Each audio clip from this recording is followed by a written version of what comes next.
There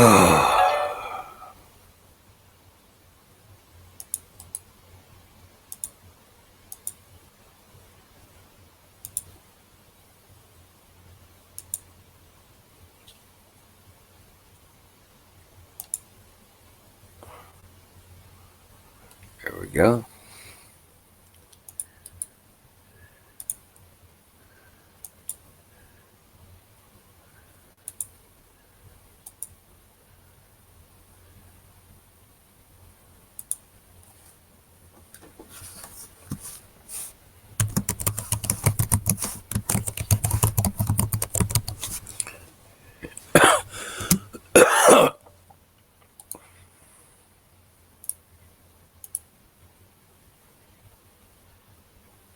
There's my Huckleberry. How you doing?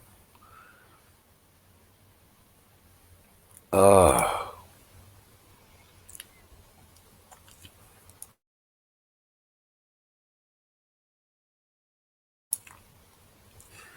how's it going? Oh, I'm so exhausted. Hey, what's up, Uncle Bubba? Oh, I'm exhausted.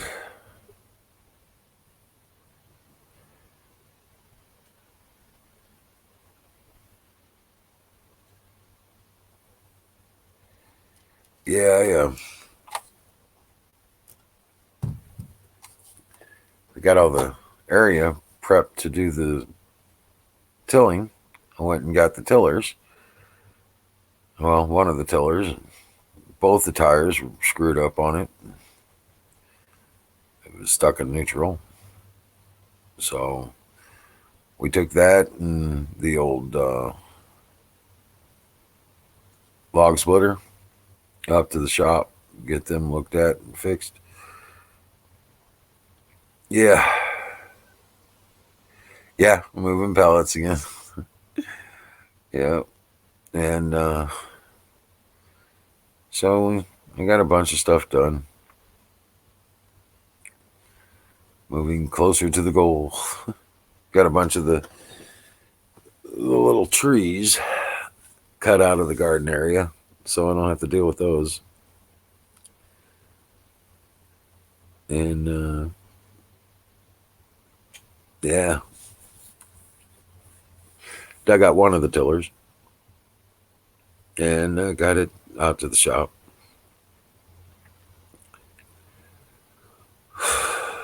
But um, well, we'll know tomorrow. He'll probably get it fixed tomorrow.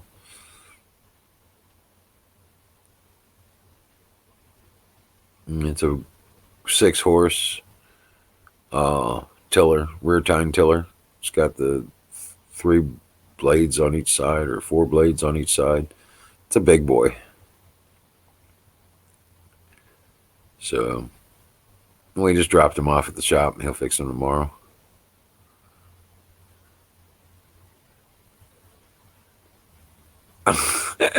Huckleberry. I'm Black Restream Bot, damn it. That's funny shit.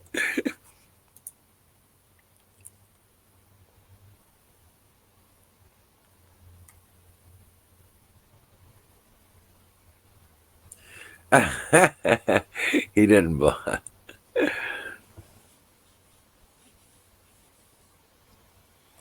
Uh, but yeah. Oh man.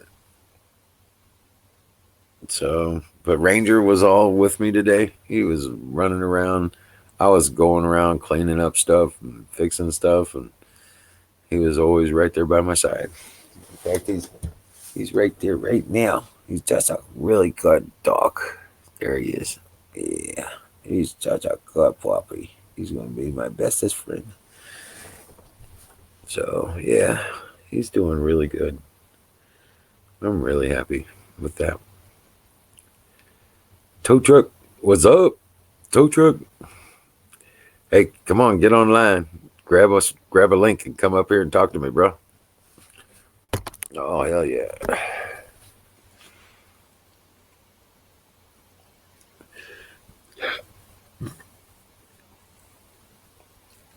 Yeah, I love my Ranger dog. My Ranger puppy. He is a really good dog. I can't beat a good dog. Yeah, there are people who do.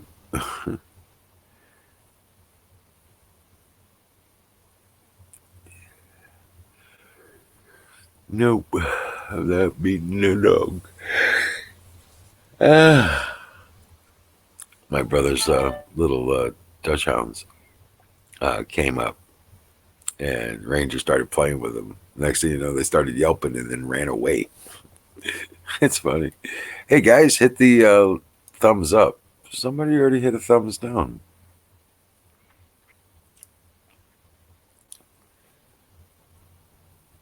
Miriam.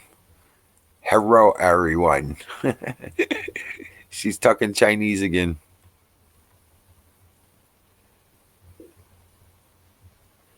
We want your beard. That's funny.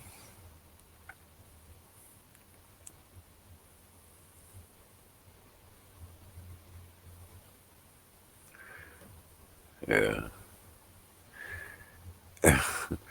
What's wrong, Roscoe?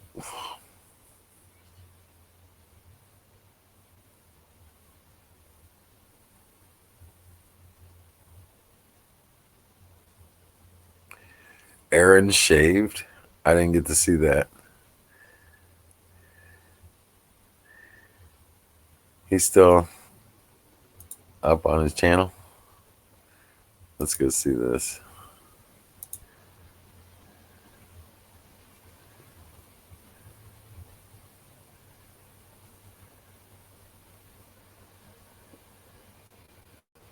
About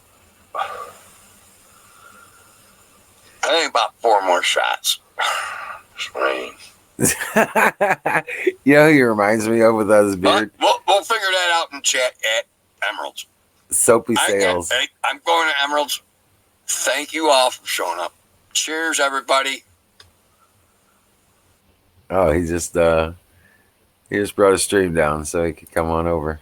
Yeah, good deal. Naked as a jaybird. That's funny.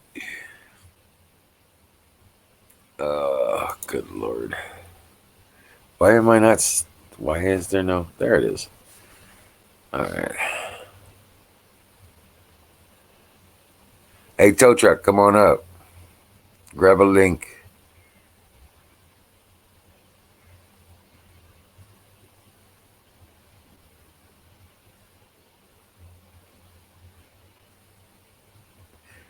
Pete the Patriot and Disabled Vet have gone off the rails. What happened? What happened, Don?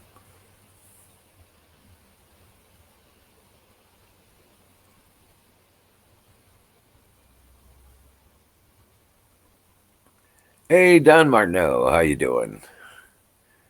Welcome in, Don T. Rump. Oh man.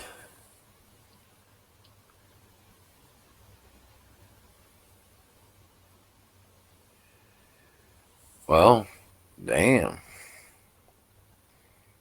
Let's see here. I want to see what else is going on.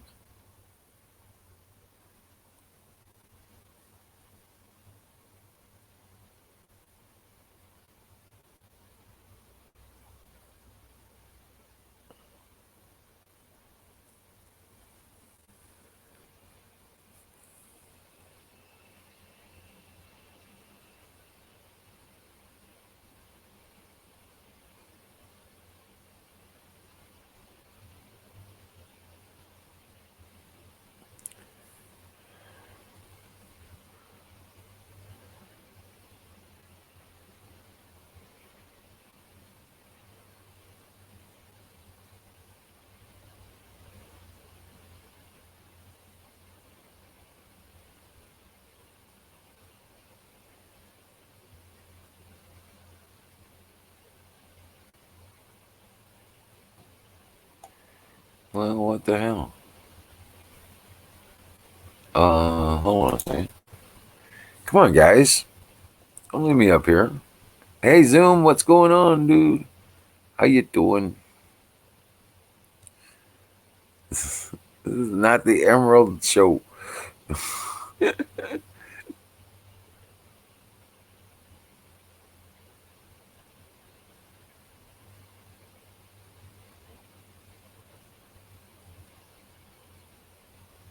Or your head would explode, right?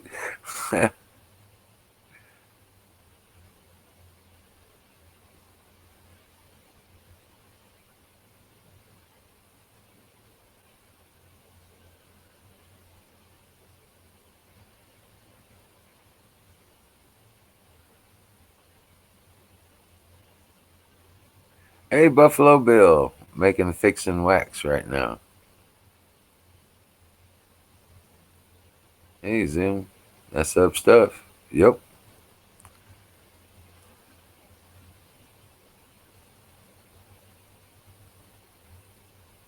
They closed all the boat ramps. Oh, that sucks. They really closed all the boat ramps? Why would they close the boat ramps? He's shy. He's so.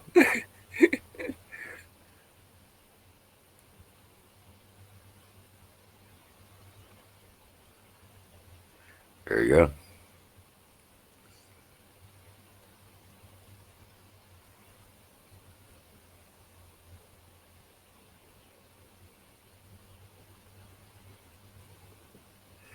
Well, that's ignorant. Why would they close the boat ramps?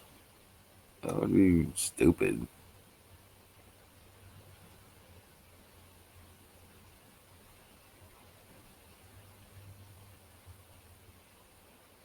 I tell you what, though, we came back way here, and the river's like 3 feet from the road on the back road going into town.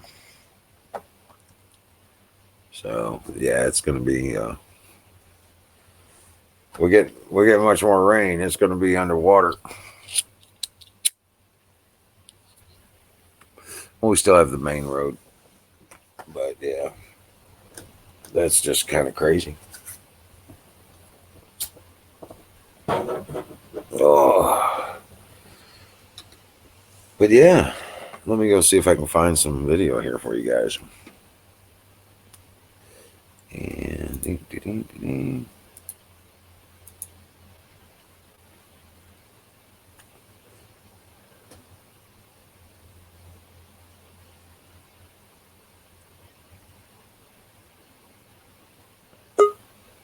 hey, there you go. Uh,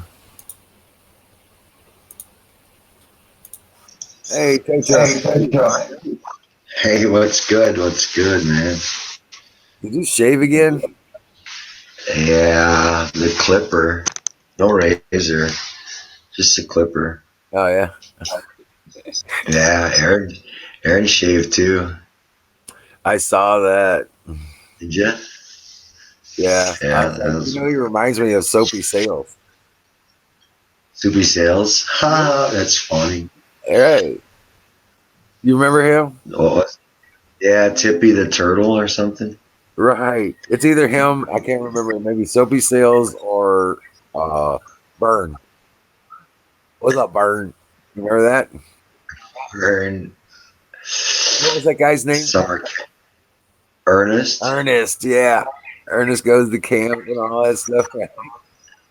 Yeah. He reminds me of Ernest. So man, y'all thought I was crazy, and now they're doing it. What? I told you, burn the cash, man. It's all stolen money. Burn that shit. What are you talking about? And now they're going to burn the cash, man. It's going to become a cashless society. They're going to burn it, dude. They're going to incinerate all that stolen money, all them fucking crates of money that Obama gave away. They're going to burn that shit. Going to have Trump dollars now. Real time Martineau says a guy. I seen one guy out hunting toilet paper with an AR-14. He was making Throwing fun it up. to call the toilet paper out of the woods. Yeah. Turkey call. Right? Oh, Carpenter, you got open water? Where the hell has he got open water? Oh, I lost that a long time ago. So yeah, nothing new here. No, it's all no sunshine, man. You can't get sunshine. You can't We fucking. had sun today. The sun came out today. It Oh man, was supposed to be out tomorrow too. So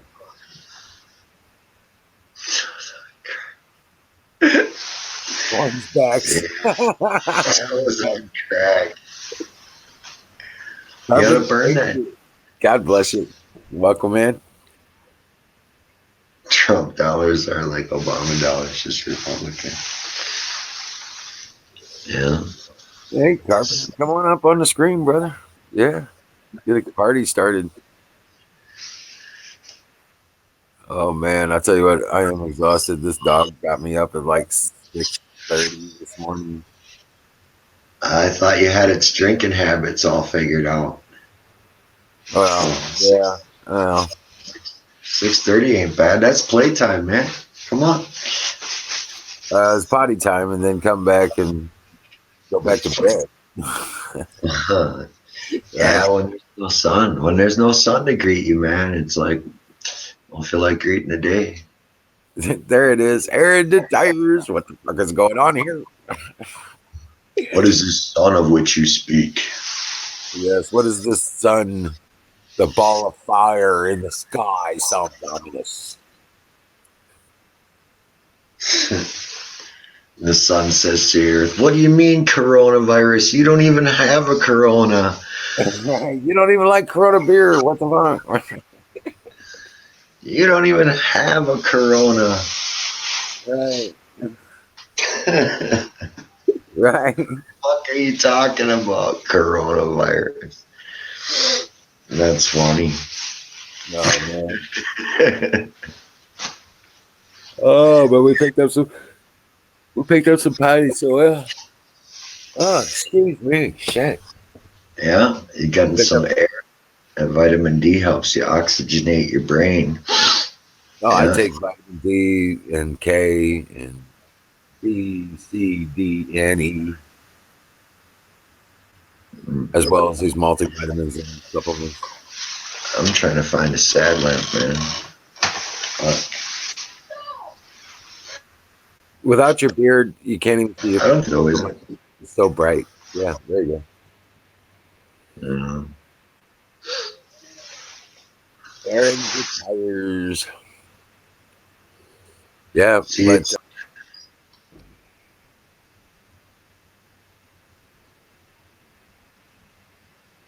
when Bill Gates predicts we can reopen. Uh huh. Uh huh.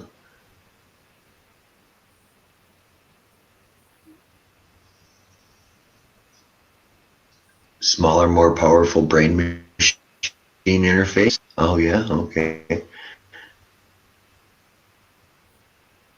I don't know what it got up to today. It was nice. I got a lot of stuff done.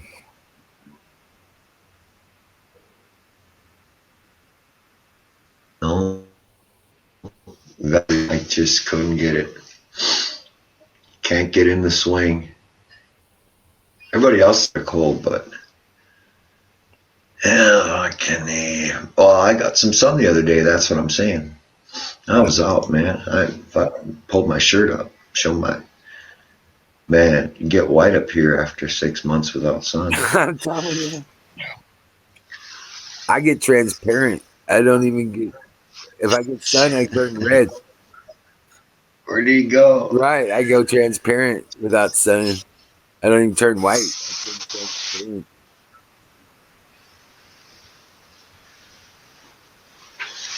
Oh shit! Right.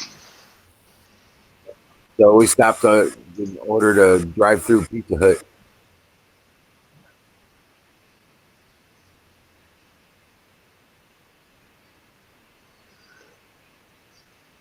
Drive through. Well, yeah, they got a Little Caesars here like that. Yeah. You know, $5 or something. Right. $5, $5. Pizza, pizza.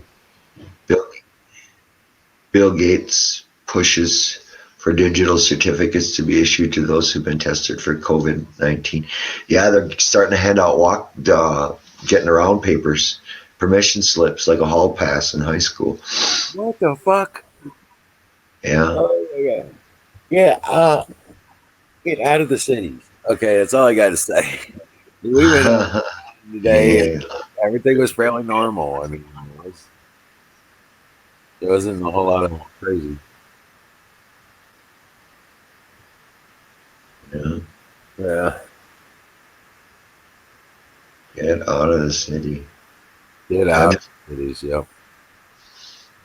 time to start watching the Prepper channel on Netflix. Better get ready. Well, I was looking at while we were up there. I was looking at they had some plum trees and some pear trees and some apple trees that I'd like to get for the orchard. For the orchard, yeah.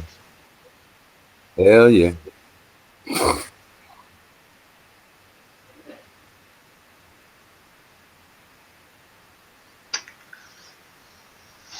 So I think I'm gonna take my it's a brake rotor drum combination type of deal. I'm gonna make that into a little charcoal kind of a forge so I can heat up these railroad spikes that my nephew had me drag home last time we went biking. I'm gonna start making some abominations. I guess first I gotta start making a tong. Huh? Yeah, I can't get a hold of my friend said he was gonna get me a chunk of rail, but he never came through. Dick. Well, they were making what? Oh, he had a piece of rail. He kept teasing me. He had a piece of rail for me, but he never got it. What are you going to make with it? Oh, I was gonna heat up and pound these railroad spikes into shit, like tongs for starters. Tongs and axes and knives and shit. Oh, okay. Yeah. Yeah, cool. Well, yeah. Yeah. I mean, Yeah, I found a brake rotor drum, and then there's them clips that they got on the railroad tracks that hold the tracks down. They're fucking, they're like, they look like G's. They look like a G, like right. like that. You Yeah. know, like, well, three of them fuckers made the stand for the disc brake rotor, and so it's a nice little pot. And then I was gonna put a can around there, and I got this one mattress pump where when you push it or pull it, it pushes air either way. Right. I figured I could use that for billows, just for heating the little spike up and shit. Oh, okay. Yeah, so we'll do it that way. Do it that way, because Oh, I don't know, I can't seem to get my hands on any vermiculite or anything like that. oh, Uh, really? I had to steal some shit from the dumpster. Oh, my nephew found a chain though, a big like a 1 inch chain, drive chain for I don't know a baler or something like that. Right. I wrapped it around those three legs and pinned it together. It made a little permanent little grill. It's so cool. Didn't have to do anything to it, just put it together. Oh, well. There you go. It was really cool. But then I was thinking, if I could put it on a top of one of those balloon containers, those air for party balloons. I Yeah. got one of those, and that could be the base, and put the blower hook up to that, so it would blow through the base, through the hub of the bolt pattern on the rotor. Right. Chrome Indian says fire in the bowl. Oh, here, let me see if I got a thing for that. Do I got a thing for that? You have a thing for that? Yep. There you go. There you go. I needed that. Oh man, I tell you what, moving around these fucking pallets, man, I swear, it takes it out of you. 150-pound pallets and shit. Yeah. Yeah, we had to load the we have a 10-ton log splitter that we loaded onto the trailer. And then we had to I got that 6 horse 6 time rear time tiller, a big bad boy. You know what I'm saying? Big craftsman monster. It And hooks onto the back of a 3-point hitch or what? no, no, no, it's a self-driving unit. Oh, Um, it's a walk behind rear time tiller. oh yeah. Got the big 6 horse engine on it. Right. Yeah, that's some bitch to tear up shit. It'll tear up roots and everything else. It'll pull rocks out for you. That's how I want to get it going. That's how big, and it'll drive itself too, so you don't have to manually get it to yeah, move. So You we got got a stake.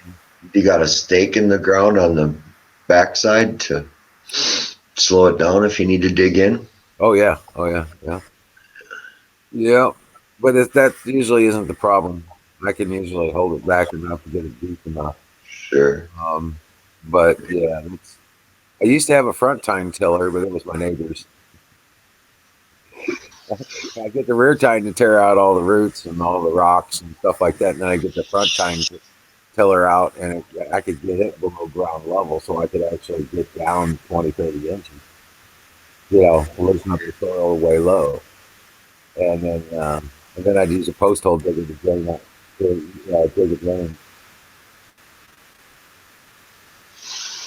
But if you dig that low, especially in a clay area, you have Yeah. to dig that drainage ditch so that it'll drain off. Yeah. Yeah, otherwise you're just building a soil filled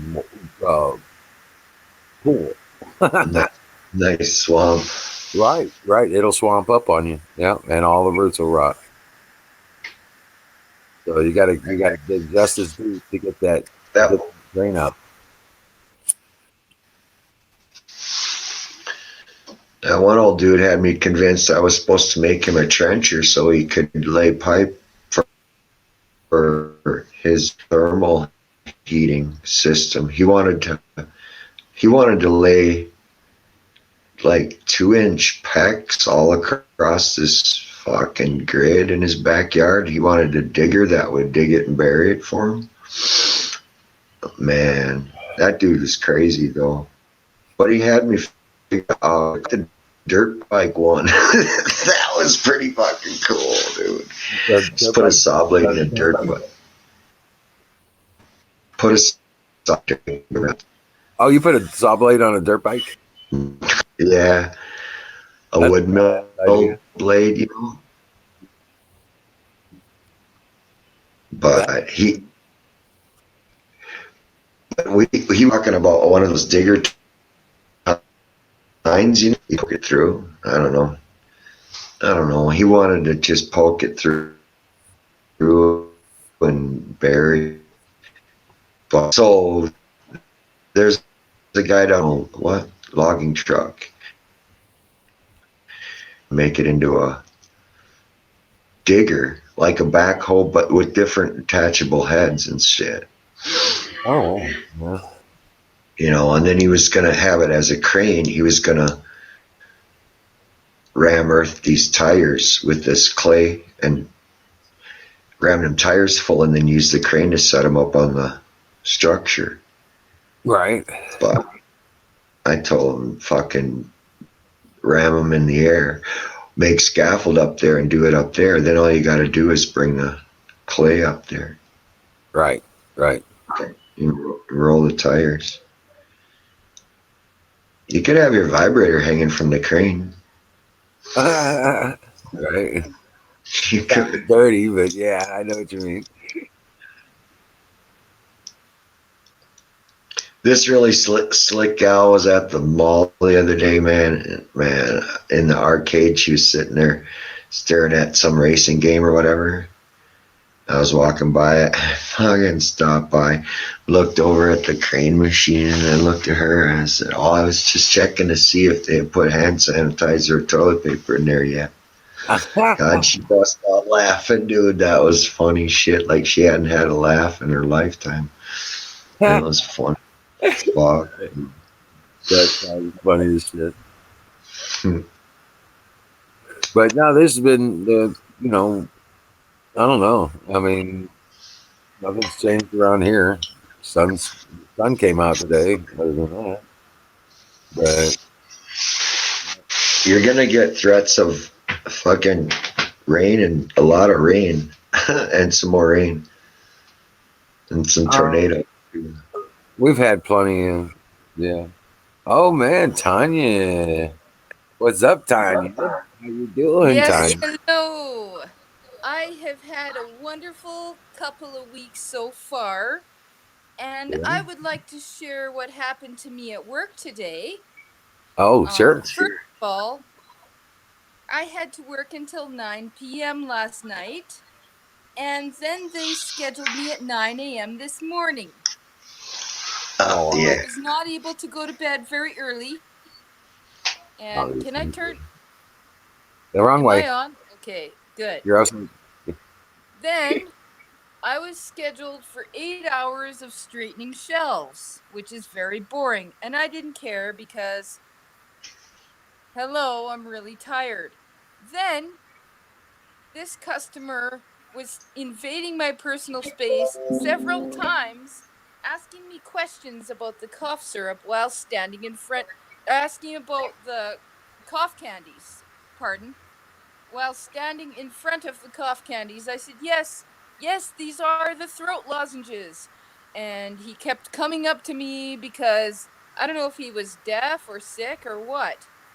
And he kept on standing like a foot away from me, asking me, like, what's the best one? Are these the throat lozenges? Yes, they are right here, as I told you before, sir. And he was like standing really close to me, telling me what a sore throat he has.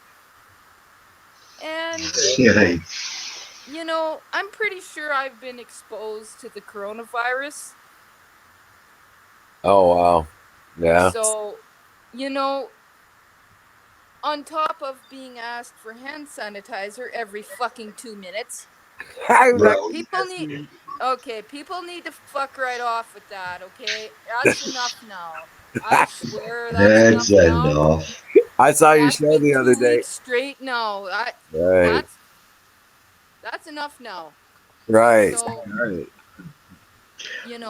I'm pretty sure I'm a carrier of the virus. I was thinking about you earlier today. We were outside Walmart and they came across the loudspeaker. We are now out of hand sanitizer. I was thinking that's Tanya. It's No, like I'm like trying to Tanya. I'm trying to stay, let's say, polite.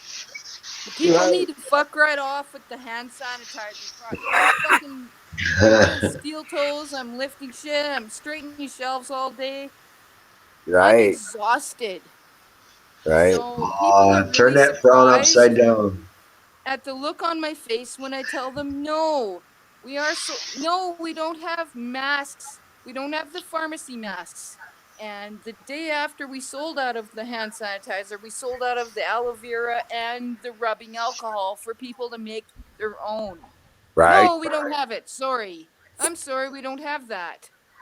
right. 30 seconds later, I'm sorry, we are sold out of that. And like as soon as I hear the word "excuse me," do you work here? Well, we don't have hand I sanitizer. start having a fucking seizure. No, I'm glad Raj, saved me a little drink by the time I get home.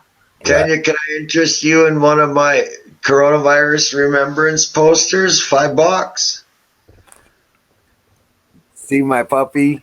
This is Hey, what's that Ranger. puppy's name? Hello, puppy. This is Ranger. Oh, oh, Raj doesn't like dogs. Don't look at it, Raj. This is Ranger. Oh, He's a Raj doesn't like dogs. uh, he's like this Silly one. tiger. He's just a big old fluffy, lovable lump. Settle down, Raj. No. I'm gonna walk away from Raj now. Eh, this is Ranger. He's such a good boy. He's already potty training and everything. He's doing so good. Yes, he is. He's tired. I woke him up to bring him up here to get on my lap. He's like, "What are you doing? Why are you I waking me can barely hear what you're saying because I'm deaf now. up?" You're Also, deaf. my phone doesn't pick up the sound very good. I was Me and saying, Raj have been playing AC/DC since I got home. I'm dead. I'm dead exhausted. And I work tomorrow, not a day off in sight.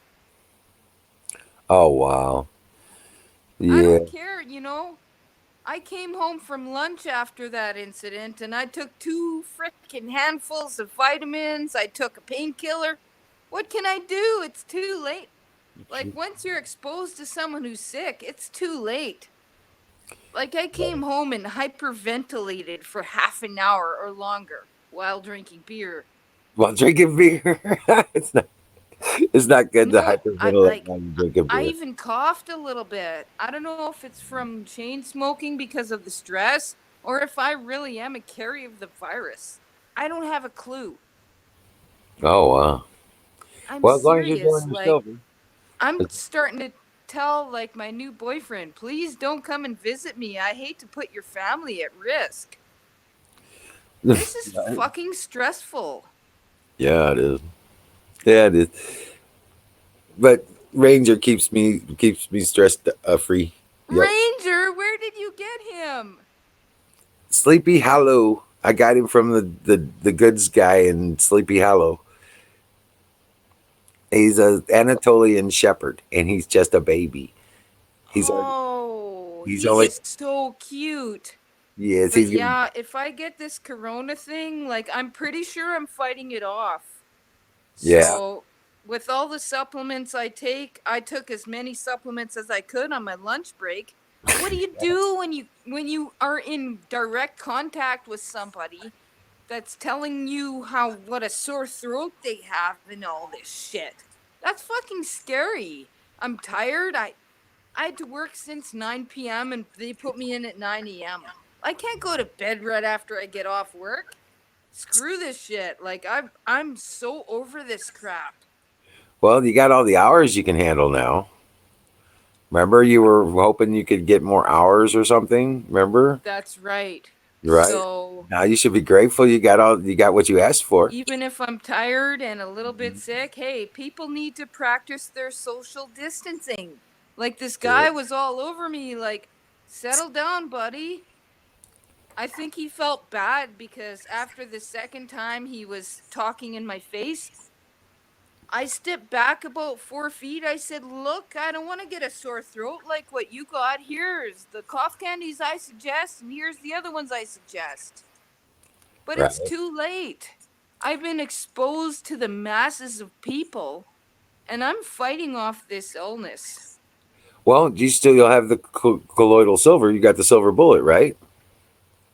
I do not have any of those supplements. I'm having Canadian vitamins, Oh, sorry. Canadian beer, and 5 types of caffeine. 5 types of caffeine. 5 different types of caffeine. Like, this muscle prime, my gym is shut down. So this is the Canadian version of Turbo Force called Muscle Prime. I thought that How do was you do this? that's not Oh, that's I not put this in my water bottle. I take my thyroid that's bone pill. broth. I That's take that's big handfuls of vitamin C. I got some zinc tablets here. I got there you go. There ashwagandha. you go. You should be And fine. what I had for lunch was a protein shake mixed with ashwagandha herb There you go. and two fucking handfuls of vitamins, like, just so I don't die. I feel like I do have a bit of a fever, but you know what?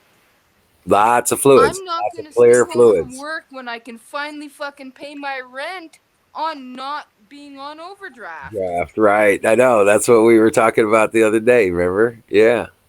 I don't care. Like, people need to practice their social distancing like that guy. And I could see he felt really bad because he didn't realize, like, when I finally stepped back and I said, "Whoa, I don't want a sore throat like what you got."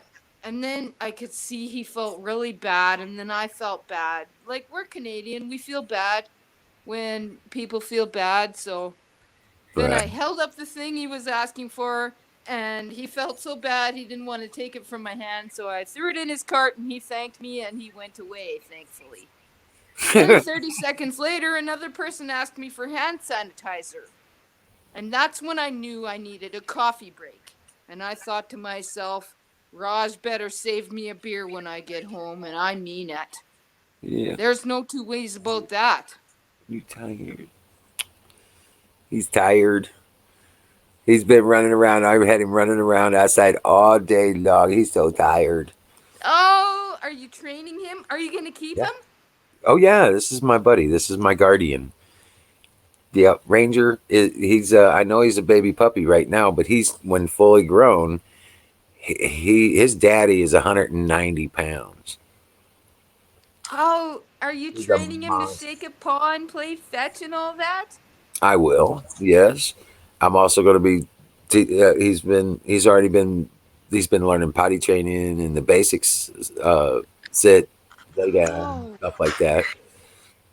I mean, Raj isn't trained at all. He doesn't have the dishes done when I get home from work. I'm lucky if he saves me a beer, this buddy. All he does is sleep all day. I think he's a and poop Democrat. cotton.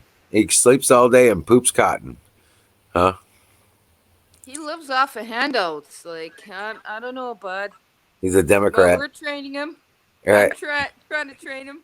He's a Democrat. Is that what you're saying? Yeah, I think Raj is a Democrat. I'm trying to get him out of it slowly. Right. You want to go bed? What you want? You want to go bed? You tired? I just had to bitch about what I've been going through. It's been a long couple of weeks, you guys. And even Yeah. before this stupid coronavirus came along, my store's been going through renovations. So the whole thing's been turned upside down. I've been given extra responsibility. And then when I get to work, the night crew is doing renovations. And when I go to stock the shelves are all moved and I have to go and look for it. So it's been extra hours even before this bullshit. Now this everybody's stressed right out. When I went for my last coffee break, we had a good bitching session about, like, I hate to be the cashier. The cashiers have to face every single person that comes through the store. So Right. I only get the people looking for hand sanitizer. I'm in the non-grocery section and some of the pharmacy. They get everybody in the and they installed plexiglass along every cashier lane to protect the cashiers. But the Oh wow. cashiers are going mental, the meat guys are going mental, and we had a good bitching session on my last break saying we should actually get a pass to tell at least one person to fuck off per day. I said, holy shit, people need to fuck right off about that sanitizer. I'm Fuck literally off, dying man. from being annoyed. If this was a video game, I would have died 3 times. Like Super Mario, you would have had to start a new game there, bud. Oh well. Hold on a Sorry, second. that's a tripod moment. Yes, it is. I got to put Ranger in his bed. I'll be right back. Thank you for listening to me, and Oh yeah, yeah. I'm gonna pop out real quick, and Why? I might be back. Okay? Why not Thank you stay? for having me on. I really Why not needed to stay? vent about You can that. stay. You can stay. See, there's tow truck. Oh, Oh, mm, well, I'll be you right gonna back. put the He's puppy up? his crate's right there. I'll be right back. Right on. He's only like 2 weeks old. He's already like 25 pounds, 22 pounds. It's all fuzz. Oh no, he's not. He's all muscle. Right. He's all muscle. This is a great big old puppy. He's got that big baby. He's bigger than my brother's Dutch hounds, right? He started playing with the Dutch hounds and they were like whelping and running away. He's too big. Right? This big old puppy. Ranger. Goodbye. Bye. Well, All right, you I'll be got right back. Got a what? oh nothing.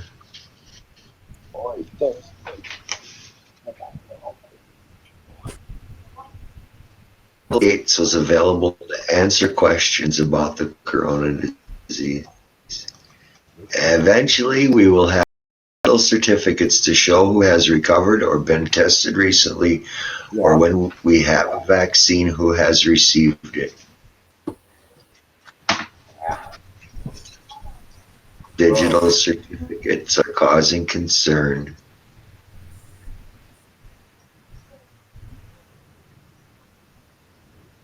Microsoft and MIT developed tattoo markers that show whether you've received a vaccine or not. This coupled with Gates' new invention, ID 2020, which is a digital ID microchip implanted under the skin. I'm not lying. Here's, hey, don't step on his tail. If you don't want to go in the kennel, you got to tell him twice. Here's the article about what Bill Gates is doing since he decided he was going to just up and quit fucking Microsoft. You know he's doing something. Well, there it is. ID 2020. He sold a chip to everyone on the planet. Ah ha ha. You think he makes some money? I think he makes some money. Whatever. What else we got? Oh man, Oh, I'll tell you what. Made some tea. right? I found some tea. Got everybody going. Them two got colds. So I made some tea out of, I don't know, or dandelion and fucking awesome. So there it is. I was just reading about Bill Gates and the chip. I put the link in the chat Oh, if screw you him and want his to. chips. Screw him and his chips. Huh? He can shove those chips up his ass. Yeah. He just can't wait to kill off half the planet. That evil bastard. Where's the digital money here? It ain't gonna happen. Oh yeah, they're gonna burn all the cash. Well, they're not. You think I'm crazy? No, Yeah. they're not gonna do it. They're gonna maybe burn some of it, but they're not gonna burn. No. Besides, they got to burn all of the reserve notes so they can issue the treasury notes. Yeah. I can't go to Forbes without signing in. That sucks. What are you saying about silver certificates? They're not gonna start moving around. They're Yeah. gonna what? They got it. They're gonna start. They've started issuing the silver money, the treasury notes. Huh? Yeah, they're gonna start issuing the silver notes from back in JFK day stuff. Executive Order 1101.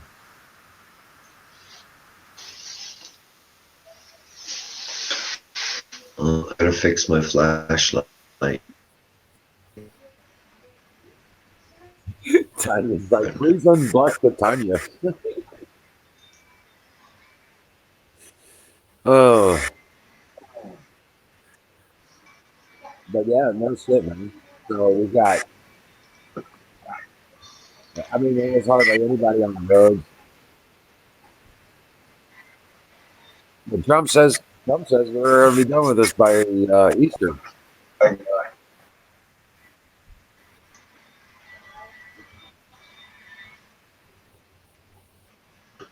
The sparks. Yeah, the sparks.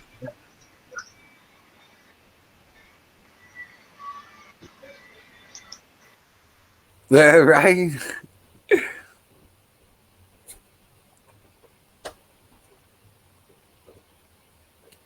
Oh man, check it out. Oh shit, he locked up.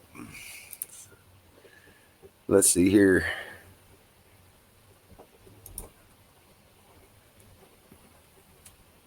There's a Sparks for you.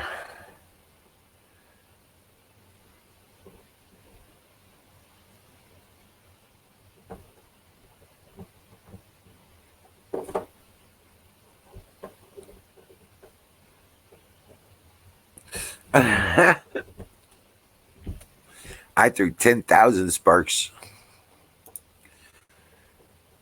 Oh, goodness gracious.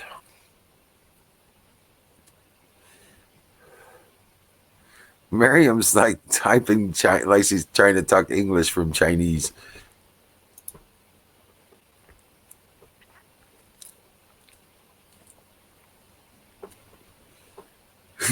Carpenter Patriot, what's up, brother? Hey, grab a link. Carpenter, come up, talk to me, man.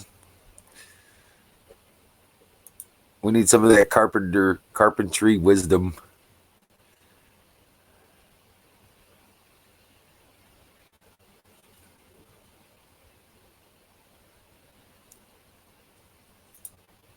Hell yeah.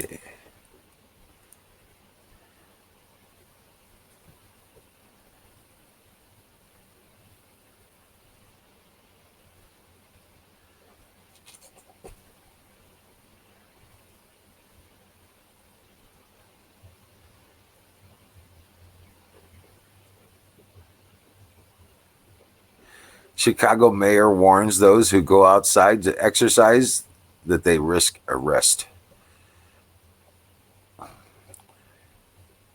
What the hell is up with that?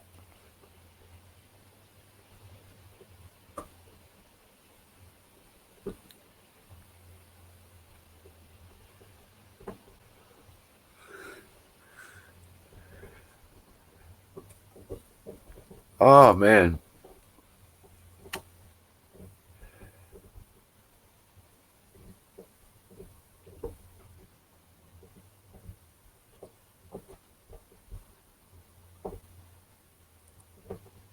Oh, wow. Here, I'm ahead of the curve again. Says the newest shortage in New York, running out of dogs to adopt.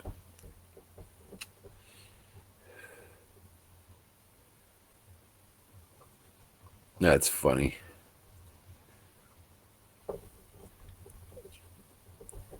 All right.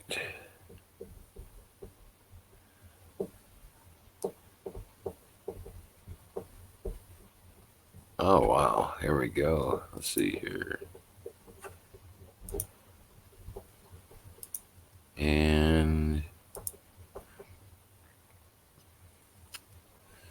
let's see what's going on with this.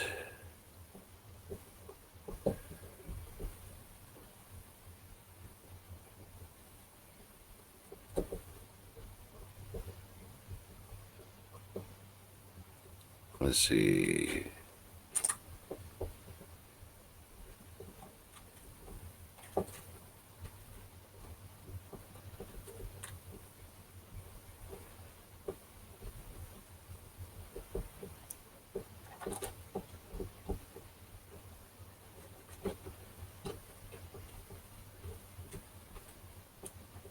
Oh, shit.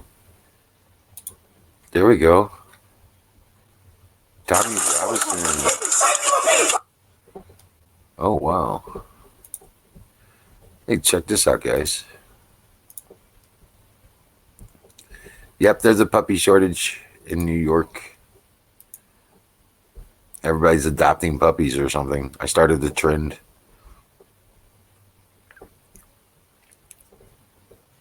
Why are they watching me? I buy toilet paper, then everybody runs out and buys toilet paper. I buy eggs and butter, and everybody goes out and buys eggs and butter. I buy seeds, and then everybody runs out and buys seeds. Are they watching me? Is it really that important? Am I the only one in the area with a brain? I'll buy trees next. There's not a bunch of them out there, so I'll probably buy them all. Yeah, from my orchard.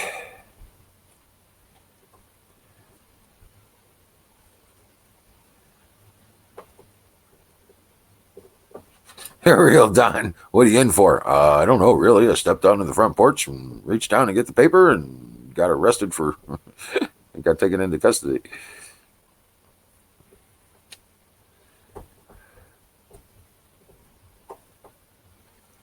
Hey, I got a pain reliever for you. It's called a 2-pound sledge. Just hit yourself in the head real hard and you won't feel a thing.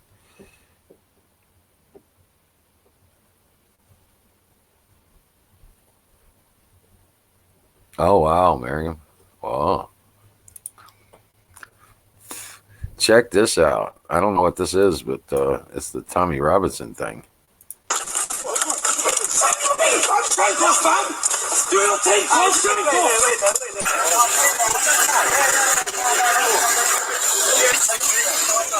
That's the hammer. That's the house. They've got kids in there. They've got kids in there. Hold on, where's the cracker? So last night, a large group of men went on to Westmill Estate in Hitchin. Let me talk to you about how we got to that place. Since this incident of an old couple being verbally, physically attacked, and innocent people going about their daily lives shopping by feral youths, I've been now contacted and inundated with people talking about this gang and how they act, their intimidation in the Hitchin area. Let me read you this one. This is the same gang that dragged me out of my car back in January 2018 on the Westmill Estate. I gave the police their names and I was told, sorry, there isn't enough evidence. Despite the fact that my girlfriend was in the car and witnessed it, and despite the fact there was DNA evidence, I was spat at. They like spitting, don't they? I was told the DNA evidence wasn't conclusive because it was spit. I read it on Facebook. I was told if I saw them to phone 999 and let the police know, and despite doing this, nothing happened. I was also told Omar's dad said he was at home studying when I was dragged out of my car and beaten up, so I got the wrong person, despite it being 100% definitive identification. He used something like a knuckle duster on me. My face had very distinctive brushing pattern on it. Again, the police said, no, that's not the case. This scum needs to be stopped one way or another. I'm a 52-year-old disabled guy that was driving back from volunteering at a social club for disabled people with my girlfriend when this happened. It affected me badly enough that I had to stop volunteering. I was advised by the police to change my car, which was a 3-month-old Ford Galaxy. Luckily, I was able due to the generosity of Ford Stevenage. But I'm not the only casualty of these fucks. They have put another man in hospital for defending his daughter against them. Attacking girls, attacking disabled people, attacking old women. They need to be stopped. I understand why they've not been stopped. I want answers. The PC that was dealing with my case was PC Barringer from Hitchin Police Station. Maybe if enough people contact him, he'll be willing to pass it up instead of sweeping it under the carpet. Why are these crimes being swept under the carpet by these little feral youths? Why? What's going on? Let me read you another one. So I'm now being contacted by so many people. Let me read you another one. I'm from this town. I used to work in an off licence very recently, and I was verbally abused by one of these boys when I was pregnant. I also had my other baby in this shop at the time. So, abusing pregnant women as well. Add that to their list of little gangster wannabe fams. This next video you're about to see is from this same little gang. So Tarek's there, DJ's chasing another boy off down the road. This boy's driving around down the road on his bike with his friend. They pull over, they jump out, 4 of them, outnumbering them again. And they attack them with knives and chains. Now watch this first part of the video. Look at the knife. Have a look at the knife circled there.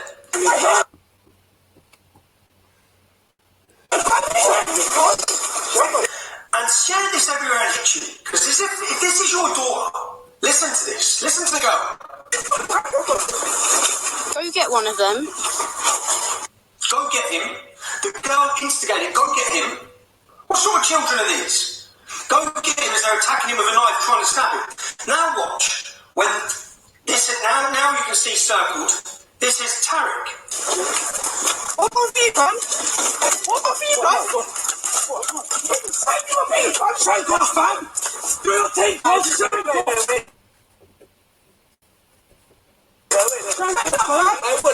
this, listen. Walk 10 seconds, another whip comes in there, isn't it? Keep on the shit, fam! Shank him. Do your thing. Shank him. He's talking like it's a game. What he's telling him to do there is murder him. Stab him, kill him, shank him. And then he sounds disappointed. Listen to this. So you're not doing no shanking, fam?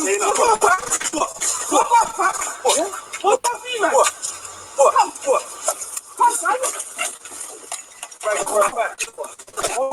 Let's go. Let's go. Oh, you ain't doing no shanking, bruv. Steve, you ain't shanking him. Oh, stop, mate. Why are you stabbing him up? You vile little cretin. Now, share this down, mate. Make sure everyone sees this. How they're not getting arrested, running around the road with knives, with chains, beating innocent kids up. The reason they beat that boy up? Because he wasn't from their estate. That's it. Now, all the gangster boys, you run away from me, yeah, on my own. My kids in the car. The boy, when he starts standing up, the boy gets off the bike and he's up for it. You have to back away and go then as well. You've got knives, you've got chains. What would make you a real man is if you just put those weapons down and had a fist fight. You might gain a bit of respect. But the minute everyone just thinks you little tramps, little scumbags, camera blade don't make you a gangster. Makes you a little rat. Terrorising innocent people don't make you a gangster. It makes you vermin. Now, the confusing thing for me is, you live in Hitchin, boys. This isn't the Bronx. It's not Brixton. It's not Luton. It's Hitchin. You're from Hitchin. And once this is allowed to start to Hitchin Police, Hertfordshire Police, once you allow this culture to breed into a town, okay, you get tit for tat, and you will not stop it. I've seen it all my life in Luton. You will not stop it. So you need to come back. We've seen so far the disabled guy, they get away with beating him up. This guy, they get away with beating him up. The coughing in the old couple's face, give her a black eye. They're out on bail. Okay? Abusing a pregnant woman. These lads, it's not that you're just heroin dealers or shots. Because if that was the case, alright, you're scumbags. But you're overstepping the mark and going for innocent, vulnerable people you're targeting with your hate. Now, one more thing. Hertfordshire Police, you see this case here? You put out a witness appeal before. This was also them. Beat the boy up with a pole. This was them as well. Okay? I'm getting information from everywhere about these little rats. Everyone on their estate wants them out. Everyone we spoke to, everyone come to their houses. Get rid of them. And just for anyone who tries to turn this into a race fit, that group of men that went onto that estate in Westmill, who many of them were from Westmill and Hitchin, were white, black, and Pakistani. I had Pakistani friends come over from Luton, come over for that. Because people are that disgusted and outraged by these little rats' actions. Now, after being told all of these things, then I'm following this go viral online. And I see a lady talking online saying that they're threatened to stab her and murder her because she'd shared the video. The person you're going to hear speaking is Kane Sims. This is the message he's leaving. Threatening to stab and kill, threatening to stab girls, okay, for his little gang of mates. This is Kane Sims. Make sure to share this everywhere. Let his mum and dad see how he's carrying on. Little bad boy gangster. Gonna stab a girl. No, because I know what you're like. Jess, you don't do that. Leave your comment now before I pull up to your house by 12 o'clock tonight. I said, Jess, you take the comment down. Hands down. Tell as well, I'll stop his class. Now, after hearing all of this and reading all of this, and understanding that, well, can you rely on the police? Can you? Doesn't seem so. In fact, everyone I'm talking to says you can't. They weren't prosecuted for the violent beating of the boy. They battered him with chains. Yeah, one of them had a knife. They weren't prosecuted for beating up the disabled guy. They're attacking old people in town centres. They're all out on bail. They've all been released. So can you rely on the police? Well, when this mother rang the police because they threatened to stab her, I got in contact with the mother. I said, let me know if the police come. Hours have gone. The police didn't seem interested. That was her word. They did not seem interested. Upon that, I then made phone calls to local lads in Hitchin. Local lads, I'm only down the road in Luton, to go over to the Westmill estate to see these feral little youths. You know, little bad boy fams that want to stab people and hurt people in front of their kids. So we went on to the Westmill estate.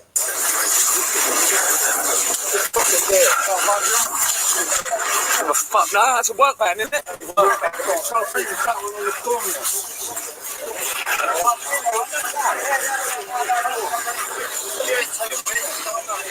That's the house. That's the house. They've got kids in there. Got kids in there. Hold on, where's the crack house? Now, I had Tarek's address. As soon as I got on the estate, we were given Tarek's address. So we went to Tarek's house. Now, the difference is, we found out that there's children in Tarek's house. And do you know what, Tarek? The difference between me and you, yeah? I wouldn't do that. I care about the children in your house. You didn't care about my kids. You didn't give a shit. You didn't care about an old man and woman. You didn't care. You've got no morals, okay? There was 100 men there last night who want to go through your door. And I want to find you. Yeah? I stopped them from going through your door because I care about your family. Probably more than you little scumbag. And you know what shocked me? Your neighbours all come out. All they say is he's a scumbag, he just sells heroin. Yeah? You're terrorising families on an estate. No one had a good word to say about you. Not one person. In fact, everyone was grateful that men had come onto the estate to sort your little mess of a crew out. Now, what I find more shocking out of any of this is the bad boy gangster lives with his mum. You live at your mum's. You're crack dealing in town. You're running around with blades and acting like a little bad boy. And you live at your mum's, mate. What are you doing? Who do you think you are? Now, also then, so we left where there were children. We went to Omar's house, just round the corner.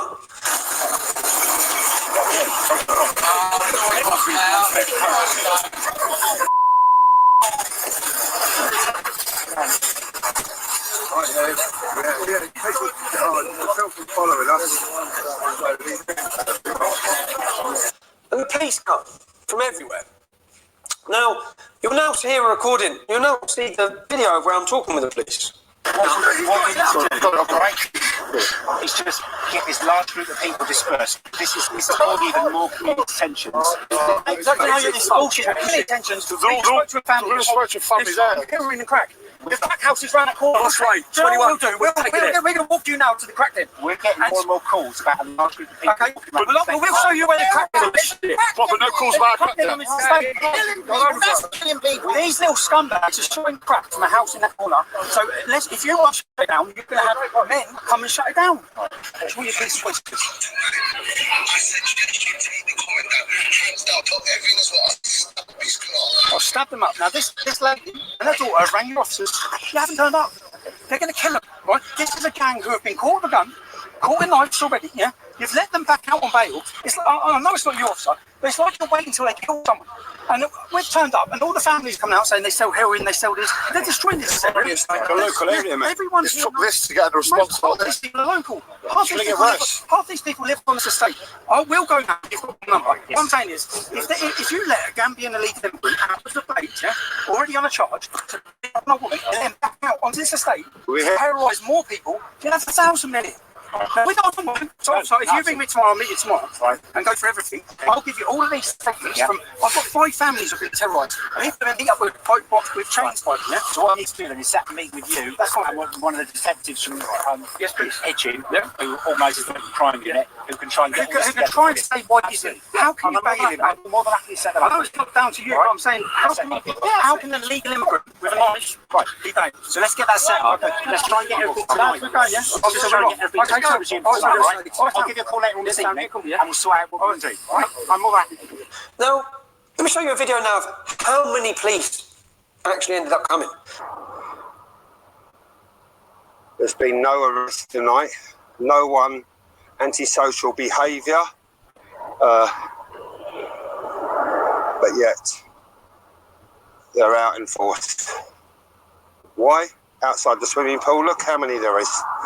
Multiple police officers doing nothing when crime has been happening on our streets. My point is, if you can get this many police from all over Hertfordshire to come onto the Westmill estate, did you hear what he said? Community tensions. The only community tensions are being caused by these feral little youths that you're allowing Hertfordshire police to run riot. You're allowing to terrorise innocent people, to intimidate innocent men, women, pregnant women, families, girls, violent beatings. They're running riot in your town. Now, when a mother rings you up because they're threatening to stab her daughter, and you haven't got the resources to come out, but then all of a sudden your resources are out, And guess what, everyone? You know, little wannabe gangster fan, blah blah. I'll stab you, I'll jump you in front of your kids, bruv. They've all accepted police protection. Yeah? They've all been moved out. The little bad boy gangsters are gone out of their little estate, hiding. Everyone knows your faces. Everyone knows what you've done. Everyone knows the type of people you are. That's a better punishment than anything any judge can give you. Everywhere you walk, people know who you are. And they know what you stand for. Now, the Hitchin police, from last night, the head of the police contacted me today. You'll hear a discussion I had with him now. That little rat, that Omar, he's the one who let off shots in Summerfield. But what I can't understand, that's what I wanted the answer from the police is, he's an illegal immigrant from Gambia. He's already been caught. He's already been caught with a knife. He's already been arrested with a knife in a car where there were guns. How? You can understand this one, so I can't comment. Oh, no, I get it. All I would say is the whole matter in its entirety is being investigated. I'm content that we've got a senior detective overseeing it. We're pulling everything together, and our absolute intention is to refer it to the CPS. What they decide in terms of charge is largely out of our hands, but all I can assure you is we're pulling everything together. What about, officer, can you comment on if he's an illegal immigrant, and how now with this latest offence, how is he back out on the street again? How is he back out on the street? See, I don't want to be honest, I just bought a website this morning, www.deportomar.com, yeah? I've just bought that website. I don't want to bring a massive national campaign into Hitchin. I just don't think an illegal immigrant from Gambia, who has already been caught with a knife, who has attacked an old woman, I don't think he should be walking the streets of Hitchin. Again, so you understand that, we do work with UKBA. If immigration statuses are in question, then we're reliant on them to enact that. If it wasn't for the coronavirus and the situation we're in, okay, I didn't want to do that last night. I said to the police officer, I want to be home. I don't want to be coming out here. But you're not, you got fat, no. To the message to little gangsters, boys, yeah? You see, if you go near them women's houses, you have 200 men at your house. It took 10 minutes to find out every single thing about every one of you. Okay? Stop intimidating innocent people. Stop threatening to hurt women. Be men. Grow up and be men. What's wrong with you? Now, to the police, if it wasn't already for this coronavirus situation, and I know you've got a lot going on, and the whole country has. I've already bought www.deportomar.com. I'm going to run a campaign, bro. I'm going to make sure everyone knows your name everywhere, okay? And I want to see you deported. You're a Gambian illegal immigrant. You've come to our country, and you think you can put your hood up and spit in old people's faces. You've been welcomed into a country, given a house, given a home, and look how you repay it. You horrible little scumbag. I'm going to make sure I build a massive thing against you, bruv. To make sure you're deported out of this country. You horrible little vermin. You should not be here. You should not be here. Weapons, violence against innocent people. But, again, to Hitchin police, because of the situation with coronavirus, we just hope now after last night you see that men are willing to come out. Like that. You could have 1,000 men on that estate. And do you know what? All of the locals welcomed it. So your community tensions is just them little scroats that are causing that. If you agree that Omar, not just because he's an illegal immigrant, but because of his actions and continued actions of intimidation and violence towards vulnerable people in Hitchin, has outstayed his welcome in our country, then please sign this petition at www.deportomar.com. Yep. Hey, come on back, tow truck. Holy cow. Leave me hanging. Good grief.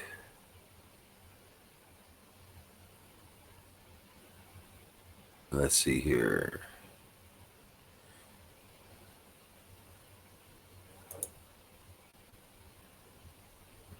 Oh, that's the wrong one. There it is. Let's see here.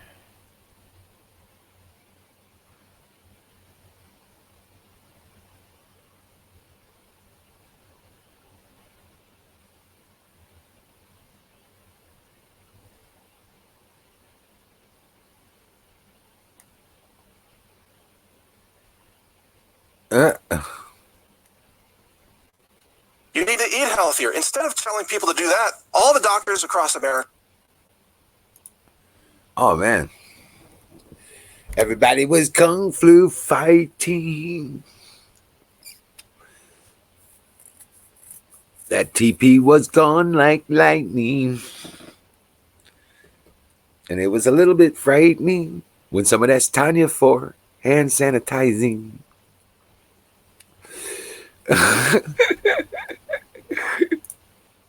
What's up?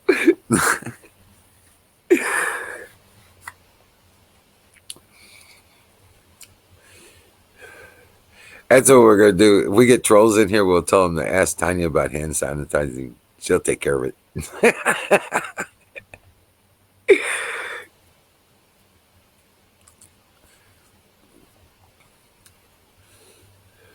Hate skeeters. No, I haven't heard from Jack recently. Not in the last day or so.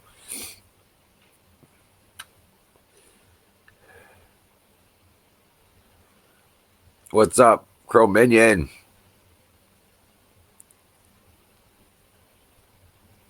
Skeeters mean business tonight, huh?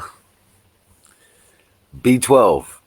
Lots of B12. Take lots of B12 and then, go running a little bit, get some sweat on you. You won't have any problems with the mosquitoes.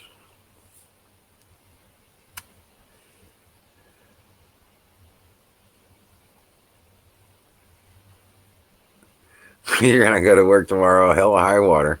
I feel like crap and I'm exhausted. And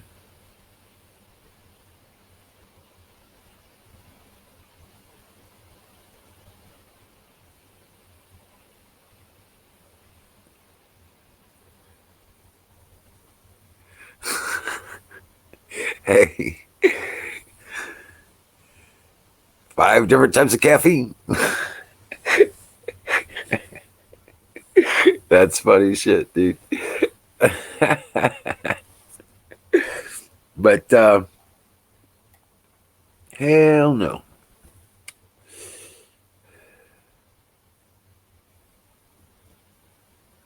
Just light your hands on fire throughout the day, right?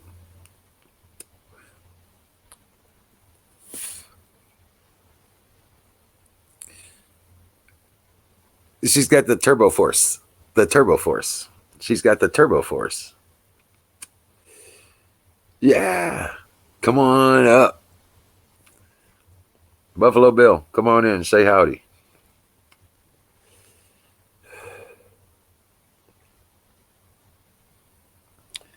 Oh, man. Oh, tow truck was here for a little bit. Then he took off.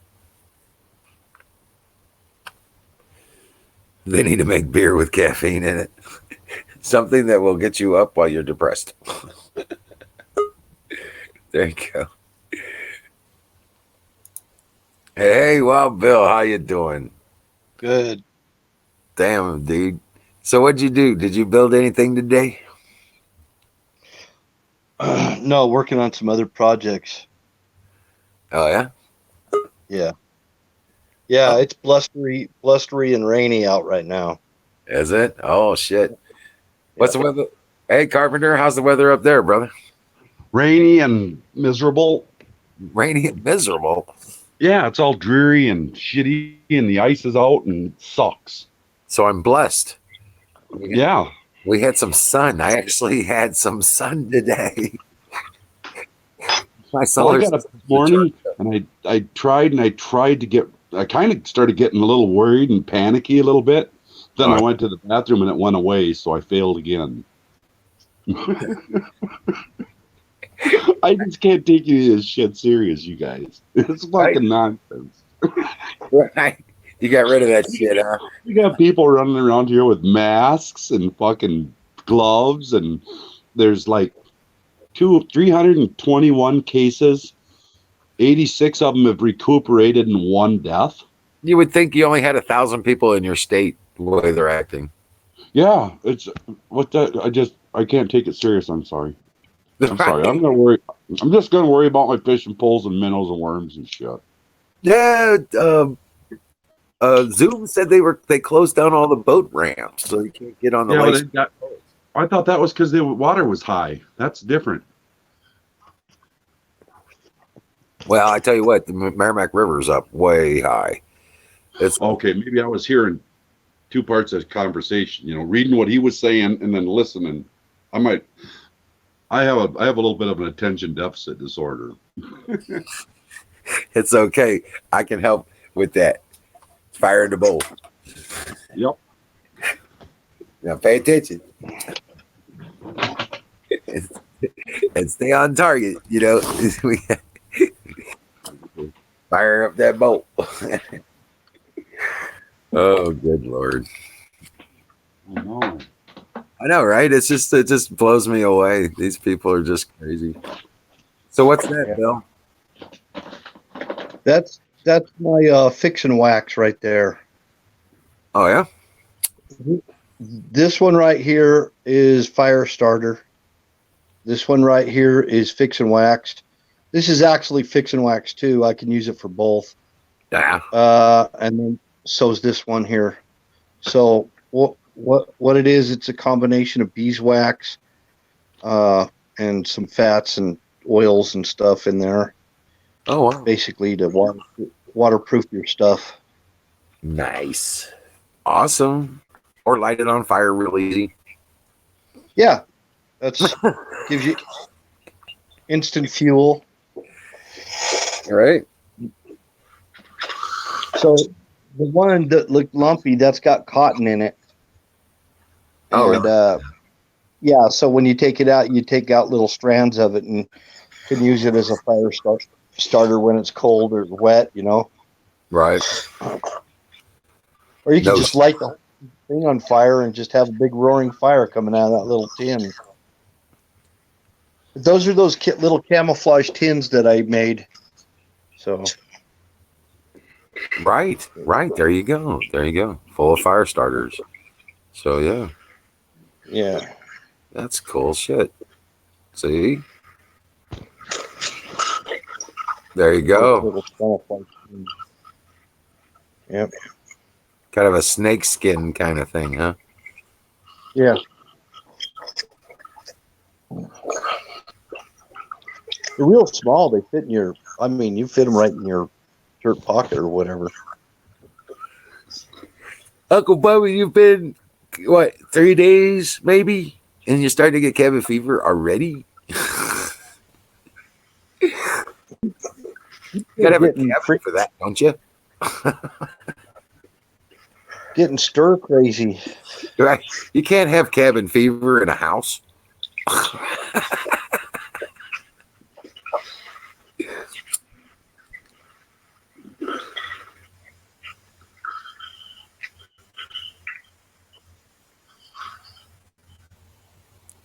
Blisters over top of calluses.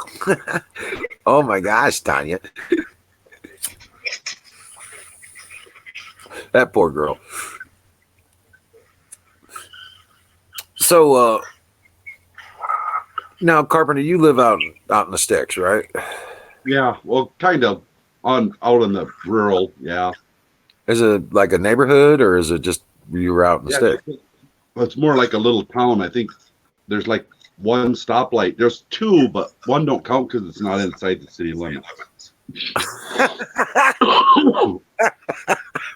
So it's like this little town, sleepy little town where nothing ever happens. Right. So you got what? Your neighbor? How far away is your closest neighbor? Oh, I live like in a town where there's like neighborhood where you're next house over. Oh, really? Like 20 feet away or something? Yeah. It's kind of large lot subdivisions. Oh, okay. Yeah, so there's no. You can't spit on somebody's house standing up against yours? Well, no. I used to say piss on somebody's house because I could piss pretty far back in the day. But I can go a half a mile and you're completely out of town. There's no one around you.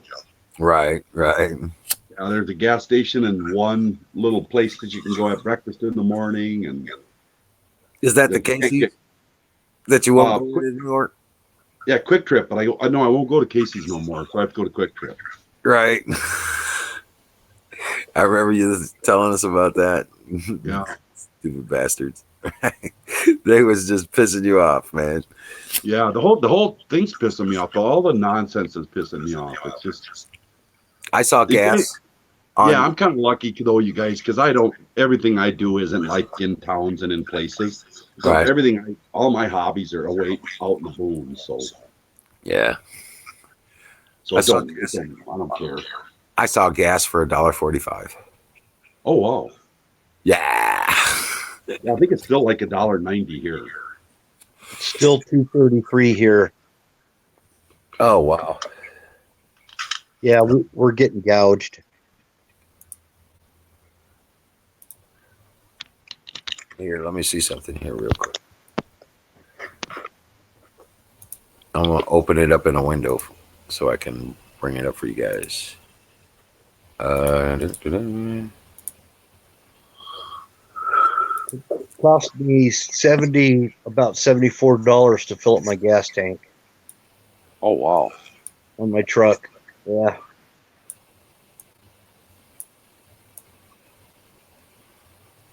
All right, here.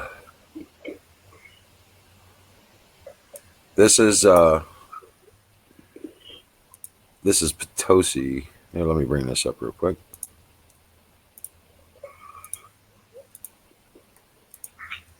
Check this out: $1.72, $1.69, $1.45, $1.45, Nice. $1.77. This is Potosi, and that's uh, uh, yeah, Deloge. But yeah, no doubt, $1.45, dude. I've got all the gas cans empty now. You need to go around to the farmers. Can you get a hold of one of them like 300-gallon gas tanks? I've got a 55-gallon barrel. But I mean, with like I got access to them farmers. I even got one I can go get anytime I want. It's got the hose with it. It sits on a stand. Yeah. Yeah, I think it's 300-gallon, but they only put 250 in it. Now, yeah, it's just but I tell you what, man, $1.45 for a gallon. I'm sitting there going, I want to go empty out all the 5-gallon cans. Maybe get that 55-gallon drum on a trailer. You know what I'm saying? Yeah, I hear you.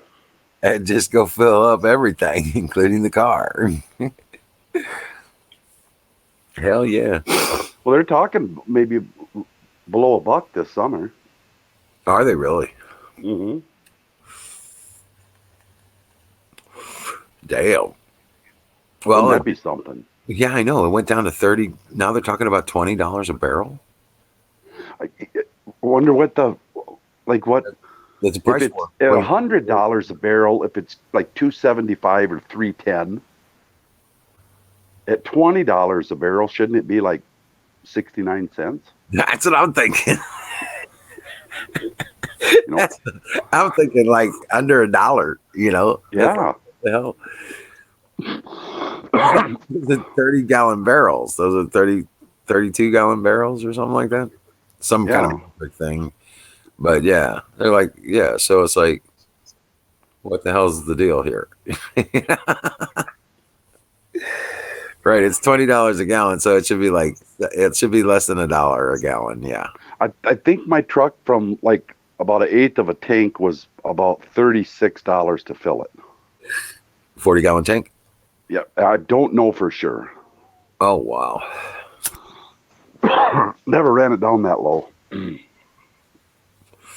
Yeah. So I don't know what it is.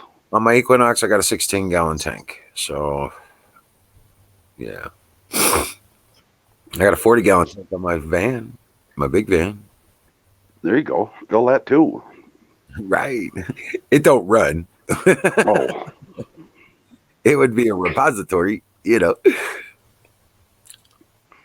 got a guy supposed to be picking my truck up here. Supposed to be sometime this month. I don't know now with all these shenanigans going on. But he was supposed to pick it up this month. Anytime now. Yeah. Oh wow, really? Yeah, yeah, I'm having it redone, Oh yeah. No shit. but I don't know if he's going to do it now with all this nonsense going on. Tanya But says, maybe because the only reason he couldn't do it before was he was busy. Winter there, everybody's always running into everybody. But now that it's spring, the accidents will slow down. So some of the body shops they really slow down. So maybe he'll come get it. "Oh, right, right." Well, it's always the case. I mean, we just like I said, we just dropped off a tiller and the log splitter to the guy down in Sleepy Hollow. He's gonna Well, refit. hurry back, Miriam. Oh yeah, hurry back. But he's gonna fix the tires on them and reseal, put new seals on the log splitter, and we should be good to go. But No, I'm stuck in the house here, but it has nothing to do with the. Well, they got the governor ordered some shutdown or something, but of course for me that means go out and visit. right, you know But the what? only reason I don't have nothing to do is it's rainy. It's like right now it's 40 degrees outside and 35 degrees outside and just raining and it's cold and Nasty and yuck. Right. yeah. Yeah, you're about 2 weeks away from actually planting. But I've been telling everybody, take this time and go plant your damn gardens. Yeah, we don't even have frost ain't even out of the ground here. Right. We Right. still got frost in the ground. You'll know it as soon as it turns sludgy. Yeah, it's just starting to get gushy on top. Is it? Right. Yeah, like I can't even go to Wisconsin because you drive across that big open field. Well, it's all grass. It's just greasy and just tears everything up. Right.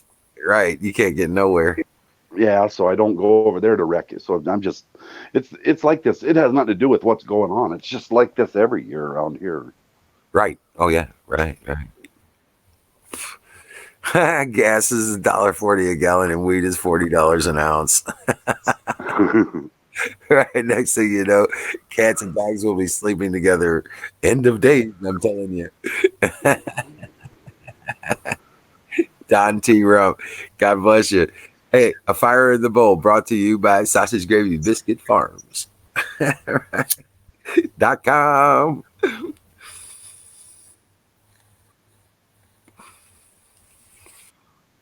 No, but I did another walk around with the trees and stuff. All the peach trees look like they're sprouting leaves and buds and stuff. The ones I transplanted, so I'm thinking they're good. I think we're good with the peach trees. Nice. Yeah, and yeah, the cedar trees are starting to green up a little. I'm glad to see that because that means they made it through the transition. So I lined the whole road frontage. I don't know if you saw the video or not. I got it up on the Emerald City Veterans page. No, I haven't seen it. Yeah, we transplanted a whole about 15, 20 cedar trees, little baby ones out of the forest. Oh, cool.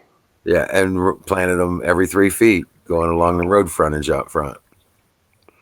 Cedar trees run bugs away. Bugs don't like them. That's right.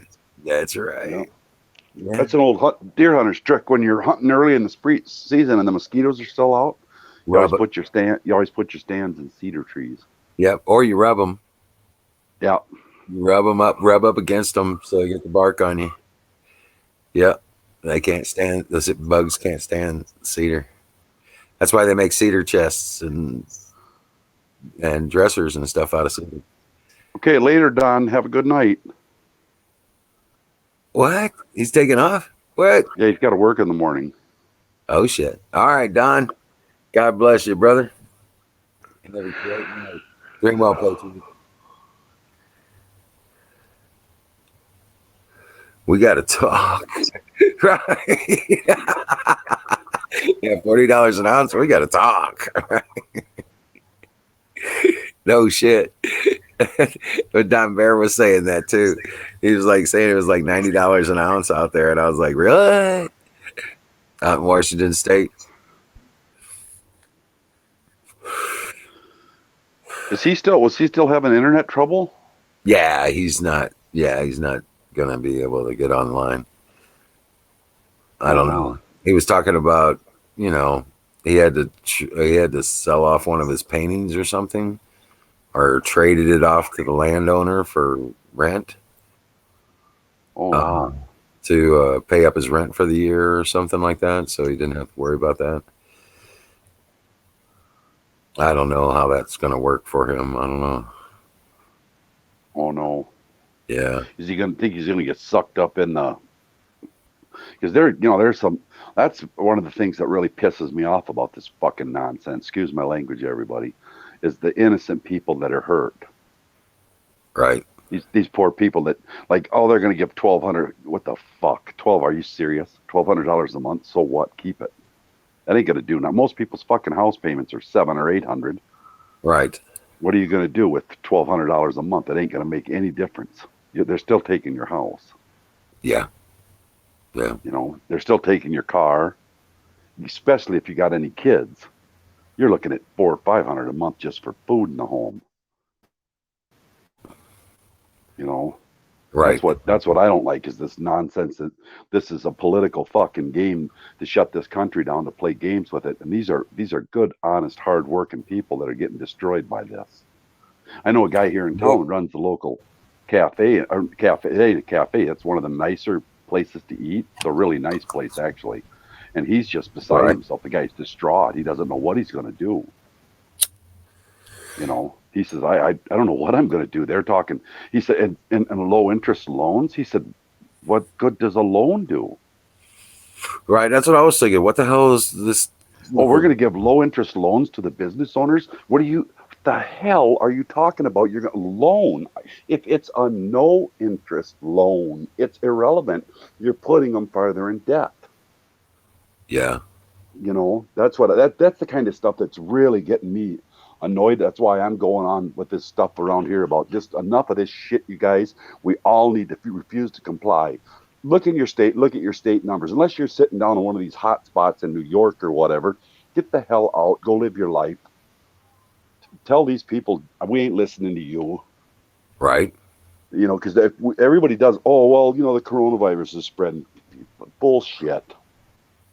Bullshit. Wash your fucking hands. It's flu season. Yeah. We've done it forever around. We live different. Yeah. In the 3 or 4 months of flu season than we do the rest of the year. Wash your hands more baths, spend more time cleaning up around the house, doing the doorknobs, doing the common sense stuff. Yeah. You don't go outside, go to the Walmart and lick a toilet seat. What the fuck? No, yeah, what the hell? Oh, that kid! It came back. He got reported. He did get he got corona off. Did he really? Stupid shit. Yeah. Jesus Christ! He's lucky that's all he got. Right. Well, who else? No, I mean, you don't know about the other shit for months, right?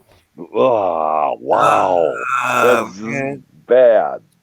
I don't use Walmart bathrooms. I'm all about bucking the system myself, but that's just we're not going there. That's just stupid crazy. Mm-hmm. Right? That's Tide Pod stupid is what I call it. Yeah, yep. Tide Pod stupid. That's what bothers me. It's like all the poor people shopping. You know them people. They don't have cash to do that. No. I mean, it's all about prep, and I understand that. And but some people just don't have. They just don't have the funds to live their life and keep 8 months worth of food and 8 months worth of finances and 8 months worth of everything around their house. They just don't. People can't do that. And if this was a real reason for it, that's one thing. But this isn't a real reason. This is nonsense. The numbers just don't come out. Well, you know what? I actually am not. As far as that aspect of it goes, at least they're waking up and realize they need to prepare for shit. Yeah, you're right. That's right. That when sometimes when you do have that little more, Yeah. you don't just piss it away. You might want to stick it into something that for a rainy day. Right. We got to have we got to have some extra foodstuffs here, man. Because I know if we get locked down for a month, we have something go wrong, like an earthquake or something. It's going to be shit around here for about 3 weeks. Yeah, yeah. Okay. We got to have food. We got to have energy. We got to have water. We got to make sure we got our shit together. Actually, the people in like Florida and stuff that get them hurricanes, this is probably no big deal to them. Right.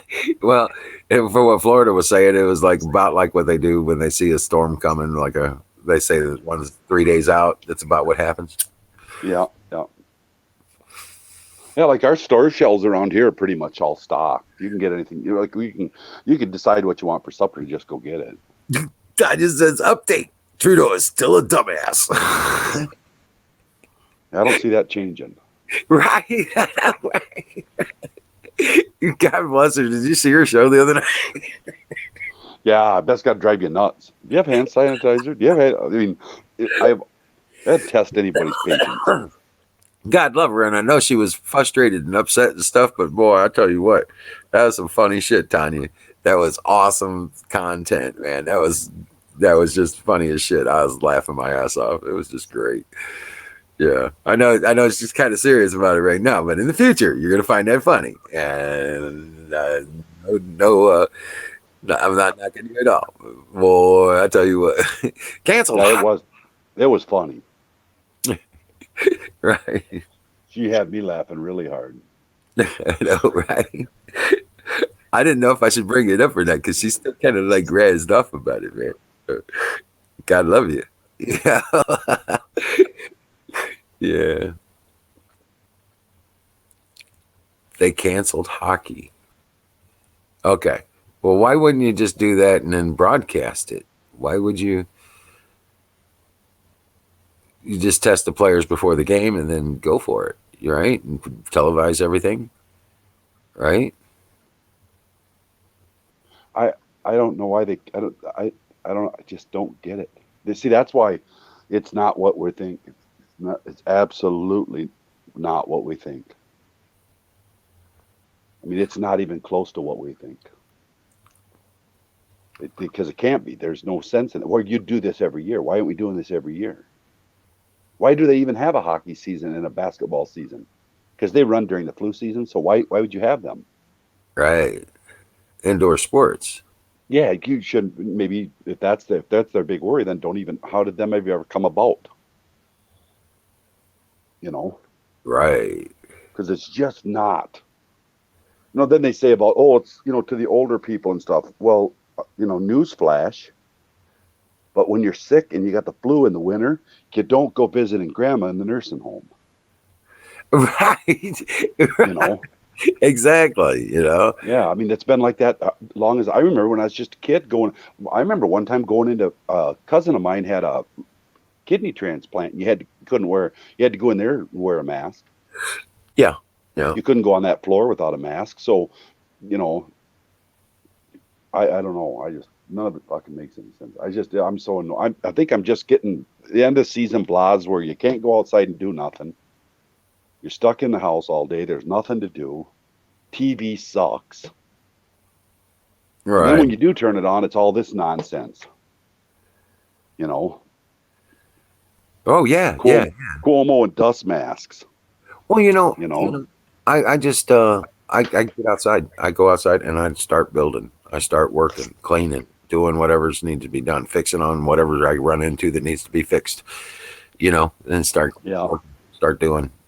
So well, another couple of weeks that'll happen around here, and then we're good to go because now there's a few spots of snow. Some of the bigger drifts are still around, but the snow's getting down to nothing. Oh wow! Yeah, there's still snow on the ground in places. Shit, we haven't seen. I mean, we had an ice storm come through that made a couple small piles in front of the car. It was gone within a day. Yeah. You're out of bacon. No. Tanya's out of bacon. Oh, wow. That's a crisis, man. That's serious. Out of bacon. How can you I didn't buy another piece of meat in this house. I don't need meat till November. I thought like Canadians got bacon for like being Canadian.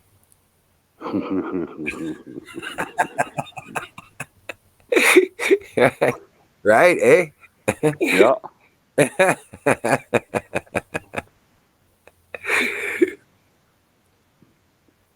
Yeah, don't they have somebody walking around the stores just handing out pounds of bacon? Right, you're Canadian, right? Yeah, here you go. Here's a pound of bacon. Yep, finish shopping. Go ahead. Go on with your And a can of maple syrup. There you go. Yep.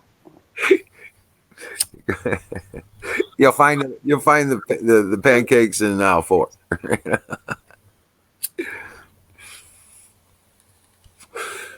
No, I bought like 3 or 4 boxes of the blueberry pancake mix. Aldi's, man, that shit is good. It's really good. Well, that's what's going to happen. You're going to sit around the house and get fat. Oh hell no! I'm not gonna be sitting around a house, man. No, that come up. They just said that. They just brought that up that they're going to shut. He recommends whatever you call that in your place. Stay in place. He recommends that. Well, that Self quarantining. Yeah, you know what that means. We're going. If it was just a little bit warmer, boy, we'd be loading the boat up and taking off. Right. No, I'm like, well, you guys got neighbors right next door. I mean, you throw a rock through their window, kind of thing. Yeah. Yeah, I don't like that. I don't have that. Well, I mean, if it was up to me, I wouldn't be anywhere near anybody. But with Jackson, with an 8-year-old, he's got to go to school yet. Yeah, I can only see one house, even in winter when there's no leaves on the trees and nothing growing. I can only see one house from my house. Oh, nice. Right there, and that's the one across the street. It's still a quarter mile away.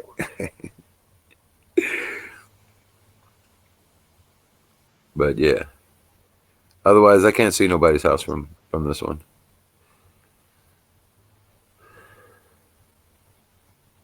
Stick your head in the oven and give up. What?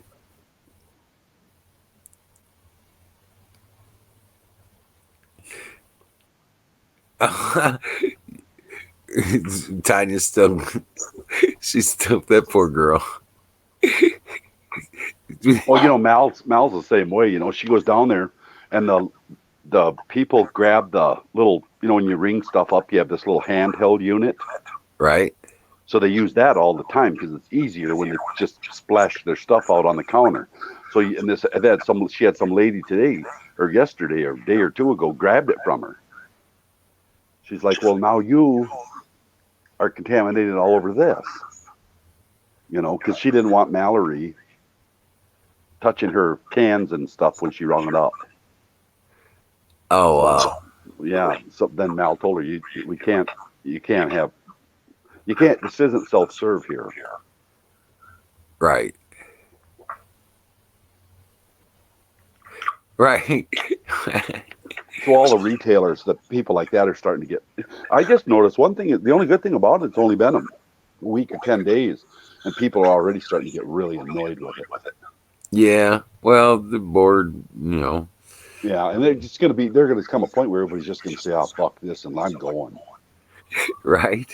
That's what I was saying. By Easter, everything will be open again. You'll see. Yeah. And then they're gonna. I believe that too. If it ain't before that, I'll bet he starts opening places up before that. I think he's talking. Well, you see when he made him mad about. He wants by Easter. He wants everybody in church. Well, he wants the churches packed. Yes. Oh, they got mad. Do you think that's a good idea? Well, yeah. Easter. We should have this done by then because he knows there's a cure. He's going to announce there's a cure probably at the beginning of April. Yep. I would think so. And then the mass production will follow through, and by the time we get to Easter, everybody should be able to that thinks they got it should be able to get the. Well, get this. There's that lady I was talking to I bumped into her at the store again. She's an older lady that I was telling you I bumped into and took it, and all of a sudden didn't have colds no more in her family. It's called like Plaquevil, I think she said. Like it's a generic version of it. Oh, really? Yeah, so this stuff is so plentiful. There's a generic version of it out there. Well, it's made here in this country. Water. It's in tonic water, Canadian Mist. Well, yeah, I heard all that, but I'm talking about the ones that get really sick and they need to like mega dose with it. There's a whole different story between like if you Oh build yeah, your immunity system up versus if your immune system is down and you have to kick it out of there. right, right. I get you. Yeah, You know, that's what I mean. The ones that are going to need it, that get the flu, get really sick, and hey, we got to give you this thing. But this stuff has got even has a generic brand out. Like 2 or 3 of them I heard. oh wow, right. I think Wow. she said it was Plaqueville or something. It's real, and it's everybody was saying how expensive it is. It's cheap. It's chloroquine. Yeah. Yeah, she said it's cheap. It's not an expensive, not one of her more expensive ones. Right, and it's in the tonic water too. Quinine. Mm-hmm. Yep, the quinine. That's a good way to. They said that's a good way to just not even let her get in to begin with. Right. Yeah. Yeah, take your zinc tablets. You got to be careful. Don't vary it. Don't get crazy with it. Don't get excited about it. You know. Yep. You know, but what is it here? I got it right here. Iodine's the same way. People get iodine and then they start just pounding it in themselves because they think they heard it made them healthy. Next thing you know, their stomach linings are burning and bleeding. Yeah. They overdosing on iodine. Yeah. Yeah, well, you got to do the same thing with this stuff. You got to watch it. When you get your zinc, take it like the pill tablet says, 1 a day or something. Right. Well, see, a lot of people are thinking Ingersoll's iodine is what they don't understand the difference between standard topical iodine and nascent iodine. They don't understand you can't take regular Ingersoll's iodine internally. It's just you don't do that. It's not good. No, this stuff I got's nascent. Yeah, nascent iodine is you can take internally, but you just still, even then, you're not supposed to do a whole lot. You're supposed to do just like a few drops a day. Yeah. In a glass of water or juice or tea or something. I just put it straight on my tongue. I just want to, and then I wash it down with tea. You know what I'm saying? So it just, yeah. Hello, Michelle. How's it going? Good. Oh no, it's Mitchell. Mitchell. Sorry, Mitchell. No, it's all good. I was looking for Michelle. I was like, what? Oh, that's Mitchell. Hey, how's it going, Mitchell? Yeah. I had meatball and mushroom pizza tonight. Pizza. It was good. Yeah, I'm hankering to go fishing though. I really am.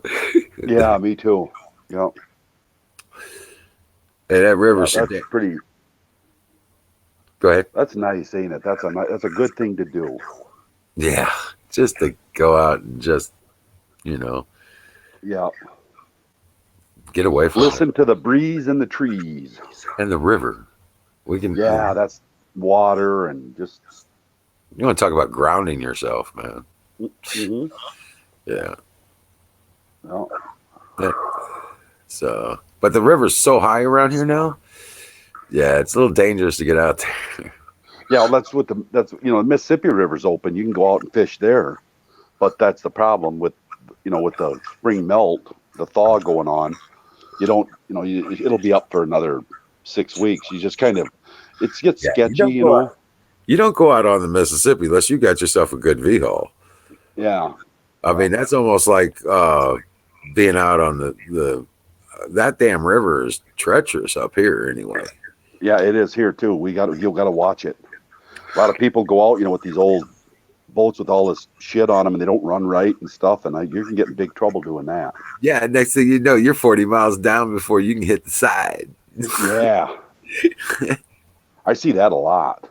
And then you're stuck in the middle of nowhere wishing there was anything, a house, a cabin, or something you could possibly maybe get some contact or something. So I kind of steer clear there in this time of year, when the water's up and it's sketchy and there isn't a lot of people. It's different if there's a lot of boats out. Right, but times like this, can you imagine coming to somebody's house? Help me!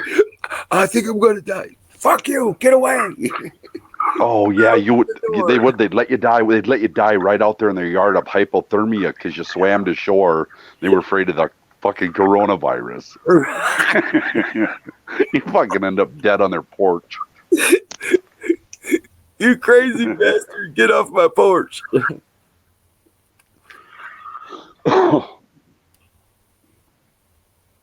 Oh man!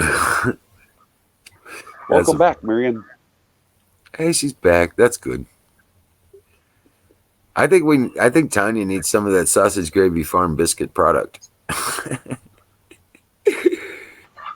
Yeah, she's like totally wound up. She's gonna need some serious chemicals to bring her down. Well, if she's in with the stores like I've seen them, I see why. I know. I completely get it. I'm just saying. I just look at them people and just shake my head like, what the hell, guys? Take it easy. Right. I don't ask anybody about anything when I go into the store anymore. I used to give some of the people shit once in a while. And yeah, I don't talk to nobody in there. I just here to get my pie. Yeah. No.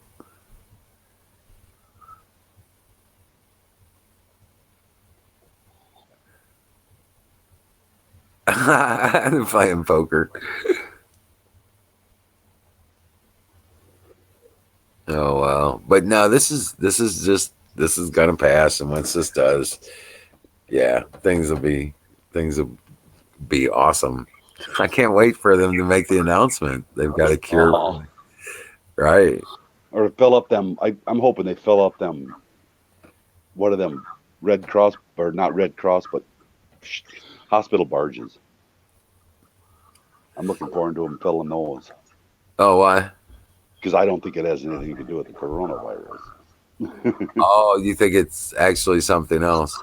Yeah. Yeah. Yeah. That doesn't make any sense. The beds are empty.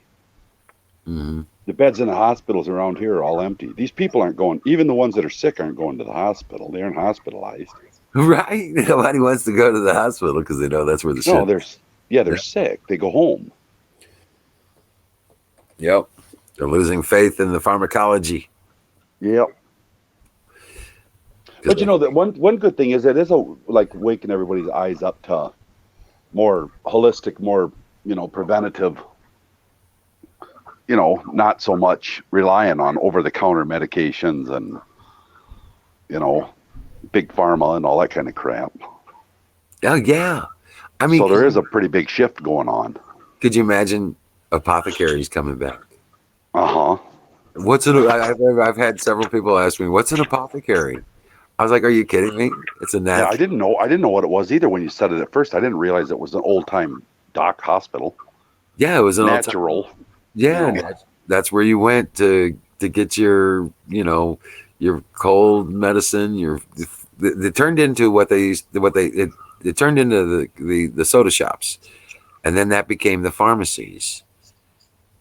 Remember the soda shops? Yep. I remember those. That's what it was. That they used. When I was a kid, we got Coke where they had this. You had Coke in one thing, syrup, and then you put the seltzer water, the bubbling water, in the other one. Well, these shops used to make the seltzer water. Yeah, ours was Zellhofer's.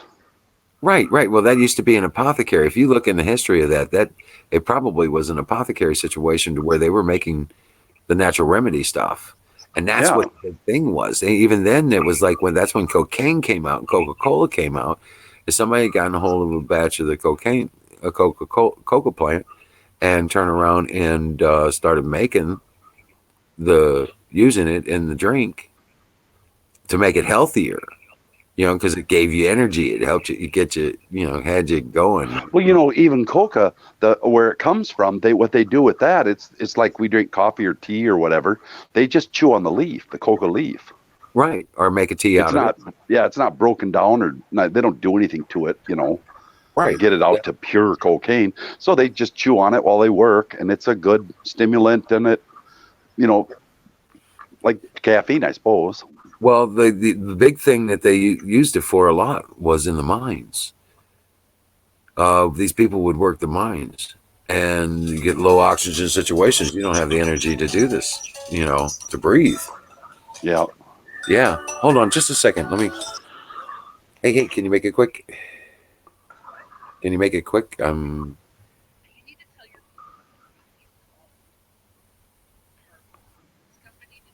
Yeah.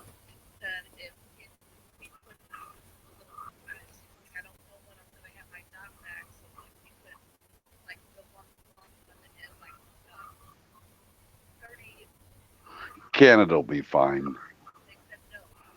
It'll make the shift back too.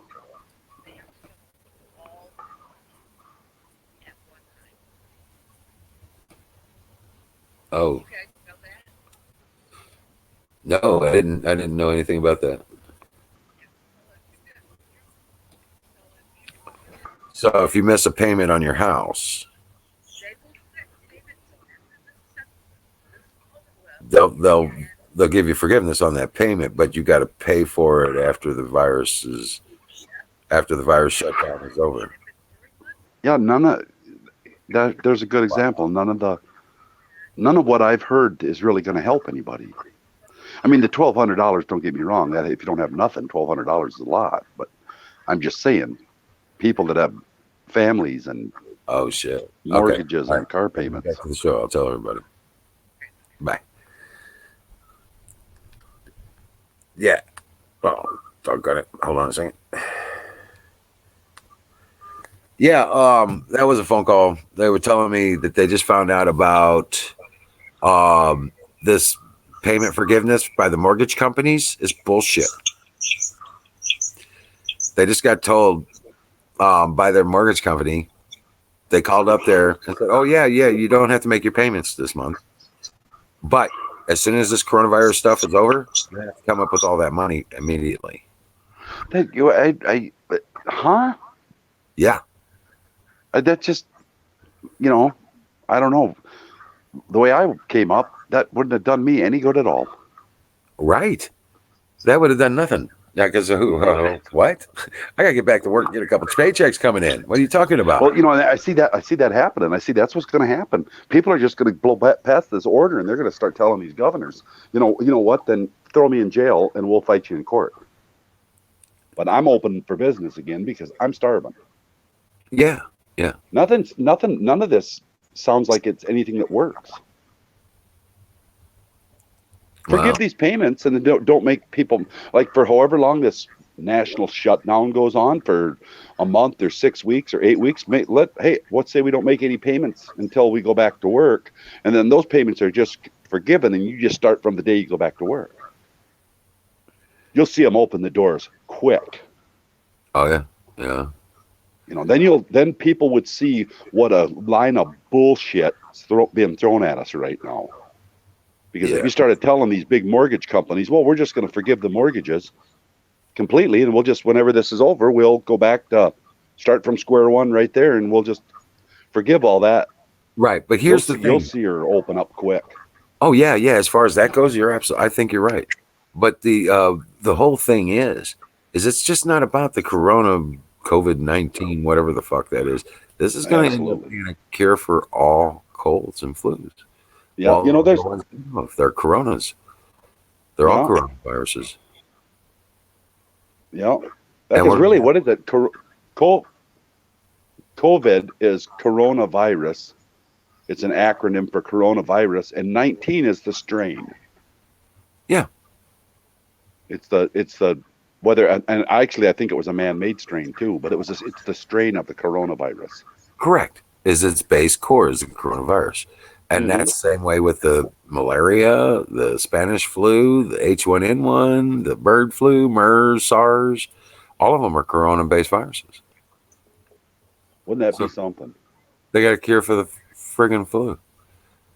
Something. It's a 4-day pill. I mean, you take I heard that 200 milligrams a day for 4 days. Yeah, and they give you erythromycin. Does that sound right? Erythromycin, yeah. They give you they team it up with.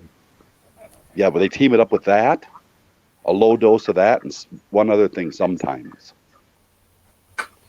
And it literally snaps people right out of it, I guess, from what I've heard. Right. And drink tonic water. Yep.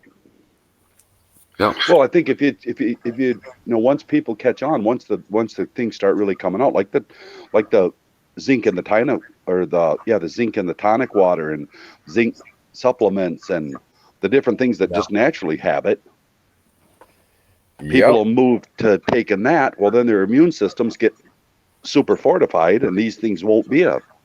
But you don't make any money if you told people. Exactly. Yeah, like I Pharma, told a pharma's story been last night. with us for a long 50 time in the health department, dude. That's At what I've deer been. hunting, I spent $50 worth of medications, and all I did was over medicate and felt like shit. Right. Took care of some of the symptoms, but not, still Yeah, right. you didn't mind being all jacked up on Dayquil or all groggy off Nyquil, or you know, Yeah, right. you know.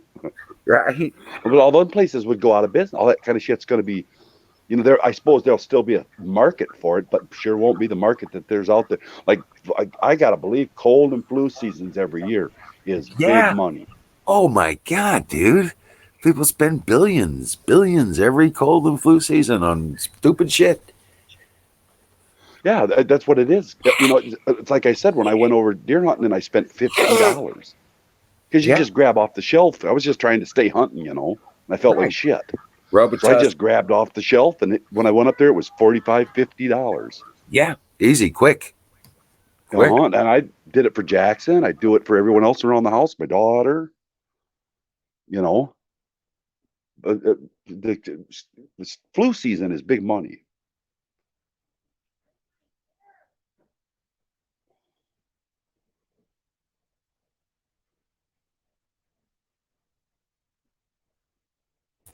Well, that I had to blow my nose, but we've got the moss outside is blooming. Yeah. I still have a forest yard, okay? And it's like half moss, and then the grass grows up through the moss and stuff like that. And uh but yeah, the moss is blooming right now. So my nose has got all this yuck in it from that. But yeah, I noticed that today that the moss was blooming. I was like, okay. And the chives are coming up. They're already about 6 inches tall. You get yard chives. You know what I'm talking about, right? Yeah. Oh hell yeah! I'll go. Yeah, there's nothing growing here. I mean, trees are bared sticks. Right. Not a flake of green anywhere. We had several blooms on the peach trees. That's what got me a little. Just I hate this time of year. This is that shitty time. Right. It's everything's growing, everything's congealing and doing all its thing with its what is it, the pollen and all that shit. Yeah. Love is in the air.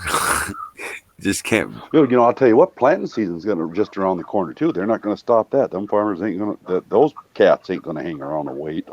No, that's what I'm saying. That's what I'm telling everybody to do, because it's time to put your gardens together and do the garden. Yeah. I see all the big machines getting taken out of the sheds and taken to the repair shops, to get fixed. And that's what most farms have storage sheds, and then they have their big repair shops. Right. So they'll take their equipment in every spring. They do it all winter long, but in the spring they would get to be a mad rush. Yeah. Got to get that damn tiller fixed, right? Get the tires. Yeah. Yep. And so that's what we did. We just took it up to get the tires redone on it. You know what I'm saying? and we, like I said, we have I think it was a 10 or 15 ton. It's an old log splitter. Seals are bad on it. So okay. That's not so bad though. That's not that big a deal. No, it's like $80. 80. Yeah. It's more knowing how to do it, and right, having the tools and and because it takes specialty to do all that stuff. Well, the most part of it, you got to have the vices set up to make everything work. Yeah. So you can keep everything in place. If you have that, it makes the job a lot easier. But he needs the business. We need the thing fixed. He knows how to do it. he's going to give us a decent price. So, yeah. He's the one we're buying the tires from anyway. So, Nice. Yeah. yeah, it's Sleepy Hollow Goods. It's it's down in Sleepy Hollow, just down the hill from Emerald City. Cool. Right. It's pretty crazy. Hey, get this. I found a place. The place where I've been buying my chicken for the last couple of years. Yeah. Moonshine Valley Farms. I'm telling you, man. This is like it's actually very interesting living in this area. It really is. You can't make this shit up. You know what I'm saying? So, but yeah, I've got this weekend. I'm picking up some chickens, and hopefully, I can find some rabbits. And yeah. Yeah, you said you couldn't find the rabbit you wanted. Yeah, I called the one lady, and she says, "Well, I've got males, and they're mixes. They're not true breeds." And I was like, "Well, I was really, just really going after Flemish Giants because I know they're really big rabbits, and it's 6 months. At 6 months old, you're pulling 10 pounds worth of meat off of that bunny. Nice. Yeah, I'm serious. You'll pull 10 pounds worth of meat off that bone. You know what I'm saying? And yeah, you just can't beat that. You know what I'm saying? Yep. And well, the New Zealand's were pretty much that way too. And I don't mind crossbreeding those because it makes a really hardy rabbit. Hold on a second. Good-tempered.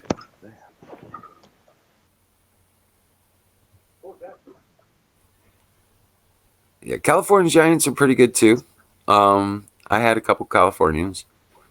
They tend to be moody though. They get tempers. They get mad. They'll just sit there and scream at you. Yeah, you ever heard a rabbit scream? Carpenter has. Yeah, what? Bubba was talking about he had some California Giants a few years ago, and I was like, yeah, I had a couple Californian rabbits when I had rabbits and stuff, but they had a tendency to be mean. Killer bunnies, wow. Do what? No, killer bunnies. I just can't imagine mean bunnies, I know, right? Well, when they get older, they get cranky and mean. The Californians did, and they turn into stew meat. Right. Well, the one was just she got really pissed off at me for something. I don't know what it was, but I'm an animal lover, so it was bothering me. And I'm sitting there trying to make friends with her again, and she got mean. She damn near bit me, and then turned around and started screaming at me. And I'm like, what? And I said, did you ever hear a rabbit scream? I said, yep. Carpenter has. They scream like a little girl. It's really crazy. Like a baby. Right. Oh, it's terrible. It's one of my favorite ones to go hunt with. I don't know they just sound terrible. They just sound terrible, like you're just murdering them. Right. I figured it was, I had to do something, right? I figured this rabbit's going crazy, right? It's possessed by a demon or something, so I shot it and ate it. It's time for fritters. Yep. We need to get some schnitzel on the plate here. Hell yeah, get the hammer out, tenderize you.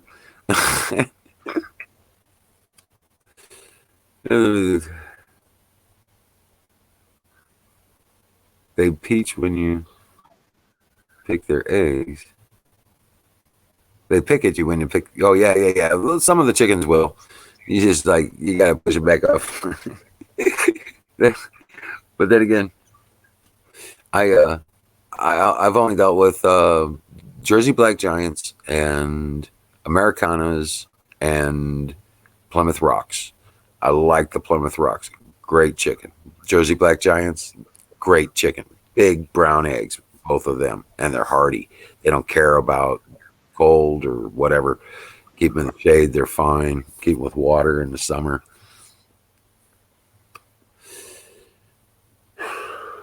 But no, the Jersey Black Giants are my favorite chickens.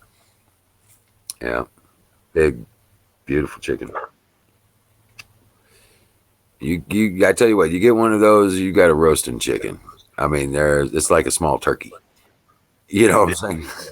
Yeah, Yeah. nice. That's when you know you got some chicken. You want big pieces of meat, you grow a big chicken. That's what I'm going to say.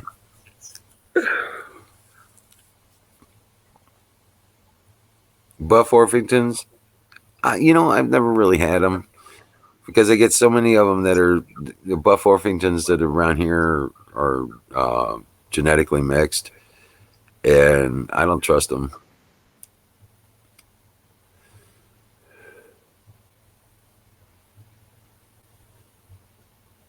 If they get testosterone.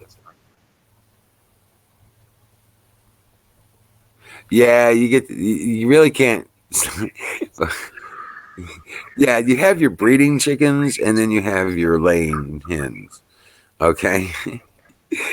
When you're doing, you don't want to, you don't want to put a rooster in with your laying hens. Not really. You don't need every egg to come out, fertile. Okay. But yeah. So they will lay more consistently if there's not a rooster in there. They'll sometimes lay twice a day.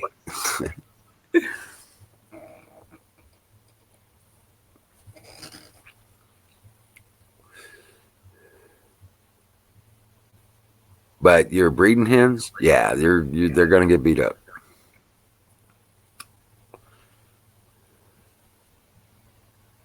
But I've got 4 Jersey Black Giants that I'm picking up this weekend. 3 hens and a rooster for $40. That's pretty damn good. Normally those Jersey Black Giants about $25 a hen, laying hen, and a rooster can go for as much as $75.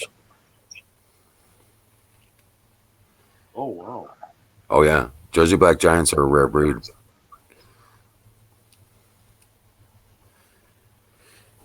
I will sell when I hatch them. I can sell the chicks for $5 a piece. Just hatchers. Oh, okay. Yeah, normal, Americanas and the other ones. They're just $2.50 a piece, but you can get $4 or $5 a piece for the Jersey Black Giant chicks. What? Yo, what?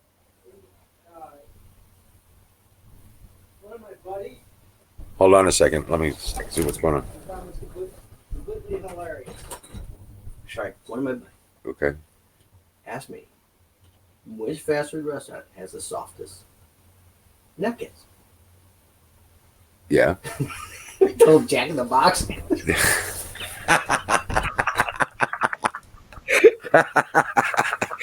My brother just told me, says one of his buddies called him up and says, "Hey, which restaurant's got the softest napkins?" That's not how I told him. He told him Jack in the Box because that's where he was. It was funny because we went up to Jack in the Box the other day, and he's like, they gave us a whole pile of napkins in there. And I've got a stack this tall in the console of my Equinox. It's about that tall. Yeah. And it's like, Jack in the Box. What the hell, man? Oh, God, there's some funny shit. But yeah, I'm all about it, though. But you know what the coolest thing is about those 2 chickens? When you go to pluck them, you need to harvest those feathers because you can sell them for like $10 for a dozen. Oh, really? Yeah, it's a normal. What do you like about them? They float or something? Arts and crafts, man. The black and white. Okay. The barred rocks have a white feather with black spots, and then the Jersey Black Giants have a jet black with oil with a sheen like a duck. Okay. You know, 'cause it's got that pearlescent sheen on it, on the feathers. Oh yeah, oh yeah. You can a bag, just a sandwich baggie with a bunch of feathers in it, sell for $10-15 on eBay. Wow. Yeah. So you're actually making money plucking your chickens. You need one of them. I seen them plucker machines they got too, where you drop them in the plucker machine. It's got the little. Yeah, but it fingers destroys and all the feathers. It Oh destroys yeah, the feathers. I would suppose it does. Yeah. But yeah, and you know, even when they're still alive, they shed feathers quite readily. So, especially if you got like 20, 30 chickens in your laying yard, you just go out and start picking up feathers. And yeah, I made, you know, pick up 3 or 4 bags full of sandwich baggies full of feathers, and you got $40. Nice. You know, so yeah, I mean, just list them up on eBay. Here you go. Set them with their envelopes and or their boxes, you know, and wait for them to sell. As soon as they sell it, print out the label, throw it in the mailbox. Mailman carries it away. Done.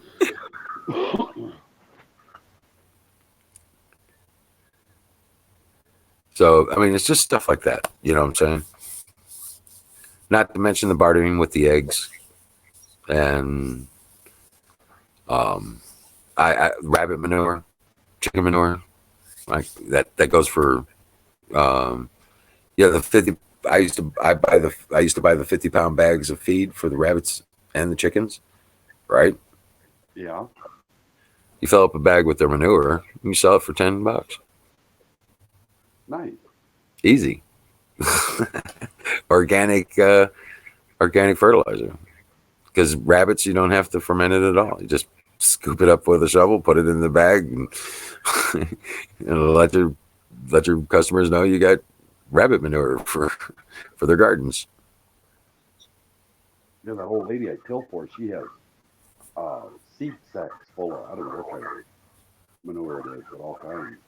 Yeah. And you gotta take them bags and put them out over it when you till it, you know. Yeah. Yes, I do. But I've dumped in hundreds of pounds of paper. We've thrown tea, all the tea bags and coffee grounds and all that goes in the garden. It's just all I got to do is till it up, dude. It's got ashes. We have burn barrels and stuff, and we'll take the burn barrels over there and dump the ashes in them because we're burning just wood and paper. You know what I'm saying? Yeah. All of our plastic goes into a trash bag, and that goes in a dumpster in town. So, you know. Oh yeah, dude. I don't have a trash bill either. That's nice. Right. We have a bin that we throw all the tin cans in. We have a bin for tin cans, and we have a bin for aluminum, and we have a bin for aluminum cans. And then we can smelt those down into blocks later on. We're doing that so we can smelt them down in the ingots later on. Once we get that part of it set up. So I talked to a guy and I was telling him about tinfoil, how they won't recycle tinfoil. And the guy got mad at me on the internet here a while back about that. And he said, why? And, you know, I said, well, the guy that we take all our tin cans to, you get the dock if you have it in there, you know. Oh, really? Throw it out. Yeah, it burns off in the smelting process, so it's at weight they pay for that it's useless. So yeah, it doesn't. You can't recycle it. Oh wow, I didn't know that. Yeah, it just turns. It's to a certain thickness. Like even some of them donut trays, you know, them like breakfast rolls. Yeah. Even some of them trays are too thin. That are actually pretty sturdy trays. Even some of them are too thin. It's got to be like a pop can is right at the area where they can't go too much smaller than that, or it burns off in the smelting. It just goes up in smoke, you know. Right. Wow. I didn't know that. I didn't realize that. Well, he was throwing it out one day when we were taking pop cans in. You know, he was throwing it out, and I was like, "Why are you throwing that out?" You know, and he says, "Well, we get docked if they find aluminum." Yeah, like when because they squish them into square cubes. Right. And he said if they see any tinfoil in there, you get docked a percentage. Oh, right. Because Yeah, and I said to him, why? Why would they do that? What's the difference? And he goes, because it's not it burns aluminum. off. Yeah, it burns off. Mm-hmm. Yeah, I could see that. Yeah, it never dawned on me either. If he would have never said that, I'd never known that.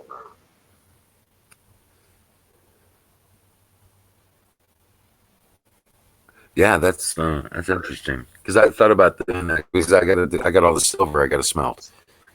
And I want to get the forms for it. You know what I'm talking about. You've seen my buckets. Yeah. You know, I don't know. Like if you were doing aluminum cans, I don't know if those I mean, it has to get so hot to melt. I understand that. I don't know if those get hot like a smelting plant's hot. You know. Right. No. Well, yeah, because you still put the raw metal. You still have to get it to a certain temperature, but you know, maybe melt. they have it jacked way up to go quicker. Well, I think I think it's something to do with that, right? Yeah, I think so. I could see that because I think you got to be a lot hotter than you do for aluminum. That's for sure. So it might be okay to just throw it in your little when you get your stuff melting. Mm-hmm. To throw it in there, it'd probably be fine. Yeah. Oh, yeah. To throw it in there is fine. Aluminum foil, anyway. But that's not tin foil. No, I meant aluminum foil. Oh, you meant aluminum foil. Oh, okay. Yeah, they won't. Yeah, he was throwing it out at the thing, you know, and I was like, "Why are you throwing that out of there?" And then he told me, and he went over to one of his bales and he said, "I'll see if I can find them." What they do is they go around on the bales and before a bale's shipped out, they sit and they have to flip them to make sure there's none of that showing, because then if any aluminum foil is found in any of them bales that you can see, there's a percentage they dock you when you sell them. Right. The big, you know, he sells them by the semi load that are 3 foot by 3 foot square chunks of aluminum, you know. Right. I have some friends of mine when I was younger. They would take the aluminum cans and they'd throw a rock or two in them and then smash them and then throw them in the thing. Yeah. To give it extra weight when they go to turn in the cans. And somehow the guy always knew. Yeah. He'd always figure it out. And he's like, no, that's got some debris in it. What are you talking about? It's cans. Oh, no, it's got some debris in it because it was too heavy. You know? Yeah, I suppose, you know, that's what they do, I suppose. You know, for a long time around here, you couldn't smash them. Oh, really? Yeah, they wouldn't let you smash them for a while. And then I think they got a machine that now it weighs each can as it goes through and spits it out. Right. You know, so it knows what. It's just like this great big huge green machine that you stand up on and rip bags open and dump it in. Oh, kind of okay. like a big coin changer, you know. Oh, wow. Right. Like a giant one. He just stands up on top there, and they take a big skid loader and they pick up garbage bags full of it. And he just rips garbage bags, dumps them into this thing, throws the garbage bags off on this one side, and that's what this guy does all day long. Oh shit! Right. Yeah. Well, around here they got these tractor trailers that they'll park in like commuter parking lots, and they'll take in recycling. Yeah. Yeah. And so they got the scales and set stuff off the back there. Yeah, that's what I do with mine anymore. We got Boy Scouts around, not Boy Scouts, but like veteran ones and different things for the different charities. And I just, you know, you don't get hardly anything for them anymore. Not even worth your time to take them in, really. You know, just don't get nothing for them. You know. Yeah. Well, now I mean. Well, if I had a place to, you know, store them. Right. Well, we got a shitload of these aluminum cans out in the back there, and I don't want to take them in to swap them in. I want to turn them into ingots. You know what I'm saying? So that's even more money. Oh yeah, it is. For one of those little cupcake sized biscuits of aluminum, right? Yeah. It's like $5 for one of those biscuits. Hey, just sit there and melt them fuckers all day long. Yeah, right. Just melt and fill all day long. Right. Sell them on eBay. Yep. Well, it's just stuff like that, besides the woodcraft that I do. You know what I'm saying? Mm-hmm. This is all this cool shit that I want to do.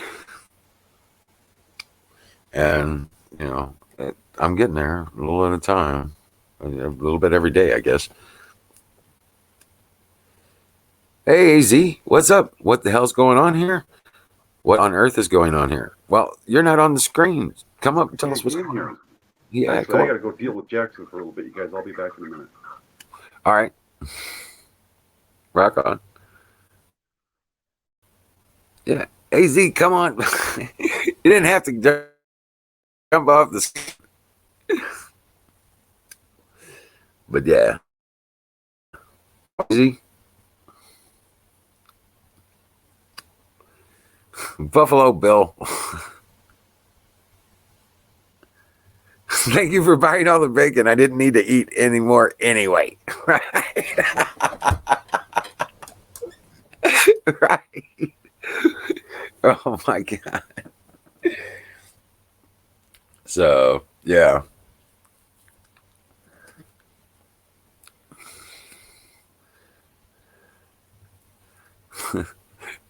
Damn, Tanya. Fire in the bowl. Yeah, Tanya needs a fire in the bowl. Somebody get Tanya a fire in the bowl. Oh, shit. Before she ends up killing Raj. Need a link? All right, let me get you a link real quick. Is there a huckleberry in there? All right, here we go.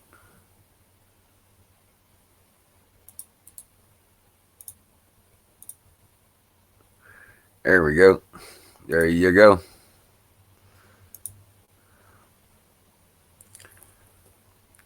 You'd like a fire in the bowl? Here's one for you.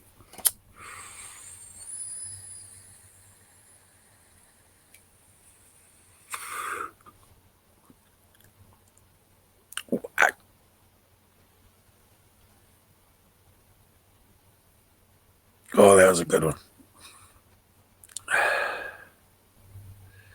Yeah, we do. We need his input. There you go. There's Wild Bill. What's up, bud? What's up, bud? Oh, big talk back. Big talk back. Yeah. It's talking back, yeah.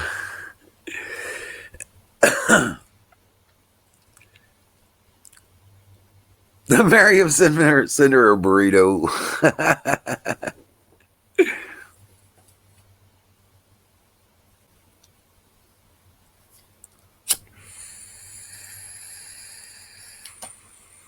Oh, she did? I didn't even see it. Oh, I'm sorry about that, Muggleberry.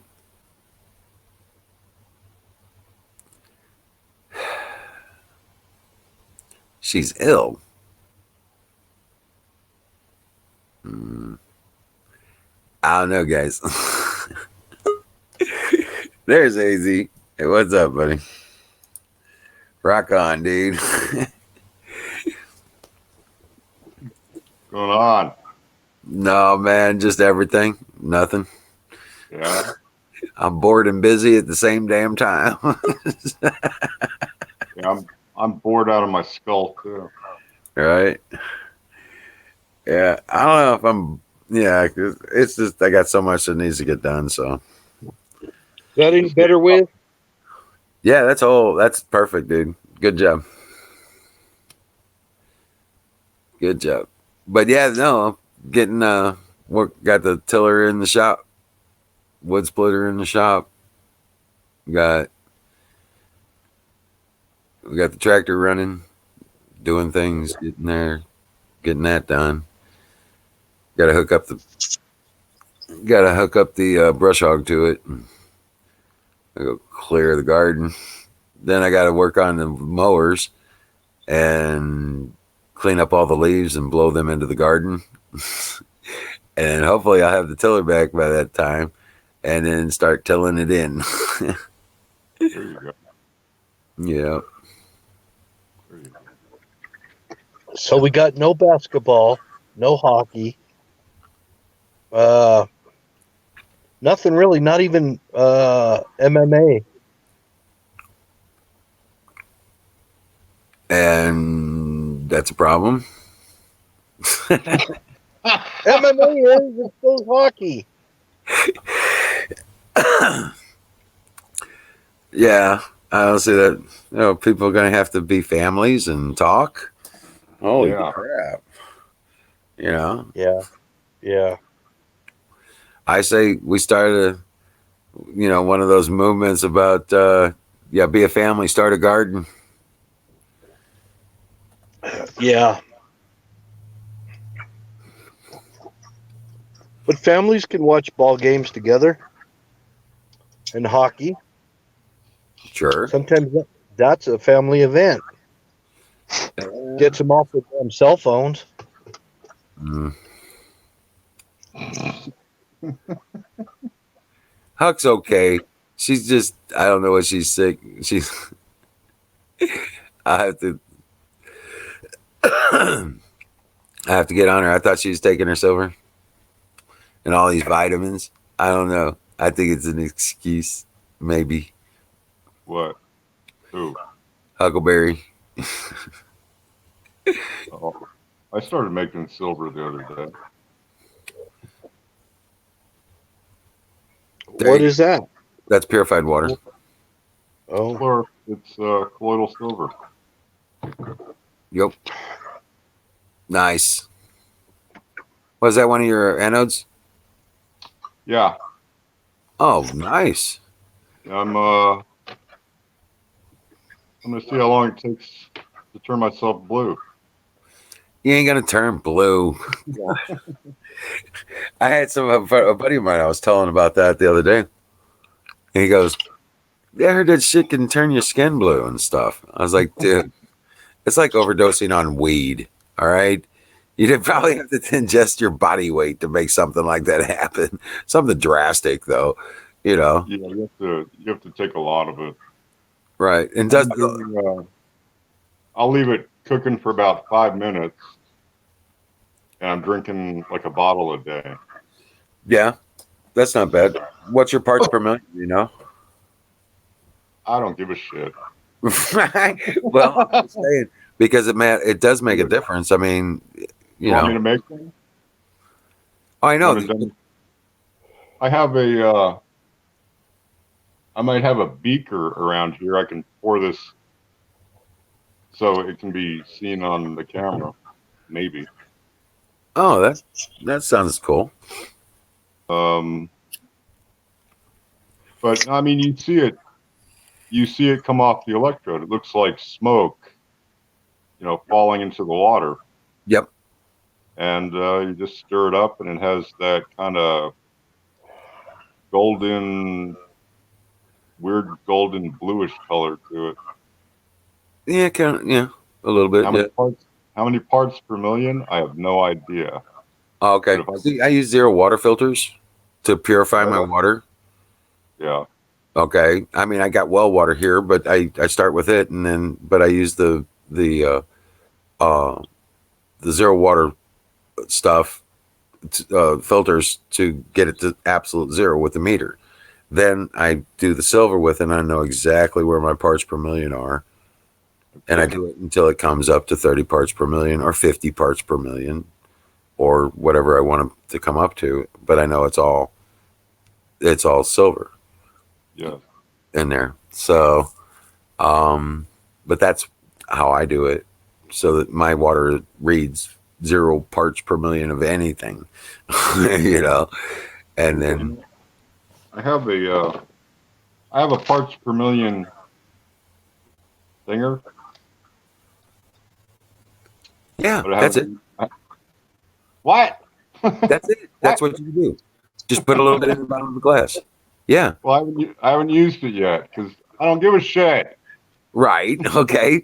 I was gonna say, just take the cap off, turn it on, and stick it in the water. It'll tell you how many parts per million you got. Like how many parts per million THC do you smoke? Oh, I wished You, I knew. you You don't, can't you do don't give that. a shit, do you? Yeah, I do. Yeah, you do. You know, I dug through a couple bins of supplements, and I found 2 bottles of zinc, chelated zinc tablets, and I found a bottle of the zinc lozenges. So I started taking that, and I started taking the colloidal silver, and all last night I had a metallic taste in my mouth. Right. Now the problem with that, the problem with the way you're doing it there, is that you're drinking it like your water, so it's going down to your stomach and entering your digestive tract. Yes. Okay, that is where the problem is with silver, and that's why there's such a medically it's kind of, but it's a hypocrisy because they push these friggin' antibiotics on everybody that just wipes out your gut flora altogether, and you've got to rebuild it, and that takes a couple weeks. Well, I take some probiotics also. I take acidophilus. Sure. Okay. Good. Yeah. So if you're taking probiotics, then you're going to be fine. But yeah, I take acidophilus every day. I came down with shit. What do they call it? Diverticulitis. No, I came down with candida. Shit, like 11 years ago. Oh, really? Yeah, and it was bad. Right. Because if your entire gut and intestinal tract gets taken over by candida, the toxins will slowly kill you. Right. And the only way to do it is to completely wipe out all bacteria in your gut. Yeah. And which means you gotta you gotta cleanse. And yeah. Well, the weird thing, which I found out firsthand, is the effect of the toxins is physically it gives you fatigue, and mentally it gives you the attitude that I don't give a fuck what happens to me. I just want to die. Right. So you have to make a monumental effort to like do something about it. Right. Things like drinking vinegar. Yeah, apple cider vinegar. Yeah. I do that. A lot of probiotics. And it took me about a year to get it out of my system completely. Right. Good job. It was rough. I would not recommend it to anybody. It can happen a little bit faster if you take the magnesium oxygen stuff. Yeah. Okay, to cleanse your bowels along with the vinegar, the apple cider vinegar. There's one other component too, but it's a herb. Yeah. But anyway, yeah, if you get yourself good and cleansed out and start taking the probiotics again, you can get rid of it sooner. It's just you've got to really cleanse your gut out. You got to do it like 2 or 3 times.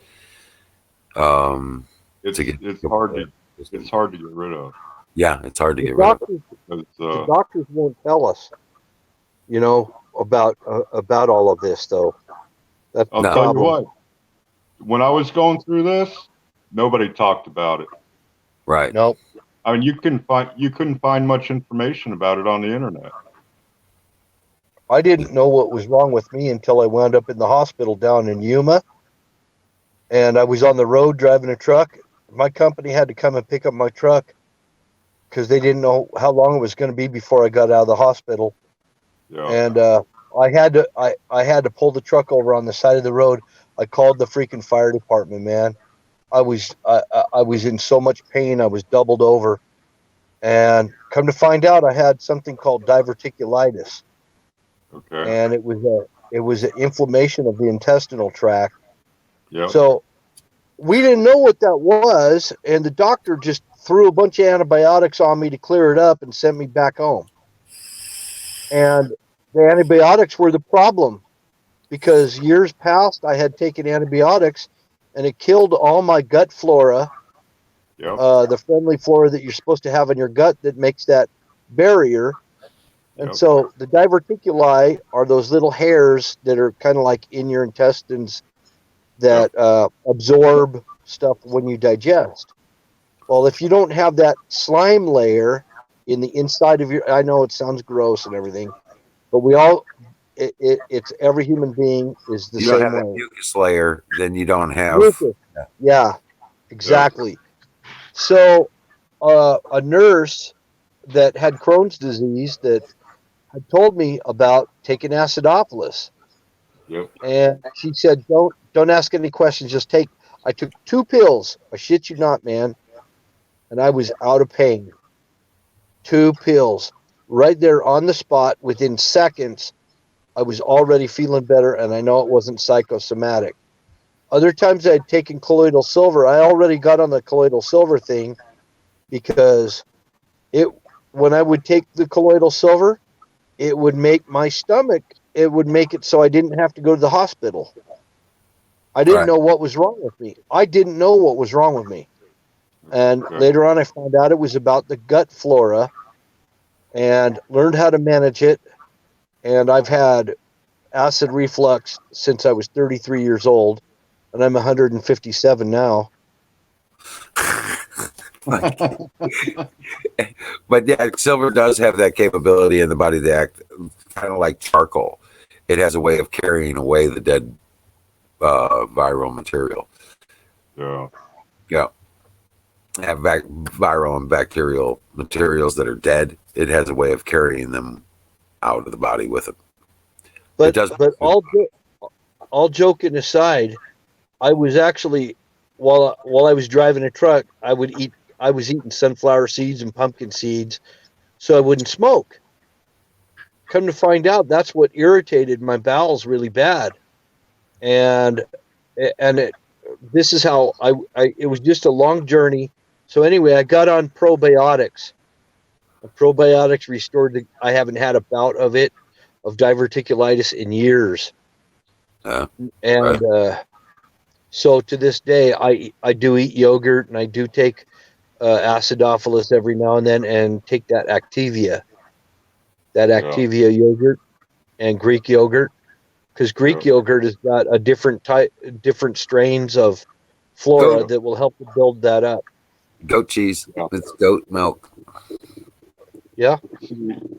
Yeah. I mean, acidophilus is good, but you need more than that as far as gut bacteria goes. Oh yeah, kimchi. You grow up, you get a whole variety of good gut bacteria in there. Yeah. And if you go through something where you lose your gut bacteria, acidophilus is good, but it's only one of the good ones. Well, like I say, kimchi and sauerkraut are also probiotics, natural. Kombucha are good, natural. Kombucha, if you can get some kombucha tea, that helps too. Yeah, one of the problems I found out is that your stomach acids will kill off, you take acidophilus or another probiotic, and the stomach acids will kill most of it off. So you have to, what I used to do is I used to eat something that had, that really needed to be digested, like meat or like bacon with fat in it. Yeah. And it'll like use up your gut bacteria.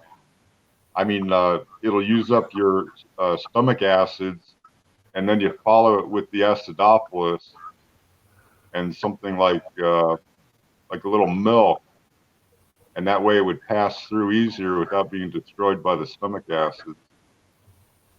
But it took a long time to get it back. Taking acidophilus every day because it was such a battle trying to get it past, your stomach acid.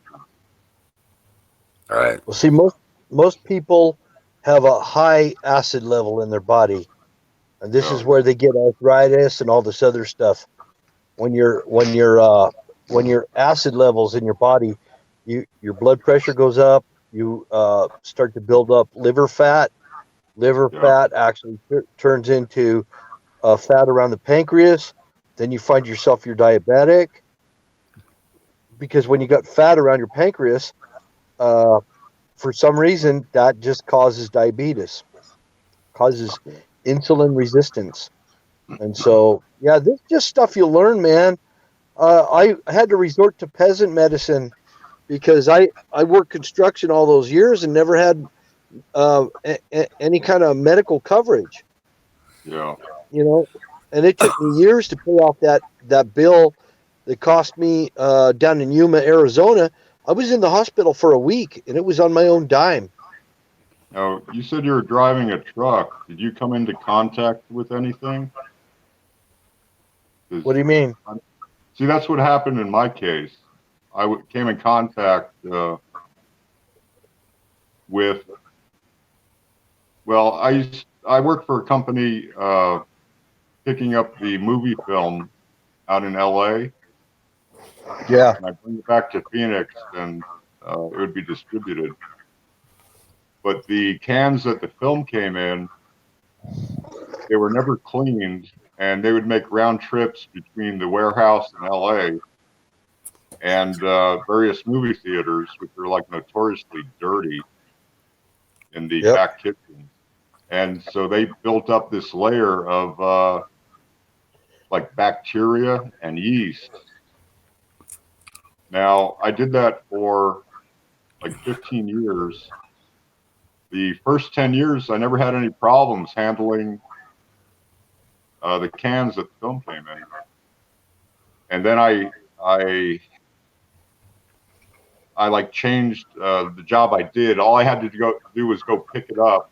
You know, they'd load my truck for me and unload it, bring it back to Phoenix, and I was done. And then they asked me to fill in on another route where I actually had to handle the cans. And that's when I started having problems. I started getting like rashes on my arms. If I had to like take a can off the back of the truck to move into another vehicle for my delivery, just touching the can to my t-shirt, the next day I'd have a rash on my chest. And, you know, I didn't pay attention to it, and it eventually got into my system. Right. And, wow. Yeah. I mean, it was like germ warfare. Yeah. Yeah. Yeah. That makes sense. With the candida, it's like once you get that yeast or fungus or bacteria on you, it tends to spread onto everything. Your clothing, your towels. It's like it all gets infected with it. And so it's like you can't leave like damp, you know, you can't like wash your face, dry it, and hang your towel up. You have to wash it after that. Because you just keep cycling this stuff around and it doesn't go away. Right. One use. The real easy candida test that people can do is you try to build up your saliva in your mouth and you spit, and if it's stringy, if your spit is stringy, you've got candida, most likely. It's not a sure thing that that's what it is, but 9 times out of 10, you have candida if you have stringy spit. Well, see, I had 2 cases. Well, when I was going through it, I had 2 occasions where it like came into my stomach from my intestines. And I could actually feel this irritation coming up my throat. It wasn't like it wasn't acid reflux. It was like a tickle. And I ended up drinking vinegar, and it immediately went away. The other thing I found is that concerning the candida getting on like clothing and towels and stuff, if I would like get a cut or scrape my skin, you know, it would heal. It would get a scab, and start to heal like it normally does. And then underneath the scab, it would start to itch. And then all by itself, the scab would fall off and the wound underneath would be all wet and it would itch. It would try and regrow a scab, but it would never heal. It's because the candida was in the wound, feeding off, the white blood cells and plasma that your body pushes into a wound to heal it. So if you're like prone to scratches that become itchy after they scab, you have candida on your skin, and you have to wash with like vinegar, or if it's really bad, use like dilute bleach, and it'll kill it instantly. Oh wow, right. But you have, if you have it really bad, you have to like disinfect your whole friggin' house, right? Because it'll just spread around from one thing to the next. Yeah, people, that's one of the things about cider vinegar. Cider vinegar has a multiplicity of benefits as far as making your body more alkali. It doesn't. I know it's an acid-based thing, but it does not make your body more acidic. It makes it more alkali. So once you reduce your acids in your body, you start to lose weight. I lost 42 pounds, and I did that. I did that from getting away from pizza and bread and pasta and all that stuff and sugar. I got rid of sugar, and that was because of diabetes. I got rid of all that. I got off the diabetes scale, and I can't even right now. I can't even make my blood sugar go up. My blood sugar will not go up. Yeah. So I must be doing something right, and I attribute a lot of it. I do take cinnamon and chromium picolinate. I take selenium. I take brown kelp, and I do take multivitamins. But I take a lot of freaking pills, man, and most of them are supplements. I don't take any pharmaceuticals whatsoever. I've got my sugars under control. I must be doing something right, and I'm almost 60. Yeah. I'm going to be 60 in a few months. So, and it doesn't get easier as you get older. It does not. As you know. What I've learned is you can slow it down. Yeah. You'll get, like, I'm 63, and I know a lot of guys in their late 50s who are in a hell of a lot worse shape than I am. Right. Yep. You have to take care of yourself. You have to exercise. You have to eat good. You don't have to eat perfect. But I never get sick. Just cut out the shit, Right. I never get sick. I don't exactly treat myself really well, but I don't get sick either. Yeah. I just figure. The last time I had a flu was 2001. I stopped getting the flu when they stopped getting the flu shots. I never got a flu shot. That's when they stopped getting the flu. Yep. On the beaker. Oh, I'm on.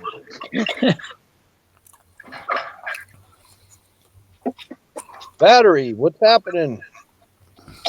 Hey, I've been looking for you guys for the past 2 days. Really? We've been here. I've never gotten any notifications. Every time I check, you're not live. Really? Weird. Yeah, we've had some problems with the restream. We've had restream, but yeah, we always came back up. I was like, where is everybody? Wow. Yeah, we've been having problems with YouTube and restream doing their thing.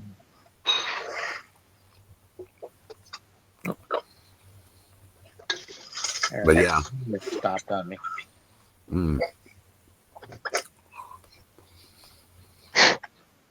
But yeah, man.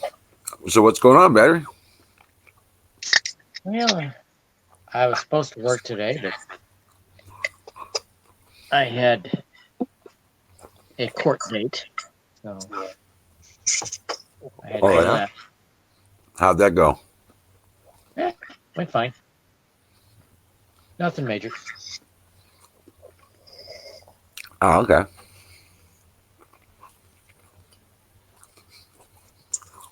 I crimped that for a reason. Oh. Gave me an extra day off. Oh yeah. I didn't have to work yesterday, and I got paid for it. Don't have to work tomorrow, and I got paid for it. Nice. Getting paid for it. Oh, that's cool. They don't have enough parts for us, so they split the shift. Oh really? Day shift worked yesterday. My shift worked today.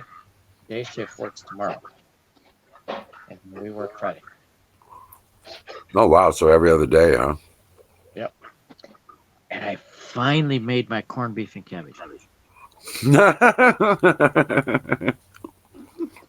It's delicious. Awesome. It's not Irish though. No. I can't find it. Corned beef.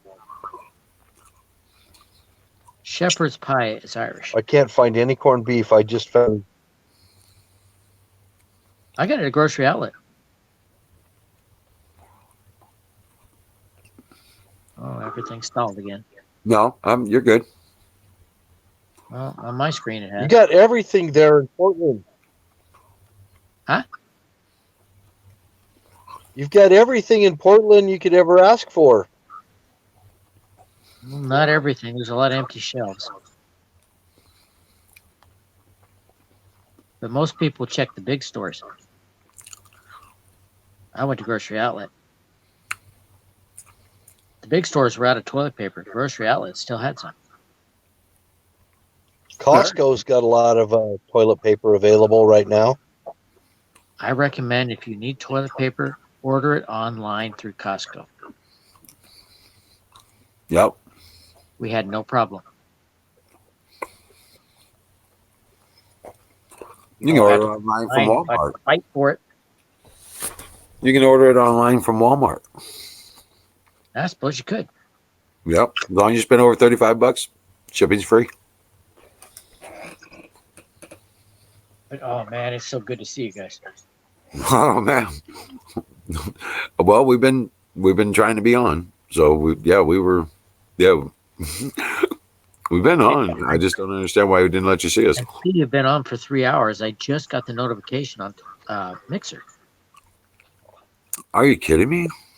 Yeah. No, I'm not kidding.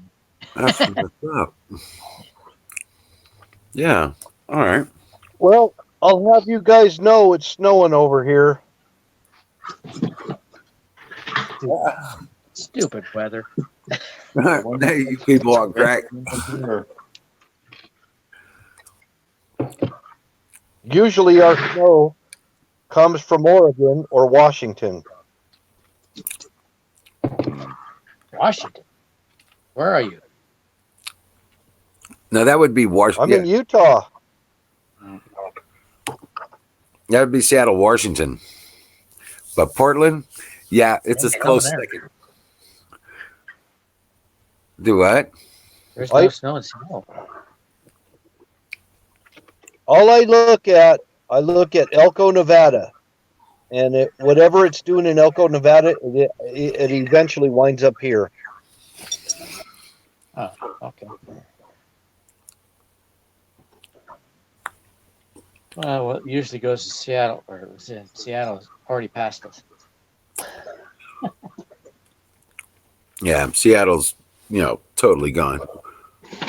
AZ's up there playing scientist. He's got his colloidal silver thing going on. Well, if I can I do gotta it, get some of that. I think it's going to work. I don't have any of that. Right now, all I have is rye whiskey and Guinness.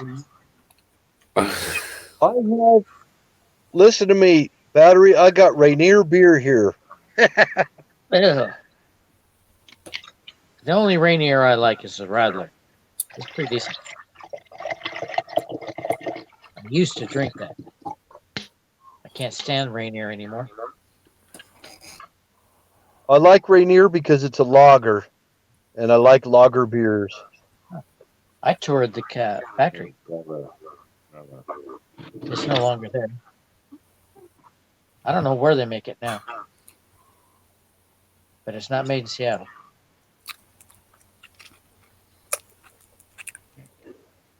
And Olympia beer is not made in Olympia or Tumwater. No? Nope. Where's I don't know Olympia where they make made it. then? Huh? Where is Olympia made? I have no idea.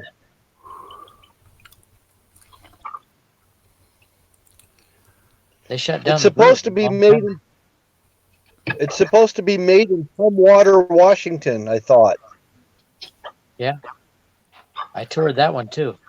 So much better on tap. Where the heck did I put my rye? You already make it? No, I'm trying to set it up. Okay, well, test your water before you do it. What you making? He's making colloidal silver. Oh, I have no idea how to make it, so I'll just buy some. I'm watching this because I'm trying to learn how to make it. Well, it's really easy. It's real easy. Yeah. I don't want to make a mistake. You can't. Wrong dose. You can't really make a mistake. What did I do with that rye? Okay. You take That 2 sucks. strips of jewelry silver. Let me turn I this want around. some of that rye and I can't find it.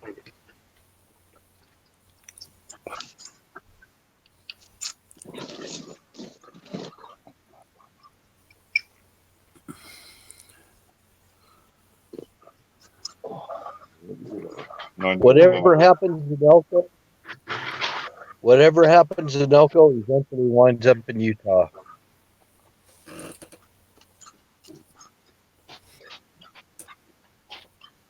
Be right back. Yeah.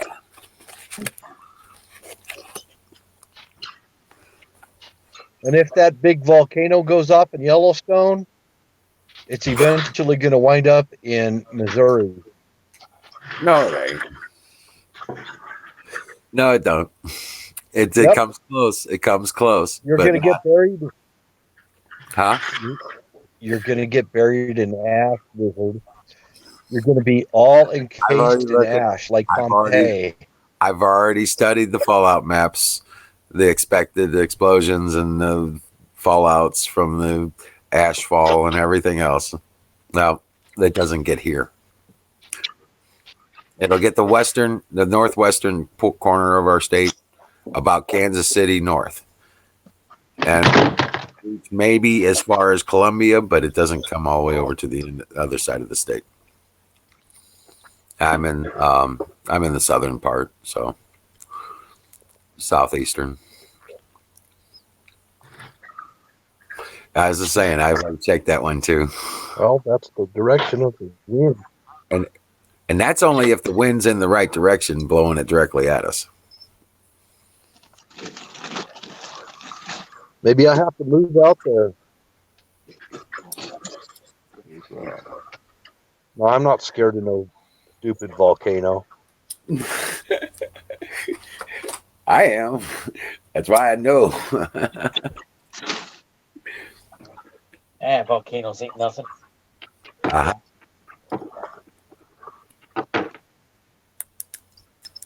I lived in California, and we had our share of earthquakes.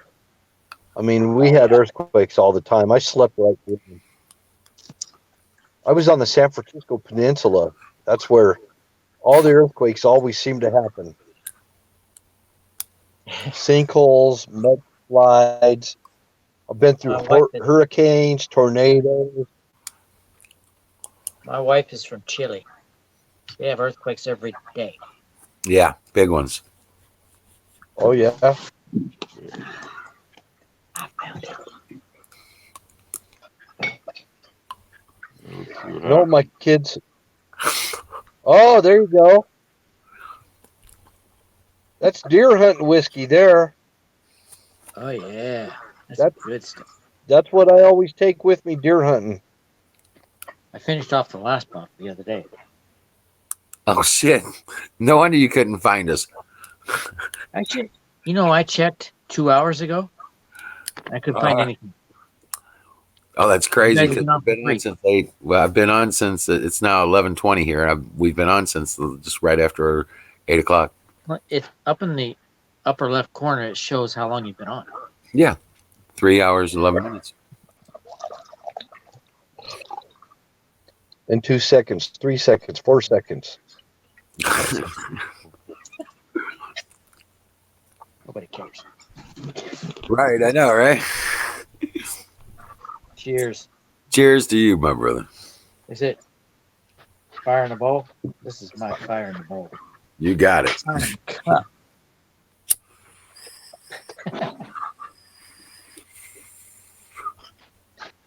Oh hell yeah! Ah, that's smooth. I used to drink the regular Jack. Reindeer. I can't stand it. What? All the others are frozen. I'm not. Oh, I'm not frozen either. Oh, Man, YouTube is really weird lately. Hang on, maybe I'm not hooked up to my network. well, there's all these people in their homes on the internet right now. Okay, I just hooked up to my network. Maybe it'll clear up. All right, but I'm sure there's a lot of people just on the internet. They got nothing else to do. No sports shows, none of that stuff. They're streaming movies and information on the net. There we go. I see everybody. All right, can you hear me now? Oh yeah, I heard you all the time. Oh, It's okay. good to see you. Now I see you. You were just a black screen. Everybody is sandbagging the channel right now. Right. What? What is Az got on the screen? We're making colloidal silver. Did it start bubbling? Oh, that's what I figured. Yeah, he's making colloidal silver How do you make that? just like that. Positive, negative. What's your voltage? Amperage? Did you do a video? I'm just using a 9-volt battery. A 9-volt battery. Oh, okay. It's suggested to use 3 of them, so you get 27 volts. I used to use 27, but I seen a I'm guy using start 9. a 6,000-pound pump with 9 volts. Yeah, I saw that too. I understand what it is and how he's doing it, but he's using them more as a capacitor bank than he is a battery. Yeah, pretty much. He's using the current instead of the voltage. Correct. Now, there's another guy some doing people- experiments. He's got he produces electricity just from the voltage instead of the current. Well, Some you people can are do it using either way. those Canadian silver dollars. For what? For what? They're using Canadian silver dollars to produce colloidal silver because it's 99.8% pure. I'm not using my silver eagles. No way. I don't know whether man, you can see it coming off. I went down to our coin shop to pick me up some silver because it was only $12 an ounce. Yeah. They were out of gold and silver. Yeah, imagine that. So the next time I had a chance to stop there yesterday, they're closed. The governor shut them down. They're non-essential. Yep, exactly. Now I can't take advantage of the low price. You can order it on you can order it online. JM Bullion. Stuff like that. Well, actually, they're selling theirs online too. Yeah, but they got You a can big use- spot price. They got big Huh? spot price. There's something. What? Do you know what the spot price Some is now? people are using Liberty Dime. To make their You colloidal know me? silver, they're using Liberty dime. I might use I wouldn't use a coin at all. I would Kindle. make sure that if I'm using it, it would be a round or a bar, something that is 0.999 pure. I wouldn't Yeah, go around with this I've used bullshit. bullion, but I haven't used a regular coin. No. You need medical grade silver or 99.999. You know, they found an Incan battery. They couldn't figure out why they would need a battery. So, they studied that thing for a while, found out it was for making plated silver. It wasn't a battery. What was I going to look up? Sorry. What was I going to look up? I don't know. Great. I lost it too. During that forgetful. Oh, I know what I was going to do. I was looking up the silver. Jeez. Oh, you're not going to go Joe Biden on us, I hope. No. I don't think I can go that. Hey, I got to My get memory's not that good. I'm better than fucking his. stoned. I'm exhausted off a full day work and stoned. So, yeah, I watched Joe Biden. He was talking at the microphone, and then he turned to the left, and then he turned completely around, and the camera was facing forward. They're like, Joe, we're over here. Yeah. The camera's I'm over waiting, here. I'm looking forward to the day when he's finger painting with his own shit on the walls.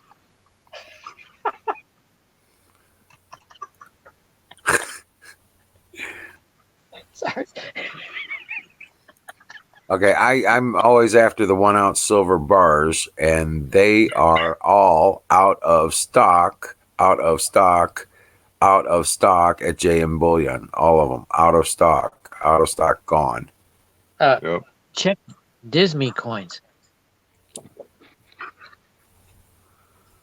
They might have something. Disney coins? Yeah. Not Disney, Disney. DS or DIS? DISME. ME.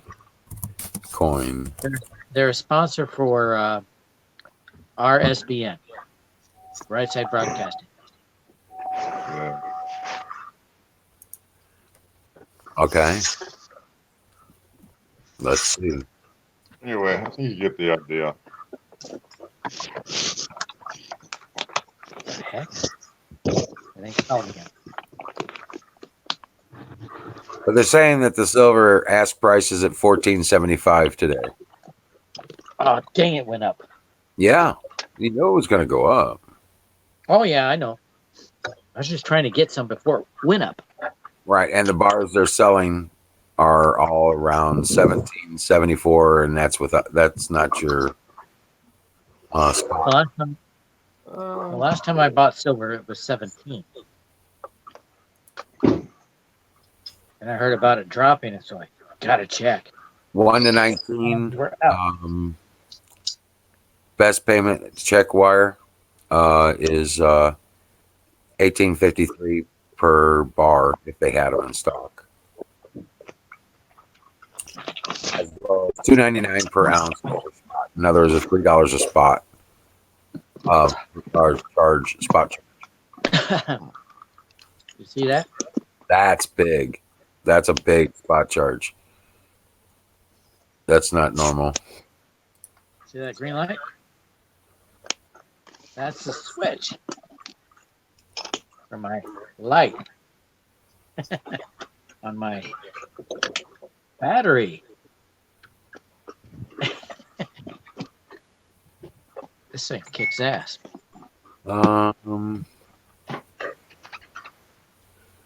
But that first battery I built, still no voltage.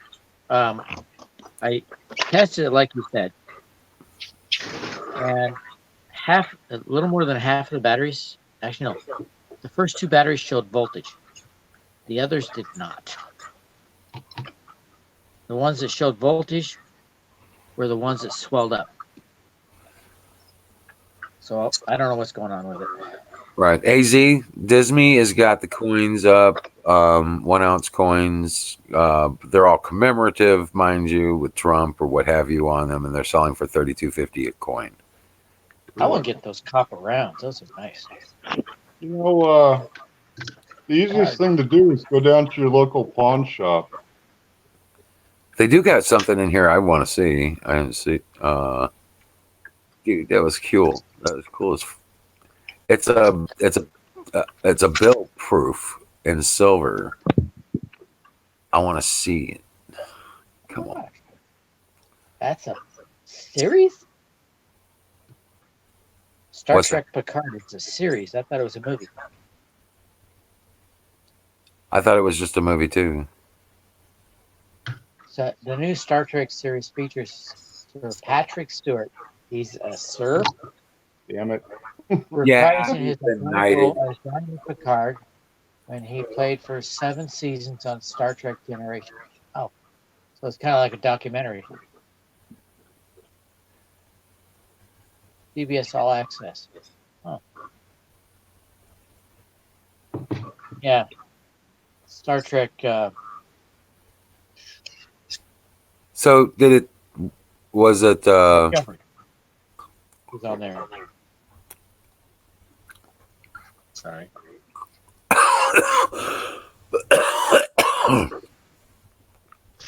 So you made it up on that one. Did you test it out? What? The water parts per million in the water before they started. No, I go by how cloudy it is when I'm done. Use a zero water tester. He's got one. He's just not using it.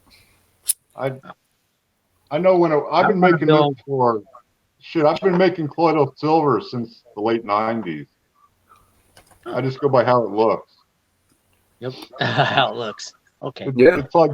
It's like got a making calibrated pasta eye. sauce. It looks a certain way, it tastes a certain way, and you know it's good. Right. You got a calibrated eye. I was just wondering, I do wanna you build- know approximately what the parts per million are on it?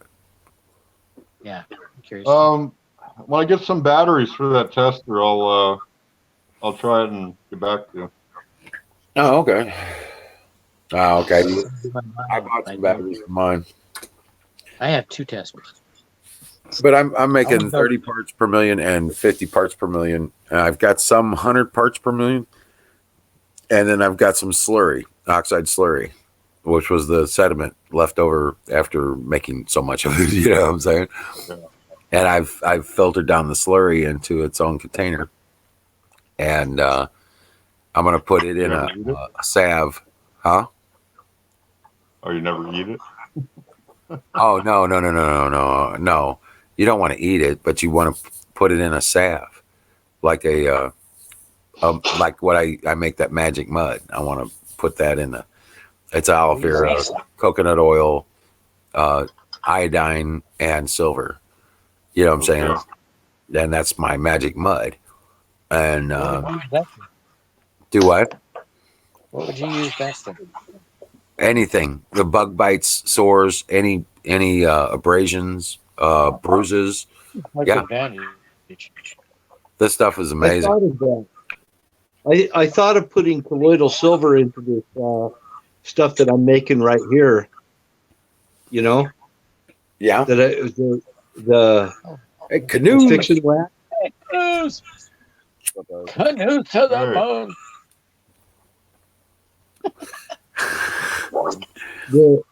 The fiction wax that I made was I basically just put eucalyptus and peppermint oil in it.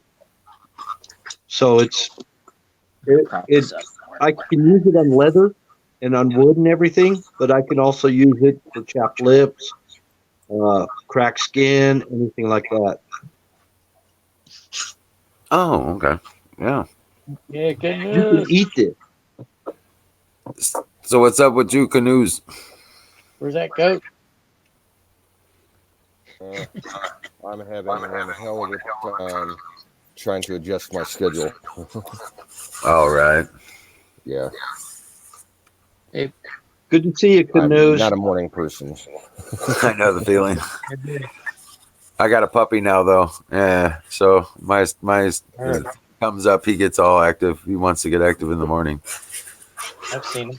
Well, they always do. Yeah. Hey, Riz, some people brought up the idea of using these batteries to build a power wall. And I'm Absolutely. thinking, if I can get the socket from the charger, Yeah. I could build me a generator with this. What do you mean? You plug it in and it provides power through an inverter. Well, a generator implies it's creating energy. Right. They use the same term. The energy is in the battery. Actually, the output would be AC. Yeah, I don't see why you couldn't, but you're doing the same thing using 18650s because that's what that is. That's what's in here. Yeah, I know. That's what I'm saying. There's You might as well just use the 18650s and build your own pack. These are high capacity 18650s. I opened it up and took a look at it. Right. And I have two big ones with 10 batteries. Yep. I've got 4-hour batteries coming. Yep. I got them for. Yeah, 4 amp hour. This one's oh gosh. This is only 5 batteries. So it's probably a 2 amp hour. But right. I have 2 4 amp hours. Yep. I've got a 4 amp hour on my Ryobi, and then I've got 2 more coming that are 4-hour amp hour batteries.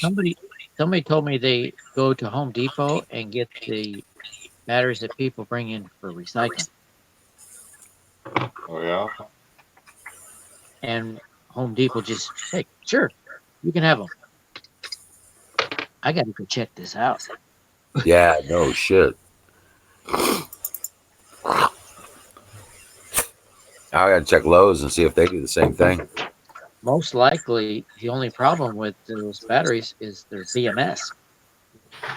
Most likely, yes. I should be able to get maybe 40% of those batteries good, at least. Oh, even with the nickel metal hydrides, you can still, I've got Ryobi stuff. I can do the that's got the nickel metal hydrides. They made nickel metal hydride? The older ones are nickel metal hydrides. The old battery packs. The ones I took apart were nickel cadmium. Nickel cadmiums. Yep. Yeah. Well, I've seen nickel metal hydrides. I've seen nickel cadmiums. I've seen. They're about the size of C cells. Mm-hmm. Yeah, just a little bit taller than a C cell. Yeah.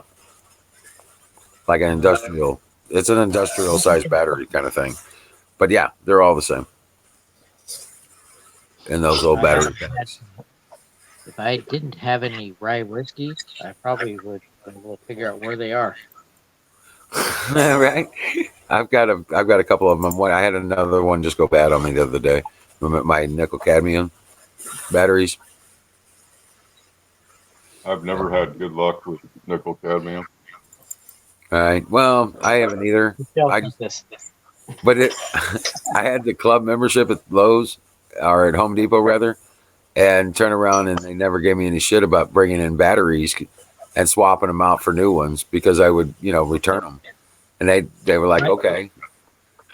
My first Ryobi tool came with a NiCad pack. And I took it to Home Depot and they'll check them out for you. And he said, it's no good. It won't take a charge. I'm still using it. Oh, well. It takes a charge. Doesn't last very long. Here's some silver wire.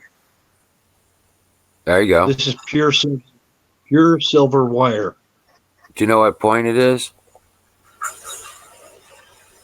What do you mean, what point? 99. Most likely, what? Show it again, Bill. Is it 99.9 or something like that? Oh, that's a lot. Oh, that's nice. Yeah, that's pure silver wire right there. Most So it likely would be it's jewelry 99.99. silver, which is what you want. It's probably Where'd you get that? 99.98. I got it from a jeweler. It's jeweler's Yeah. Picked it silver. up from a jewelry supply shop. That's what you Yeah. want. Oh, so you probably picked that up over at So you got Joanne. what you need to make it, dude. You got a couple 9-volt batteries? It's a place called. It's a jewelry supply place called Freshman's, Do you got any and I 9 also got some silver batteries? plate from. Do you have any 9-volt batteries? Yeah, I do. Go grab a couple and grab a water bottle. I got a question for you, Wiz. Serious. Go grab a water Do you have bottle. a video on this? Well, Yeah, this is being said.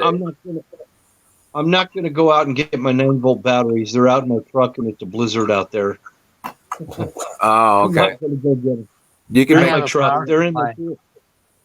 You can They're make in my toolbox in the dark. I have this. kick that damn goat, will you? Hey, Wiz, will this work? It's a regulated voltage supply.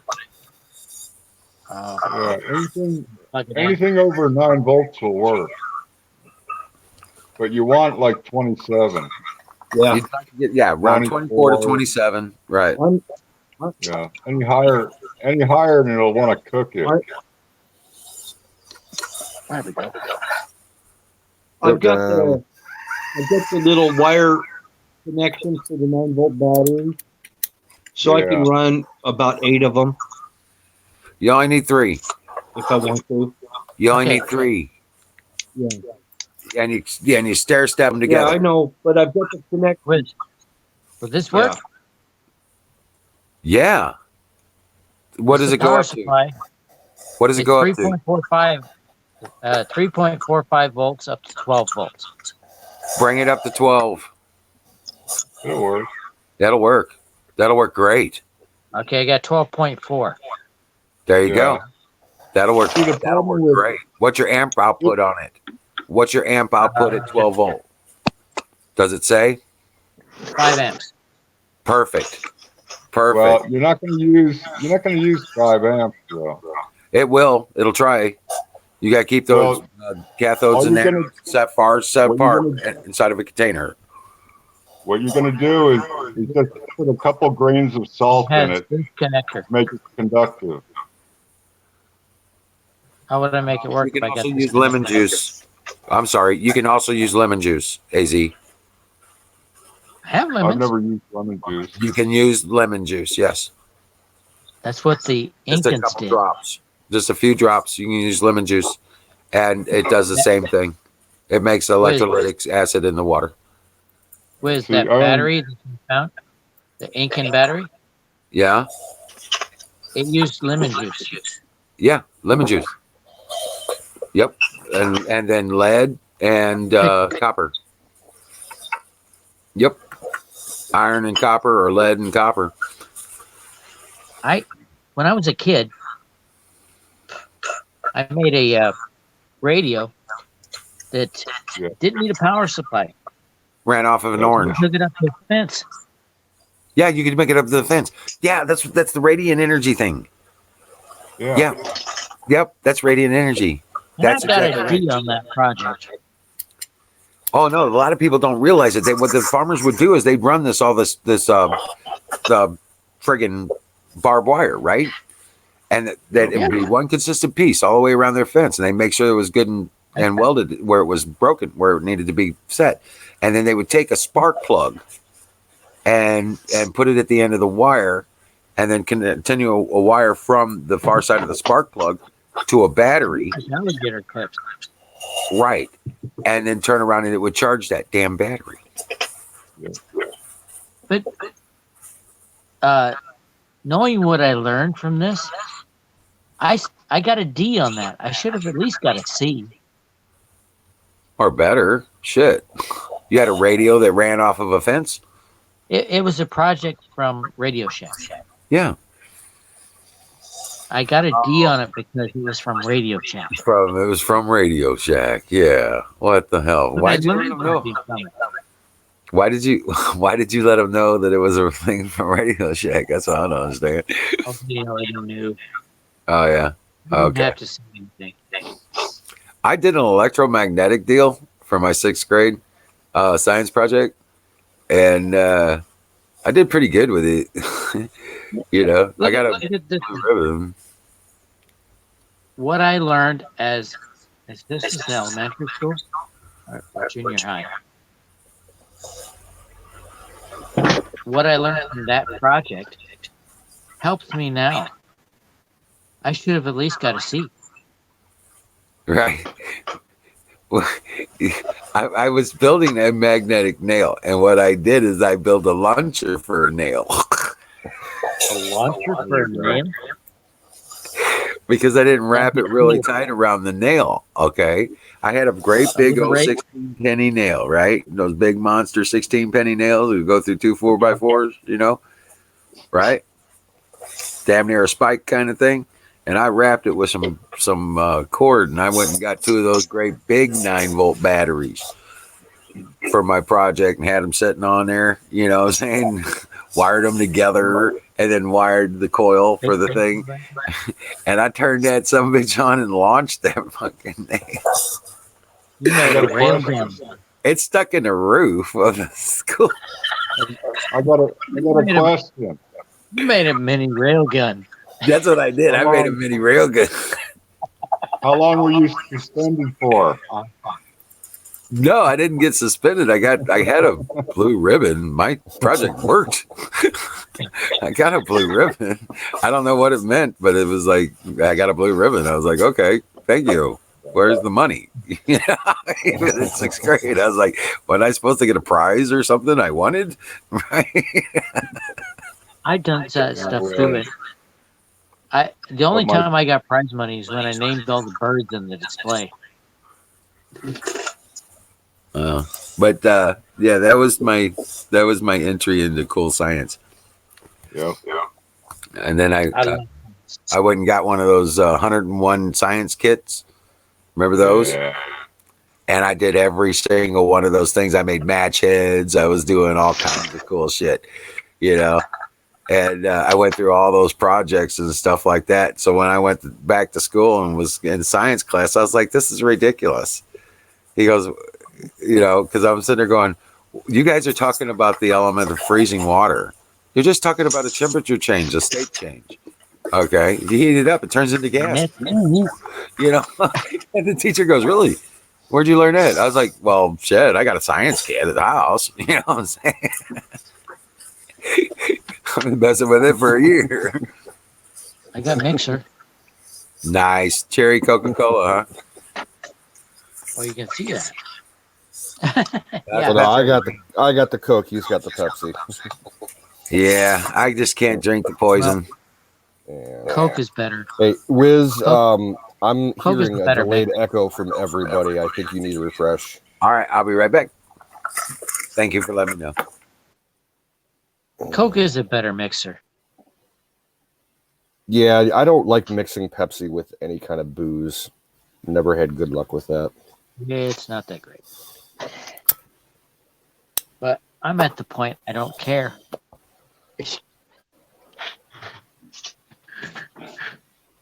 There I go, mixing Pepsi. Check. Yep, sounds 10 times better. All right, good deal. Oh, he's back. Oh yeah. Down here we have the New Mexican fire starter. Wiz is in Trioxane Ever tablets. see these? Oh, I've got a whole bunch of those, Bill. I love those things. Yeah. What is that? Trioxane. Yeah. It's a military fire starters. It's the old Army fire starter. I was in the Army. What are you talking about? What you want is the hexamine. Yeah, I've got What a you whole talk case of about those with in us? my garage. What you talking about? Hey, Canoes, look what I got. Oh yeah. I've never had their rye before. Kentucky rye, it kicks Everybody butt. Yeah, it's a lot better than the regular. Oops, I think I put too much. You're froze up, Bill. Oh, there you go. Yeah, Bill froze up. I am? No, you Okay. were. I got Jack Daniel's rye and cherry Pepsi in a Coke glass. There you go. That's a nice classic glass. Yeah, it is. Dude, Say I've got a hey, 10-ounce Huckleberry is Coca-Cola. back. Whoa, that's strong. I had a six pack of 10-ounce Coca-Cola bottles, in the old green glass bottles. I think Oh I've my still God, got. that's strong. I think I still got like 3 or 4 of them. That was. I think if I had a lighter, I could breathe fire right now. Holy. You probably could.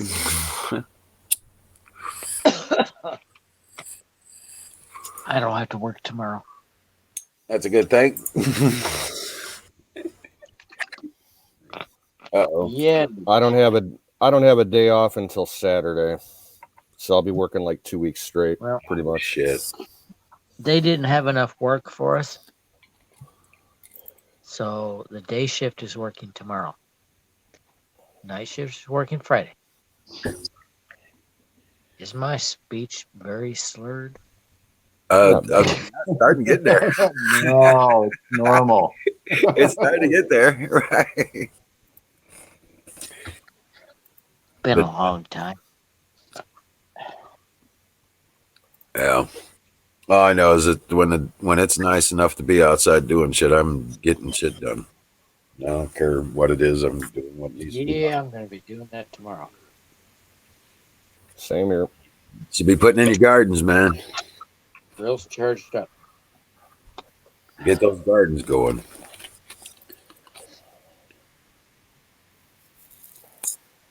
Time to plant. My battery's charged Yeah, up. my store, I don't understand why we're even open. Where do you work? Well, the little deli that I run. Oh, it's yours? Well, I'm the assistant manager. I basically run it because Oh, the regular manager is a worthless POS. So, I love delis. but we're staying open because we're considered essential services. That's but true. Almost all the employees are too scared to come into work, so it's basically me, the manager, and one other employee. And they restructured the hours, so we're only open from 8 a.m. to 4 p.m. now, and we're hardly getting any traffic in there. I think our customer count today was only like maybe 115 people for the whole day. Wow. And the majority, I'd say probably 90% of everybody that's coming in, it's not for essential services. It's just people looking for their smokes and their beer, and everybody else is in there for fucking lottery. Right. We're not making enough money, in my opinion, to even justify being open, to cover the overhead and everything. Right. Now they got you running register? Well, I do everything there. Right. Yeah. And mostly we're there for 8 hours a day with our thumbs up our ass because we're not doing the food service right now. The only thing is we have the deli open for, individual orders, but we're not doing any prepared food or nothing like that. So all our lunch crowd is gone. We get a rush in the morning for coffee, and then we just sit around with our thumbs up our ass. Wow. So that is not a good place to put your thumb.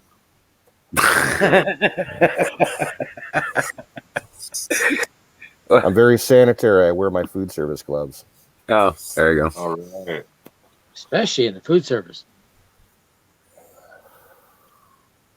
Reynolds Shaw in the house. I cannot read the chat because my vision is so skewed. Yeah, no doubt. Oh, I can never find glasses when I want them. I have some safety glasses that are bifocal. Hold on. Well, tomorrow I'm gonna go out and I'll take video and of everything before we get started. I got to take some video and stuff like that of what we gotten done so far. I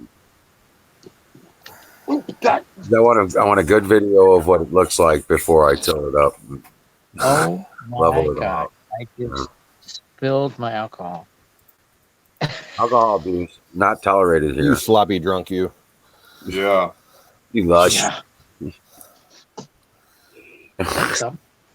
Okay, you say so. Slurring your words. It's only a and problem if you start spilling crying. food. Maybe you should take it a little easier there, brother. Yeah. Yeah, you're gonna puke before you done. You keep going like you are. I've had enough. Oh yeah.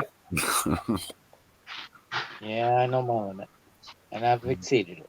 Well, I think so. With that big old glass you just downed. Shit. Good thing I had something to mop it up. There you go. What'd you break? Glove from work. I should have put it in this. It's There you sealed. go. Right. Then if it fall over, you just spill a little. Yep. Yep. Lesson learned. Right. When you miss your mouth that badly, it's time to quit. I rushed in here, sat down, my knee hit the glass.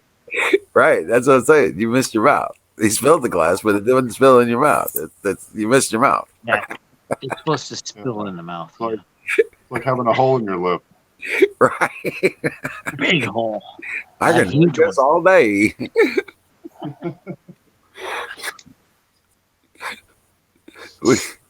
That was man. what we used to do at weddings. We take a pin around to the beer I'm can. still waiting on my frequency generator. People would get up from the table and leave their beer cans at the table, right? To go to the bathroom or what have you. And we'd turn around and we'd stick a pin hole right there. A dribble hole right there. I had a guy stick cigarette butts in mine. I come back. Oh, there's my beer. I start drinking it. There's cigarette butts in it. Oh, that sucks. We wouldn't do that, but we would take and put a dribble hole in somebody's beer, you know what I'm saying? Stuff like hole? Yeah, take a pin and pop a small hole right there below where they drink out of. They tell the The only beer time out. I seen that was when they were getting me a shotgun. Well, yeah, that's kind of how They shake up the can. That's Shake up the can and punch a hole in it, and I'm supposed to drink it. Yeah, but if somebody comes out of the bathroom, grabs their beer, and just takes a big old long drink, and they dribble all down the front, what's wrong? You too drunk? Did you drink? Oh, dude, you got a I hole. have a story for you. I'm a chess player. Okay. And I was in the chess club in junior high. Yeah. I learned some stuff there. And when I was in the Army, I'm sorry. When you were in the Army? Yeah, when I was in the Army, I was it's our AIT school. Yeah. In Alabama. Alabama. And these guys had a beer pit. This is before they did drill sergeants. And I went down there to the beer pit to see what was going on, and they had me shotgunning beers. They shake up the can, punch a hole in it, and I'm supposed to drink it.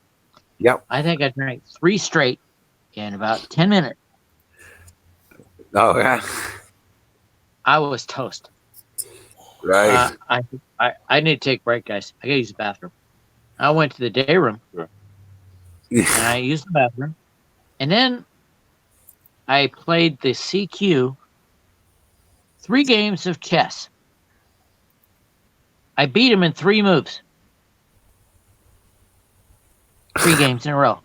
You sure you were following the rules? Yeah, he was sober. That's pretty hard to do in 3 moves. I know of a couple 4-move chess piece I set. still know the 3-move checkmate. Yeah. I could do it If right they now. move, it's all contingent on if they move the right pieces, though, or the wrong pieces, Exactly. personally. And he moved the right pieces every single time.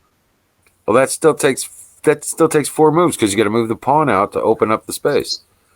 Okay. They call it 3-move checkmate because I they know. don't count the last one. I was just that's what I was right. I don't know why. To me, it's a 4-move checkmate. Right. That's what I was saying because then you use the queen and the bishop, and bam, you're done. I think they don't count the first move because you have to. Oh, okay. Oh, okay. I'm a chess player too. That's how I. So funny. I beat him three times in a row Yeah. with the same move. I never let my And he kids. was sober. I never let my kids beat me. I made them earn I was it. toast. You know what I'm saying? I was toasted. He was sober. You were toasted. He was sober. I couldn't believe I did that. And I still remember it. I usually don't remember when I'm drunk. Oh yeah. No. I got so much Native American in me. Right. We're not supposed to drink. No. But I did a good job of it while I was overseas. I was only one time. Only one time was I ever unconscious, and they got pictures. When I went to Germany, I was 21 years old. I could have went there at 18 and had no problem drinking. Because the drinking age there is 14. So, I drank on the weekends. Only on the weekends. Weekdays, I didn't do it. I was responsible.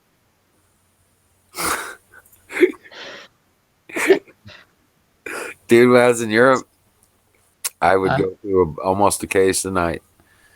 24, yeah. For 3 months in a row, I was a total drunk on the weekends. Oh, I added bottles to it on the weekends. I'd be drinking Bacardi 151 or Jack Daniels, or Sundays I would do Old Granddad and Southern Comfort, stuff like that. My roommate, he's a big drinker. He bought some 151, and I was drinking it in my room, and I got really toasted. And I was like, I'm going to go out. That was my plan for the weekend. I was going to go out Saturday night. And I was really not in the shape to go out. But I didn't care. And I got on the bus to go downtown. And I guess the sergeant that was on the bus, right, was, he would check people out. And I made it. On accident, I took a swing at him. It wasn't intentional. So, he said, I'm not going anywhere. Well, I wasn't satisfied with that. I jumped the fence. They have Constantine wire on the fence. Ouch. I did not get hurt. No, that's a good thing. I did not get hurt. Right. But I ripped a hole in my pants and the crotch. Very close to being hurt. I made it outside. And I was like, all right, I'm going to go catch the bus. And then I realized I get a little airflow in the crotch. So I checked. Like, I'm not going anywhere. I went back to the barracks. I walked through the gate. And they're like, how'd you get out? Then everything turned out okay. Yep. Ancient Chinese secret. That's what we used to tell them. Well, how'd you do that? Ancient Chinese secret. I don't know. I did not get in any trouble. I bought a car. In fact, it was my '67 Cougar, and I bought a brand new. Well, I bought a used bumper for the front end, and it had an officer sticker on it. How'd you get an officer sticker? It was on the bumper. When you bought it? No, I bought a secondhand bumper to replace the one that was on it. Oh, in front of a '67 Cougar. Take it off. And it had the thing on it. I was like, I just left it on. I just put on the bumper. It looked fine. It didn't, you know. And then when I pulled on base, I realized the guards were all of a sudden they were saluting me. So I saluted them back. You know, I'm like, this is okay, whatever. I was like, I didn't put two and two together. I had an officer sticker on my front bumper, you know, because you get these little tags you have to put on your bumper. I take it you were enlisted? Yeah, I was enlisted. Yeah. Right. And here I'm getting saluted as I'm coming through. I'm like, okay, yeah, no problem. So, of course, I had the maroon beret, so they couldn't tell if I didn't have my rank on my hat, kind of thing. You know what I'm saying? And still had it on my lapels and stuff like that, but I guess they don't see it when it's not, you know. Well, I was on guard duty, so I really didn't pay attention. I just saw the sticker. Right. And they started saluting me. I was like, okay, this is cool. They didn't stop me or nothing, ask me no questions. They just salute me and said, come on. I was like, this is kick ass. They really like my car. It was a 67 Cougar, you know. And it had some S Kragers all the way around on it. It was sharp. It was a sharp ass car. Okay, I'm trying to picture the 67. The 67 Cougar. I had a GT 500 sport model. I got it. Yeah. I remember. That's a nice one. Yeah. Yeah, they're badass. We had stripped off the Landau top, the vinyl top on it. We'd stripped it off and completely. Yeah, they all had that. They all had a fake vinyl top on them. That sucks. Well, I mean, wasn't it like half vinyl? No, that was the later models. The later models, they only had the half ones, so they could put on the T-tops in there. I almost got me a 63 Corvair with a 2-speed automatic shift. Yeah. Yep, the hydromatic transmission. Sweet car, $3,000. Oh wow, really? I had a 63 Corvair, had the 3-speed. And the 110 in the back of it. We painted it I don't know when. Silver metallic silver with the silver metallics in it, heavy duty. And then we put red and blue stripes down the passenger side like the English racers. We put slots on. The big thing I worry about with Corvairs was how many barrels they had. How many what? The carburetors. Usually had 2. 6-cylinder. Yeah. They had 6-cylinder engines in them. They were weird engines. No, they were Porsche engines. engines. I knew a guy had a 4-barrel. Yeah, they had 2 and 4. The high performance models had 4 carbs. Usually, that was a 4. That was a high performance. Yep. And he said the tuning of that thing was a nightmare. It is. It is. You have to have a gauge set to actually properly set them, or you just do it so much you know when you can. Once it's tuned, man, that thing performs. Oh yeah, once it's right, it's golden. It comes a little bit out. You're very stable in the traction department, but it's a pretty good car. I had a 63, I had a 65, and this one I found was in 63, and it had the 2-speed shift on the dash with no park. Oh, that's the automatic. Yeah, that's automatic. Yeah, that was the automatic transmission. Yeah, It was on the The dash. only problem with the car is it smoked for about 5 miles. So you had bad rings. That's all. Yeah. They seal up after 5 miles. Right. Once they get warmed up, they'll fix the cylinder because they're out of shape. Yep. And I didn't know too much about it, so I didn't get it. right. I used to fix that stuff all the time. You have to rehome the sleeves and replace the rings, and you buy like 40 overs and hone out your cylinders, and you break What I down know now, all piece by piece. that sounds fun. Yeah, it was. It was cool. I've built so many of those engines, I could just about do it in the dark. I think if I could thought about it, I could come back with all the torque specs too. So I built so many of those damn things, you know. So Said something. Time to shave your baby. But I was in the small block Chevy myself. well, that was my first car, a 60. Roll beard, man. With a 283 and the Power Glide 2-speed. That son of a bitch would just haul ass, dude. I'll tell you. I And love working on my own vehicles. That is so fun. I pulled in a school parking lot one time and readjusted my valves on it because you got to do it like if you don't get it adjusted just right, replace the heads with the hydraulic valve. One of the things I like to do is when I pull into, like, say,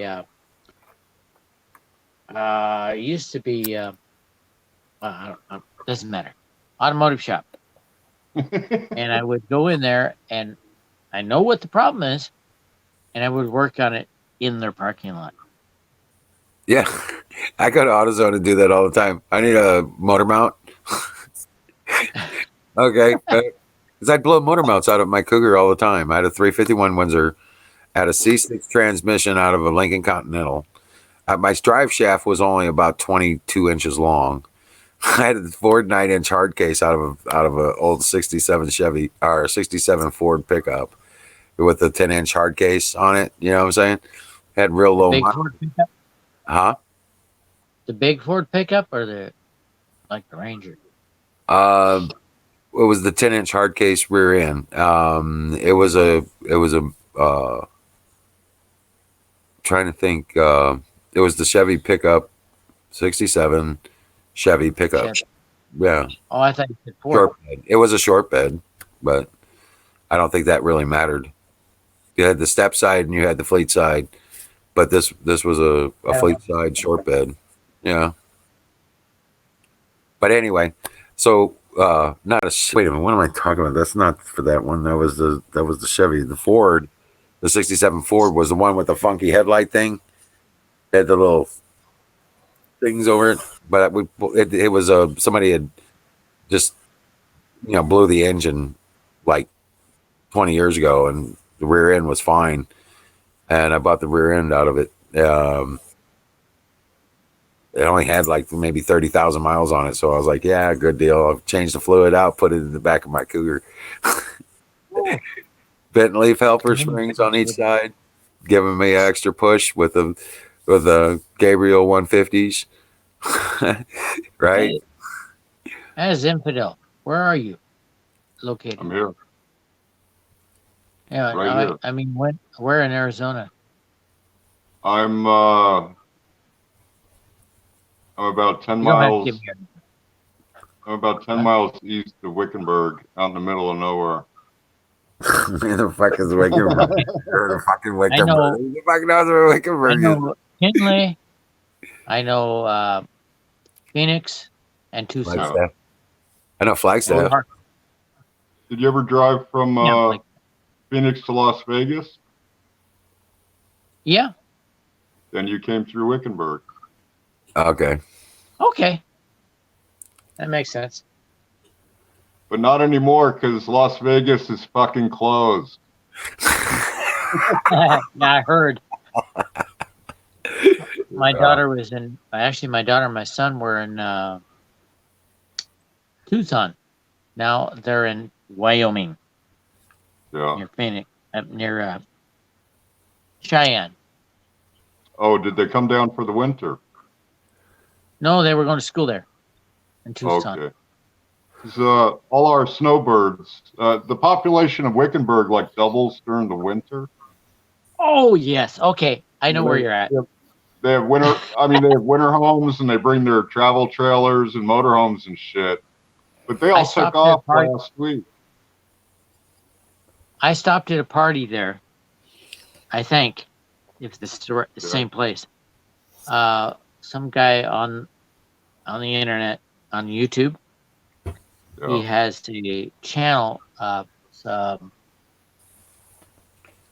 Hobo Tech.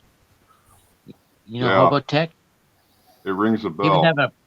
they were having a big party there, somewhere around where you're talking about. Okay. I don't know if it's the exact same place, but I stopped by there on the way to the Arizona rally for Trump. Okay. With my oldest and the second one. Yeah. The oldest loved Bernie. After the rally, he ditched Bernie. Welcome in, Ryan. And embraced Trump. Welcome back, Ryan. That must have been the love. Excuse me? It must have been the love at the rally. No, actually, what it was is he actually heard Trump speak. Okay. Before, all he heard was what they told him. Trump what the said. media wanted you to know. Yeah. Yep. All it took was him to hear Trump speak. Wow. And going out, he tore off his Bernie shirt and bought a Trump shirt. Really? Nice. And the red pill happens. Another, oh gosh, what am I thinking of? I don't know. Was that rally in Another Phoenix, circumstance or with was that, for lack of a better terminology, he's got Was that the- Asperger's. Say that again. He's got Asperger's, and he's in a college where his professors are Bernie supporters. Yeah. Uh-oh. So, taking him to the Trump rally, he's completely turned around. It's Because he just finally common heard sense. Trump speak. Was that rally in Phoenix or Las Vegas? Phoenix. Okay. I drove after work to go to Tucson, pick them up, and take them to the rally in Phoenix. 36 hours, I did not sleep. I got to that rally, and there was so much energy that I was pumped. Yep. There was no way I could sleep. Right. See, you don't find that. You don't find that at a Democrat rally. Oh heck no.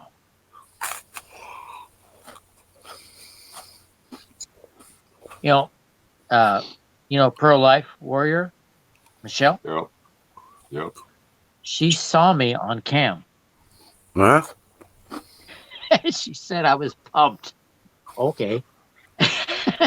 She caught me at the time I was.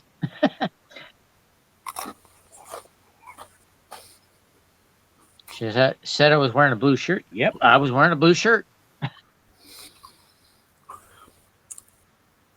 I don't know if it was really me or not, but it was. Okay. Now, how long ago was that rally? You're asking me at the wrong time. Was that the big rally in Virginia? That No, was it was like 2 Arizona. months ago. Phoenix, Arizona. Oh. We streamed it, and we were on screen. And she goes, "There's him." So we saved it. You can go So back. y'all saw it, huh? Yeah, if you know the date, Cool. you can go back and see it in the stream. I don't remember any cameras pointing at me. I tried to get on. I think it was more from the side, RSPN. coming from the rear to the side. I think so. I tried to get on RSPN. I waved at the camera, yelling "pro-life warrior." I tried to plug Michelle. I Right. don't know if they got me. I really haven't checked. I hope they did. When I was in line outside. Oh yeah. Did they have any protesters outside? Yeah, there were a few. Yeah. Not many. Yeah. Really? Arizona is directly impacted by illegal immigration. Yeah. If Yeah, John it is. McCain was still around and running for re-election, he'd be screwed. I think like Jeff Flake, he probably wouldn't have run again. Right. Jeff Flake, who I think was butt buddies with McCain, knew it was time to leave. Check out the video where he was driven off our reservation. He came to visit the Navajo reservation. Yeah. And we drove him off. Well, I wasn't there. I was in Wyoming. Yeah. But if I had been there, I would have been part of the group that drove him off. Are you Navajo? Kick that goat. Pretty Yeah. much. I got some Yeah. Cherokee too. Good looking out, Ryan. I expect there's some Caucasian in my ancestry because I'm pretty white. But mostly Navajo. A buddy of mine is Gila, down south. Heck of a lot more than Elizabeth Warren. No shit. The Cherokee, the most accepting tribe in the country. Actually, most accepting tribe in North America. Yep. And they rejected her. Yeah. He's a dipshit. Because 1,064th is way too much. That's bullshit. Dipshit. Europeans rate higher. Right. Now, I'm predominantly Navajo, but we're the most restrictive. And I'm accepted, even though I'm pretty much Caucasian. That's Some of us are. Huh? That's an awesome drive up through the reservation. The Navajo? Yeah, I've driven through it up to Utah and Colorado. If you've ever been to Canyon it's de beautiful. Chile, Yeah. Actually, it's spelled like Canyon de Chile, but it's Canyon de Che. Yeah. Beautiful. Yep. My daughter loves that place. It's the geography or the rock formation, how they've been carved is amazing to look Yes, at, it and is. they are humongous. And you see like what would have been a mesa that has been like turned up at an angle. You can see all the striations through it, and just imagine. Have you been through there? Imagine what it took to take that mountain and turn it sideways. Have you been through there? Yeah. Have you seen the Adobe ruins up in the cliffs? I haven't seen those. I've seen pictures of That them though. that's the Anasazi ruins. Yeah. Yeah. Those are sacred. Yep. My people don't go there, and they don't like it when tourists go there Yeah. because the Anasazi are sacred. And the only reason they moved up to the cliffs is because of the Aztecs. The Aztecs were very brutal, and they were cannibalistic. Yep. The only protection they had was to move up to the cliffs, because the high ground is safe. Those that did not live in the cliffs ended up becoming food for the Yeah. Aztecs. Aztecs were brutal. Yep. Yeah. Down in this area, it was like mainly Apache, Well, and we're related to they, Apache. well, they would like migrate along the Hassayampa River, which it that stretches roughly from Prescott down through Wickenburg, and then it goes way down to the west side of sort of like Prescott. South Phoenix. But they would migrate up and down the banks of the Hassayampa River, set up camp, live there for a while, and move on. And you can find their pottery along the Hassayampa River. Sometimes I worry about people taking me seriously because I'm so white. That's because you live in Some of them Portland. are. My kids are not. They're dark. It's because you live in Portland. Yeah. That could have something to do with it. Yep. I do get darker under the sun. Don't let them shame you. I'm Scottish. I I don't tend to have a get problem redder here. under the sun. I don't have a problem in Portland. They consider me Caucasian. Well, I've always had a red. I've already had. Oh, I get in the sun, I get red. It will eventually, after a long time, My it'll start turning my tan. older brother was working for a neighbor, and a friend of this neighbor had stopped by and saw him working there. Says, "Can I borrow your Mexican when he's done?" That's why. He's got the same problem. He gets pale in the cooler temperatures, but when the sun comes out, he gets dark, just like me. Right. Hey, here, check this out. I was down in Chile, around Viña del Mar, a city called Viña del Mar. It's west of Santiago. All right. It's on the coast. And my wife was all about, hey, wear the sunblock, wear the sunblock. I kept forgetting. She got a sunburn. I didn't. She's from Chile. She's from Viña del Mar.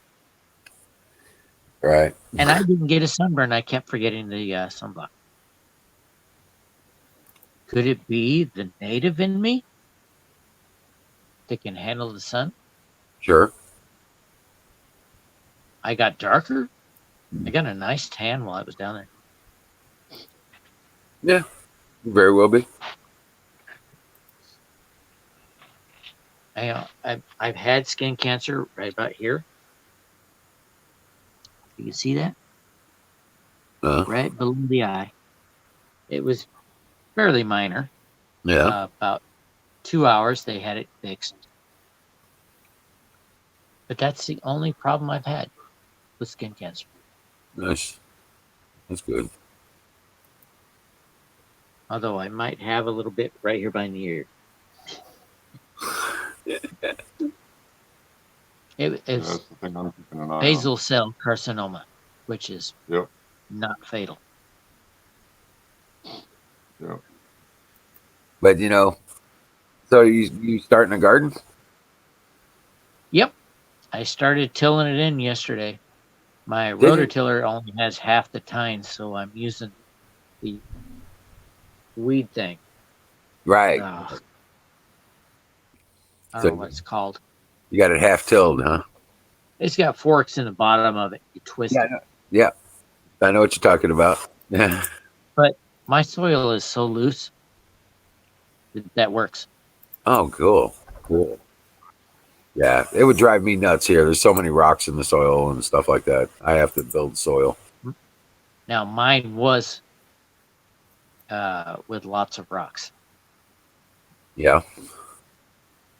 Well, But lots I of built rocks are not big. raised beds, so Yeah.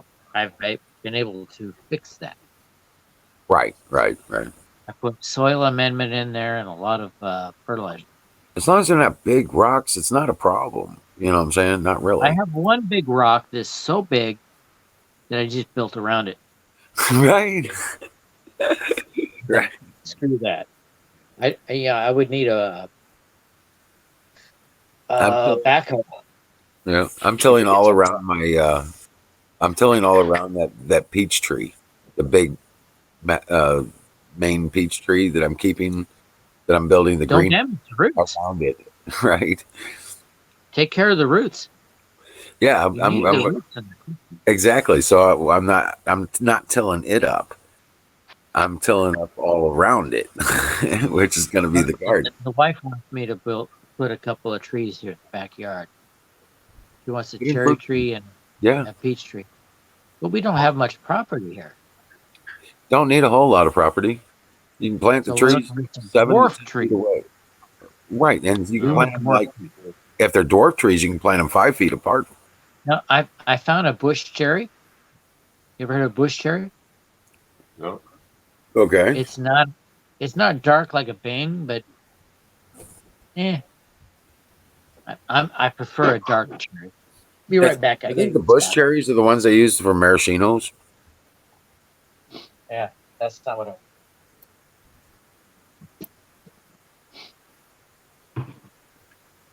But yeah, I'm just like all about it though. I mean, seriously.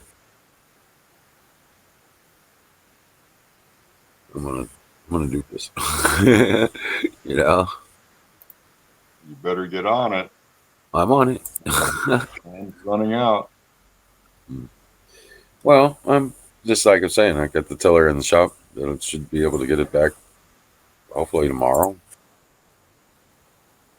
See, out here, we are right on the edge of planting season. Mm-hmm. In fact, Right. it's just a little bit late.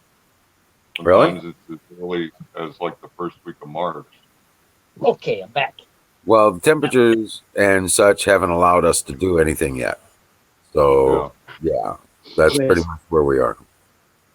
Yeah, we've been Wiz, you ever heard like of a above dwarf? 60.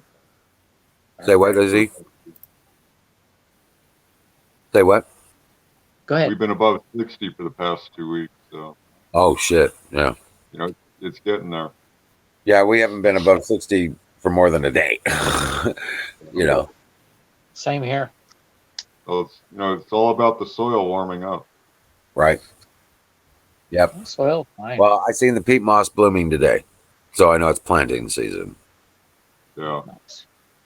When you see the peat moss Hey, bloom, Wiz. you know you need to get your seeds in the ground. Yeah, I got grass growing out back. Yeah, we got chives. We got yard chives growing in our yard. So yeah. Chives is just now coming up. Yep. Hey, Wiz. Ours came up quick. They're already like 6 inches tall. I'm looking for a dwarf Bing cherry. You know if they exist? Yeah, I'm sure they exist. Whether you can find them for a reasonable price and get them to where you want them is another question. The property we have here in Oregon is not that big, so we're looking for dwarf fruit trees. Okay, your probably best bet's going to be to contact a local a local Yeah. grow house, one of these local greenhouse places that does this kind of stuff, and they'll have trees, but you're going to pay for them too. Yeah, I'm sure. Yeah. I mean, you go to Walmart and get, plums and apples and just common stuff, and they're $25 a tree. You know what I'm saying? Well, Oh, my your other local option nursery. is to keep pruning Your them local down. Say what, AZ? Well, your local nursery will have like a range of ages of the same type of tree. Mm-hmm. You get one that's younger, it's going to be cheaper. One that annoying they've me. had around a couple of years, Right. it'll be pretty well established, but it's going to cost you more. Sure. Absolutely. It's the time I they have put in. some thousands.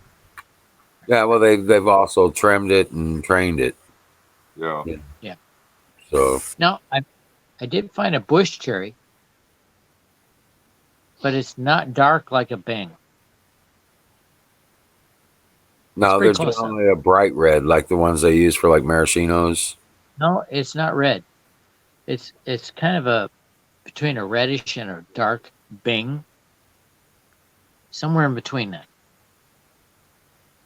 Yeah, I know what you're talking Grows about. in the bush. They have it at Home Depot. How much?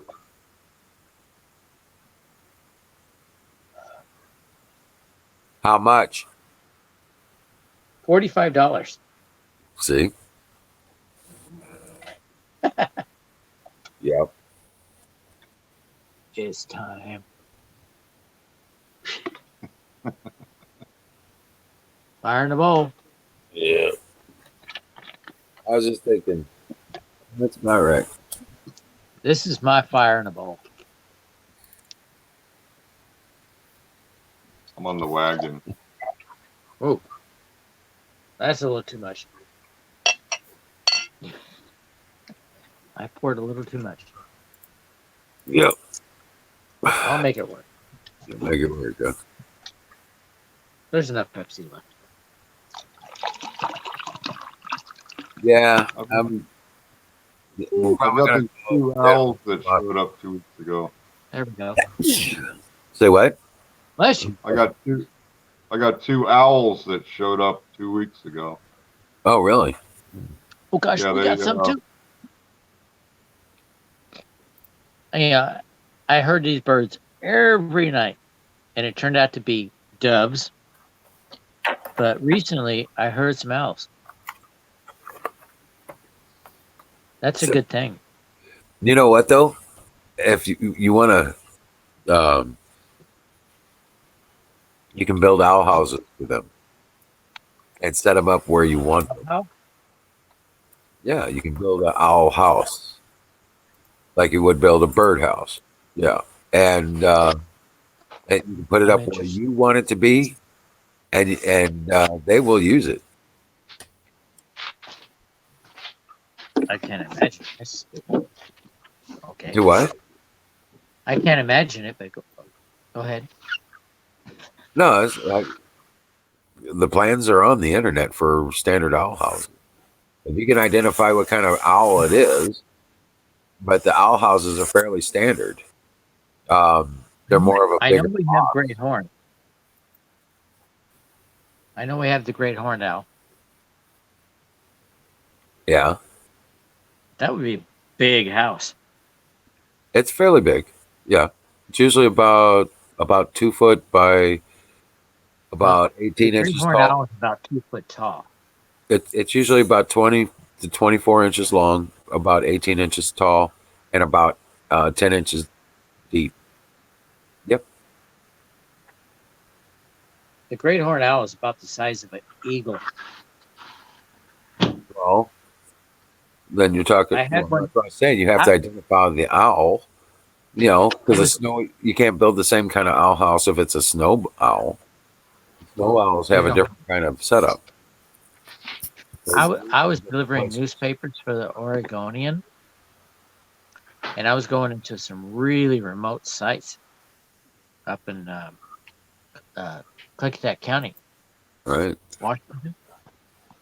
Well, screech owls and and barn owls and stuff like that will use that standard. Barn owls are more common. So Right. most likely a barn owl. But I was down a remote road. This road had dirt. It wasn't even gravel. It was dirt. And I had this owl swoop over the top of my truck. And it was as white as my truck.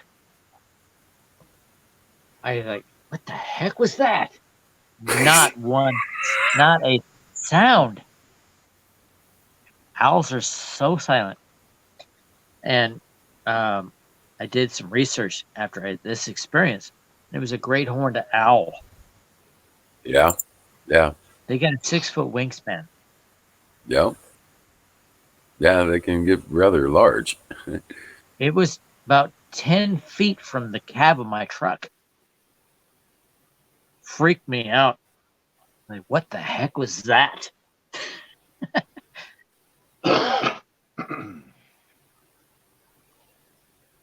And my daughter, when she was 14, she took the ceremony to find her spirit animal. Yeah. And that involves a little peyote. Yes, it does. And a little time in the sweat tent. Yes, she had 4 witnesses. Takes about 3 days. 4 spotters. Yeah. Because this stuff can be nasty if you're not careful. Right. Okay. She came out of that. Her spirit animal is an owl. And I was like, man, that is so cool because I love owls. Right. Mine was a bear, but hers was an owl. And she said it was totally the coolest experience ever because she was flying. She saw through the eyes of an owl. Oh. It was more intense. Her experience was more intense than the one I had. Because, I guess mine was hibernating. Right. Wasn't so much. Yeah. Bears hibernate. Right. Mine was a white wolf. Oh, you've done it? Yes. Oh, the wolf would be cool. Well. Yeah, mine was a drunken Irishman. That's called a leprechaun. Got in a fight, did you? The drunk Irishman, you got in a fight. Yeah. That's all. That's what it does. Yeah. I love the Irish. I love the Irish too. Yeah. Like they love to fight. It's a lesser form of Scott. Right. The Irish will fight a friend. Well, that's why they call it ire. Huh? They're always fucking arguing with each other. Yeah. Ire. Oh yeah. Okay. Yeah, that makes sense. Ireland. I never thought of. Yeah. But they fight friends. And then they get drunk. It's strictly fun for them. Yeah. The Scots are not so much different. No, but the camera is proud. There we go. Well, that's a nice view of my room. You can see my Trump flag. Yeah, there you go. I am not 100% with Trump. What? What? You're only 40 proof.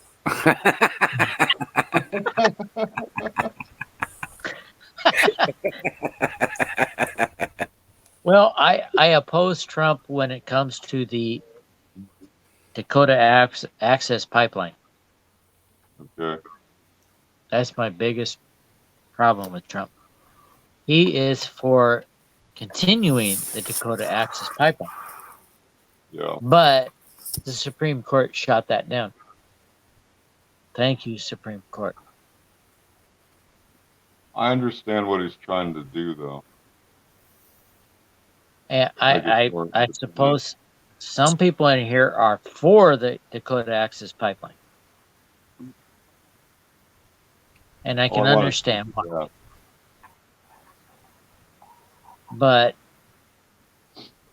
now it doesn't affect me directly,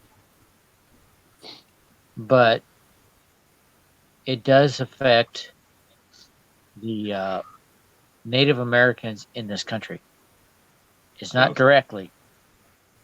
It only directly affects those in the Lakota community.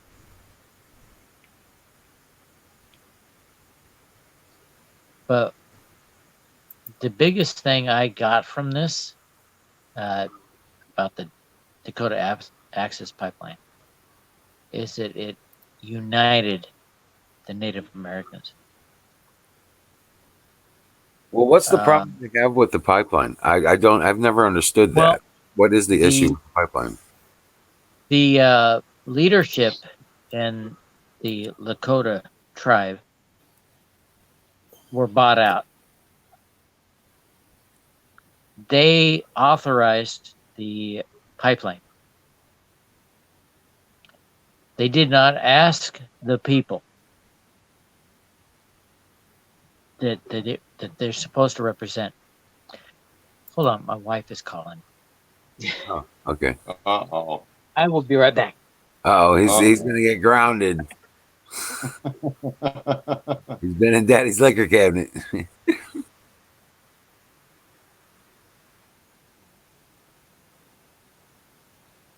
But yeah, it's I never understood the pipeline either.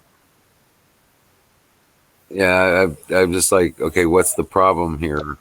People, are they kicking people out of their homes? Are they taking their land? Are they not paying them?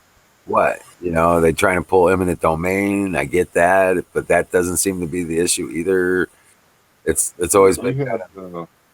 We had issues like that up in far northern Arizona, like 2015, 2014, where there were. I don't know what the deal was, but they were. I mean, there's Indians up there that they're on the reservation, but they're like way back there. They're like on their own. Right. They have their own goats that they raise, and most of them were old, and that's how they lived, and that's how they ate. Yeah. And the BLM was like rounding up their goat herds and hauling them off. Yeah, I can understand where that would piss people off. Yeah, you see what I'm saying? But I'm just like, what that got to do with the pipeline? Because I've like he was saying that there were supposedly some of their bureaucracy that authorized it, got paid off, and did it, but I guess they didn't share the wealth. Is the problem? Yeah, that's the part I don't understand or don't know much about. I think these leaders that they had took off with the money.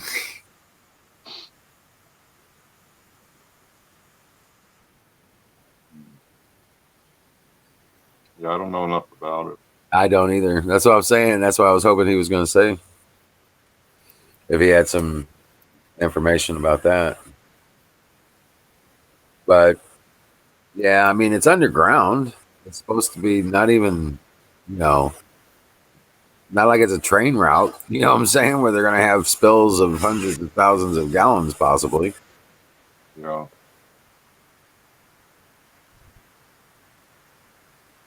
Yeah. So I don't know.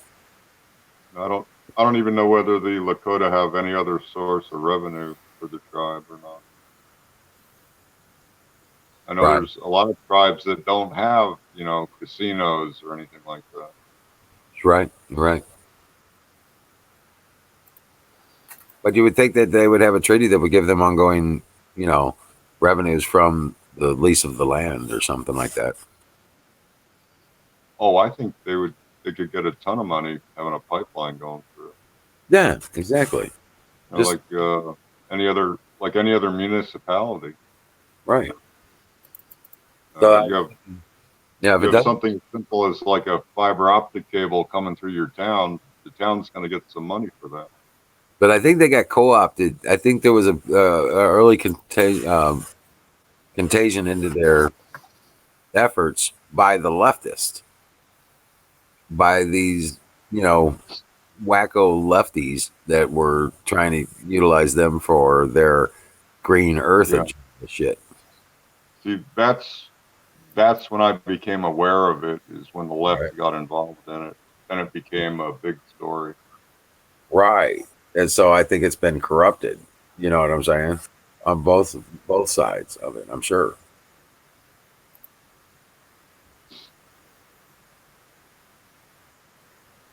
What the details are, I probably who knows? 'Cause I haven't been able to find anything about it. You know what I'm saying? The Yeah. best I could, what I've told you is the best information I could find about it at all. The last time I looked into it was years ago. Right. Like it was like 4 or 5 When it years was ago. coming out at the time, our lefties got involved with it. They were paying the Indians to go out there and protest. That's why they were out there. Yeah. Bugger. What's that? What? Well, see, I don't think the left actually cared about the tribe. I just think they didn't want to see any expansion of our Oh, self-sufficiency in oil. correct. Because the whole point was to crash America, remember? Exactly. That was their whole agenda. Crash the energy, crash the food, and the Yep. production, and so you can shut them down. Yep. Turn us into a third world country, and that was their plan. Yeah. But like I said, I've seen this turnaround in vision for years. I know what's coming. I know it's going to be pretty badass. It's going to have some pretty badass mean shit coming, but the shit we got to worry about is the nature made shit. You know, rocks falling Well, from the skies, earthquakes, volcanoes. they should have started the pandemic under Obama. Yeah, they would if they would have done They'd have us it. all shut down by now. Right. What the heck?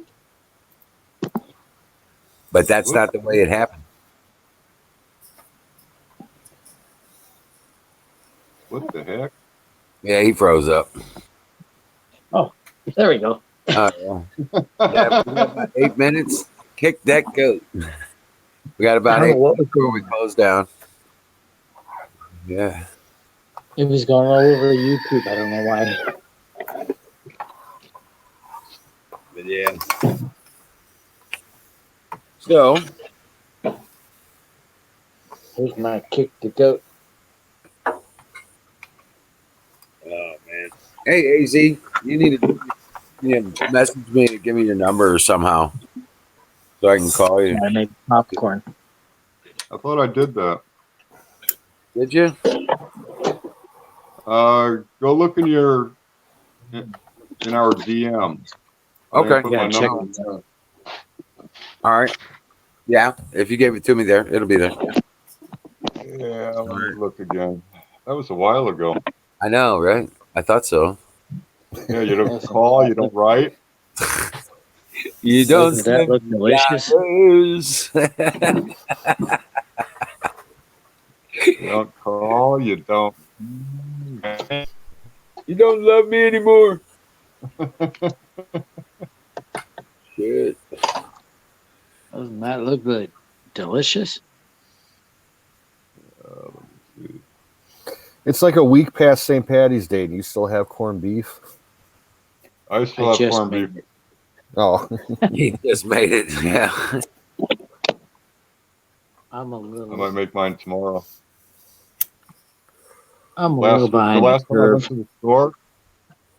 The last time I went to the store food shopping was like last week. Yeah. I went over into the produce section to pick up cabbage. And there was this old couple there looking at the cabbage. and I swear they had to fondle every goddamn cabbage in that pile. All That's right. not good. So I had to decontaminate the cabbage once I got it home. Right.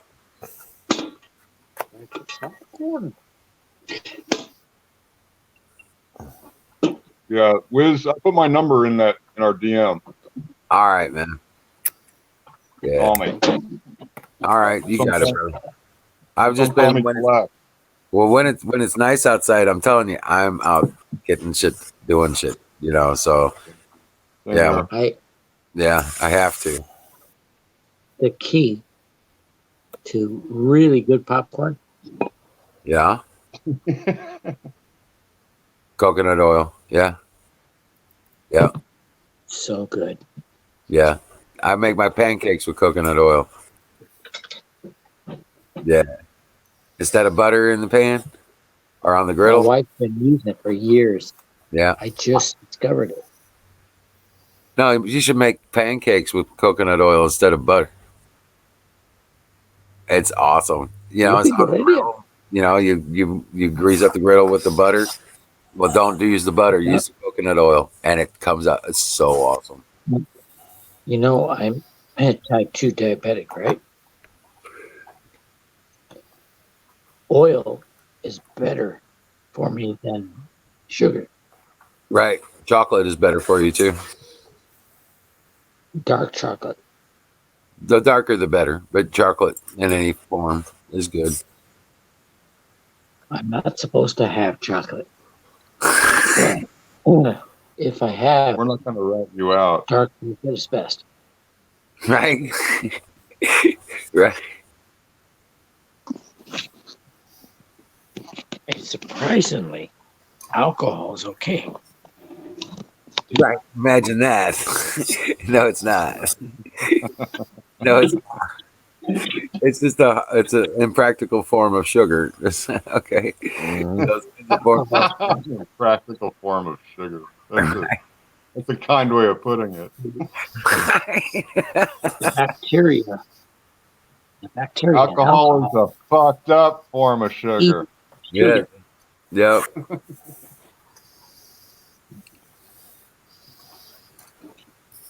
And you see, the coconut oil is fat. No, it's not. Fat is okay for diabetics. Yep. Hey, Ryan.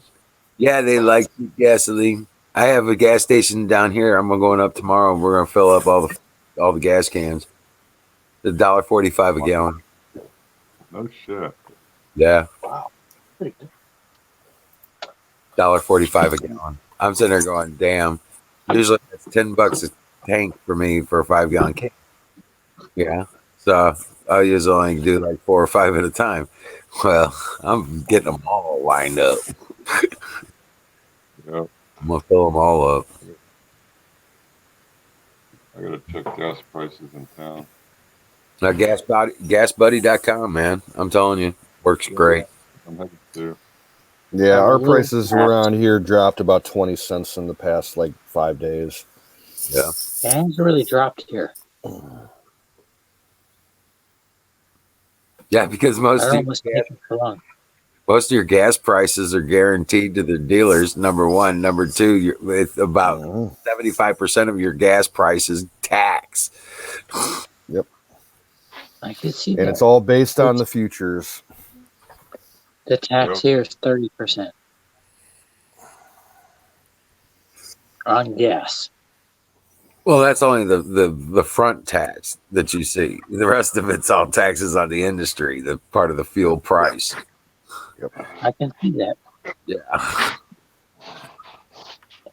Yeah. You know anything about the fair tax? It ain't fair, I can tell you that. It's a Democrat. No. I'm talking about the fair tax. What? Not the taxes we have now. Right. Okay, what is that?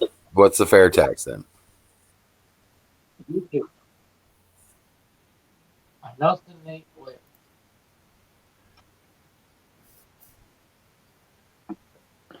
Well, the fair tax is a 29% sales tax on everything you buy that's new or as a service.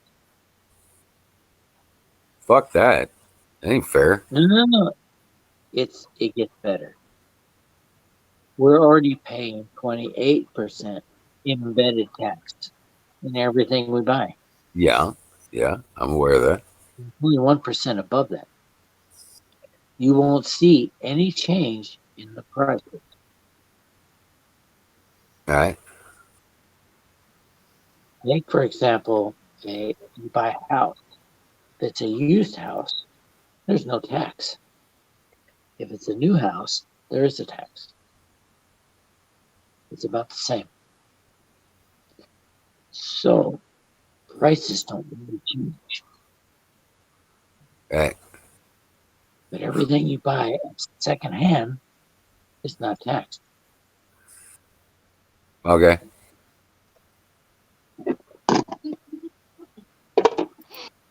So Guys, all I know is I'm like I'm feeling like I gotta fall out to you guys. Yeah, it's about that time. God bless y'all. And I'll be in touch, AZ. I'm hoping I get some time tomorrow. Call me anytime. All right, bro. All right. Thank you, Canoes, doing what you do. Thank you, Battery, for coming up. Ryan, Huckleberry, Mods, you guys are awesome. Thanks for everything you do. Colonel, if you're still around, God bless you. Dream well, Patriots. You guys have a good night. Take them easy. All right, man. God bless you all. I'll see you tomorrow.